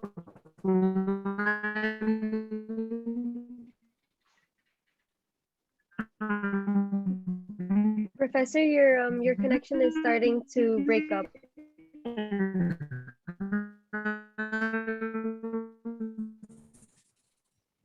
Done deliberately and move the learning. Learning is an ongoing continuous process, no beginning and no end. Learning which is shared with others is much easier to sustain than solo learning. So, if you now note that to become a learning organization is to begin with the right attitude. So it is when you make your company a learning organization that bringing change into the company that it can be made easy. So I think that's all I can contribute. Thank you very much, Professor. And I see a lot of comments on the chat box. And yes, we all do agree that especially nowadays where everybody needs more and more new skills because of everything changing so rapidly these days, learning really should be a way of life and we really should learn to learn. Thank you very much, Professor Grace. Dr. Justin, could you advise whether we shall close the plenary session? Correct. We can close the panel. Yes, thank you very much to our panel for today. So we've reached the end of the Plenary Hub interactive session, and we have now almost reached the end of the 2021 virtual conference. Thank you very much. Our sincerest gratitude to all the Plenary Hub participants or panelists today. I believe that everybody in the audience will agree with me that it has been very much engaging and interesting. And as always, we also thank the members of the audience who always kept engaging with us through the chat box, and maybe we also have viewers on our other media channels. We thank you all very much as well. My name is Samantha Nadine Abuda Salas. I'd like to wish you all a very good day or a good evening before I sign you off to our conference chair, Mr. Tosin, for the next part of the program. Thank you very much, everybody. Thank you so much, Samantha. Thank you very much, Samantha. Thank you very much. We appreciate this well. If you are hearing a voice behind me, my daughter is here. She's, but thank you let me just quickly do this. Thank you very much, everyone. Kayla, can you please step up, please? Thank you much, everyone, for a well-coordinated section. Samantha, you did a very good job. Every contributors, I have learned a lot. Dr. Violet, you know I always admire your passion. Professor Akinola, thank you very, very, very much for your contributions. For everyone who has been with us, the engagement has been amazing. For everyone who has said one or two things, it's been over 5 hours. We plan to have 3 hours session, and it's even almost 6 hours. Can you imagine? And I'm not even tired. I miss this conversation. I truly wish we could have this the traditional conference that we actually planned in the first place. But the virtuality of the entire thing makes no difference because I'm well impacted, so impacted, and I think I agree that everyone has been impacted. On behalf of the management, I am the conference chair. I want to say thank you for everyone who has made this possible. Everybody has done amazingly well. I've had fun. I have learned. My jotter is full. Trust me, between now and the next conference, I'm going to, with what you've given me, I have so much to work on for the next 12 months. Hopefully in the next conference, I'll bring a whole lot of results as a result of this onboarding that you've actually given me. I leave the floor to Dr. Justin to give the closing remark. I wish everyone well. Thank you very much. Have a good evening. Have a good day. Thank you. Dr. Justin, you have the floor. Thank you so much, everyone. I'll give that to Mr. Patrick. 1 minute, Mr. Patrick. Then Dr. Avila Goba. I see Dr. Vera is here, and I also asked Takawira to give us the closing remarks as we land. Can we start with Mr. Patrick? Excellent. Can you hear me? Yes, sir. Okay, very short. Not like yesterday, very short. So my final sharing here is, as we as OD practitioners work with our client organizations to look at themselves for their own sustainability, what does OD need to do to challenge itself as a profession, to transform itself, to emerge new thinking as we work with our clients to co-create within this age of rapid change disruptors in the increasing rate of complexity. In other words, we ask our clients to look at themselves. I think this is a good time to look at ourselves as practitioners, our paradigms, and what do we need to do to be more viable within the 21st century? One thing is, I believe that OD needs to emerge from the 20th century thinking of what is the problem and move into a paradigm of thought to what does the organization as a whole interconnected entity want to manifest and create. It is a whole different emotional and cognitive mindset, moving from problem to creation. So let's look at ourselves once in a while and say, where are we emerging to as a profession? How can we bring more value? What do we need to change within our thinking and our approaches to help others sustain in the 21st century? Thank you. Thank you, thank you, thank you so much. Anita Takawira, if you can be on mic. Anita Takawira. Not there. Dr. Avila, are you there?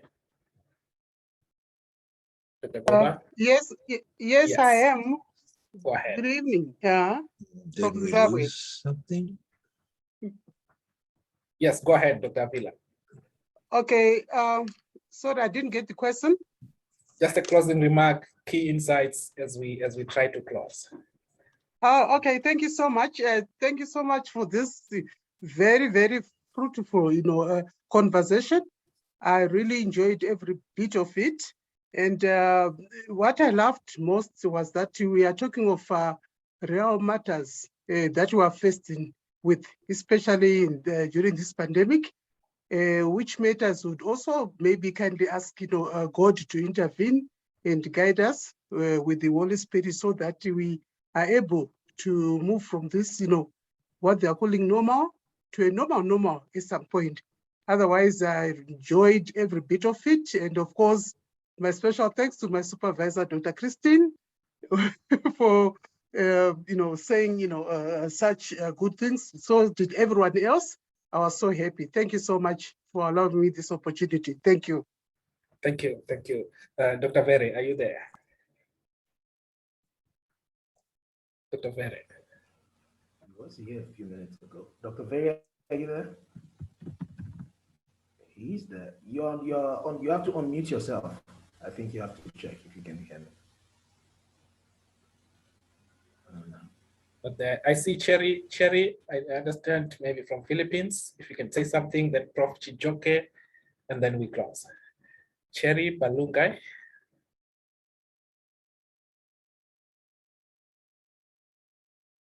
Okay, not there. Prof. Chijoke, can you close to this year's conference for us?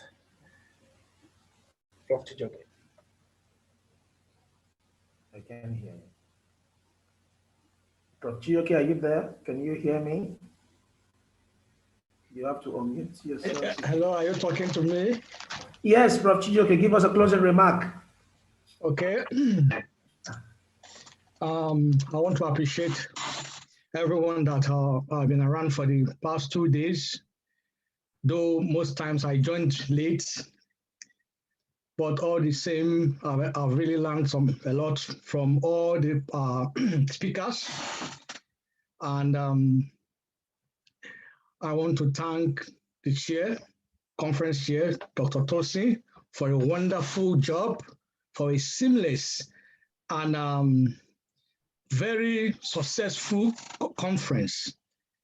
In fact, I'm really overwhelmed and surprised with what I've seen these past 2 days, from the quality of speakers and from the quality and the content of the presentations.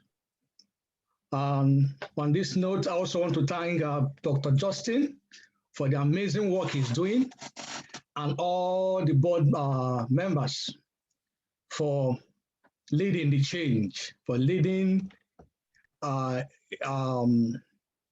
wonderful movement. I call this movement, trying to ignite insightful conversations and trying to also better the African continent, because I believe the focus and the main goal is to move Africa forward, is to empower Africa, and OLDN is on the right path. So on this note, I want to thank all the participants, from both the speakers and those that have deemed it fit, those that have created time to join this this conference. So I say God bless you all, and we hope and look forward for a better conference next year. Thank you, and God bless. Thank you, thank you, Thank you so much, everyone. Thank you so much, everyone. Thank you. Thank you, thank you Thank so you. much. Thank you, everyone. This Thank you has so been much. Thank you, everyone. Thank you, Dr. Violence. Thank you. Bye. Thank you. Samantha, Bye. thank you. For now. Thank you. Bye bye. Thank you. Bye. Thank you. Thank Absolutely. you. Bye. Bye. Let's keep in touch. Goodbye, Thank you, everyone. thank you. Bye bye. Thank you. Bye, everyone. Thank you. Thank you. Yes, bye-bye. Bye bye. Thank you. Bye. Bye. See you next year. Thank you. Grace of God. Yes.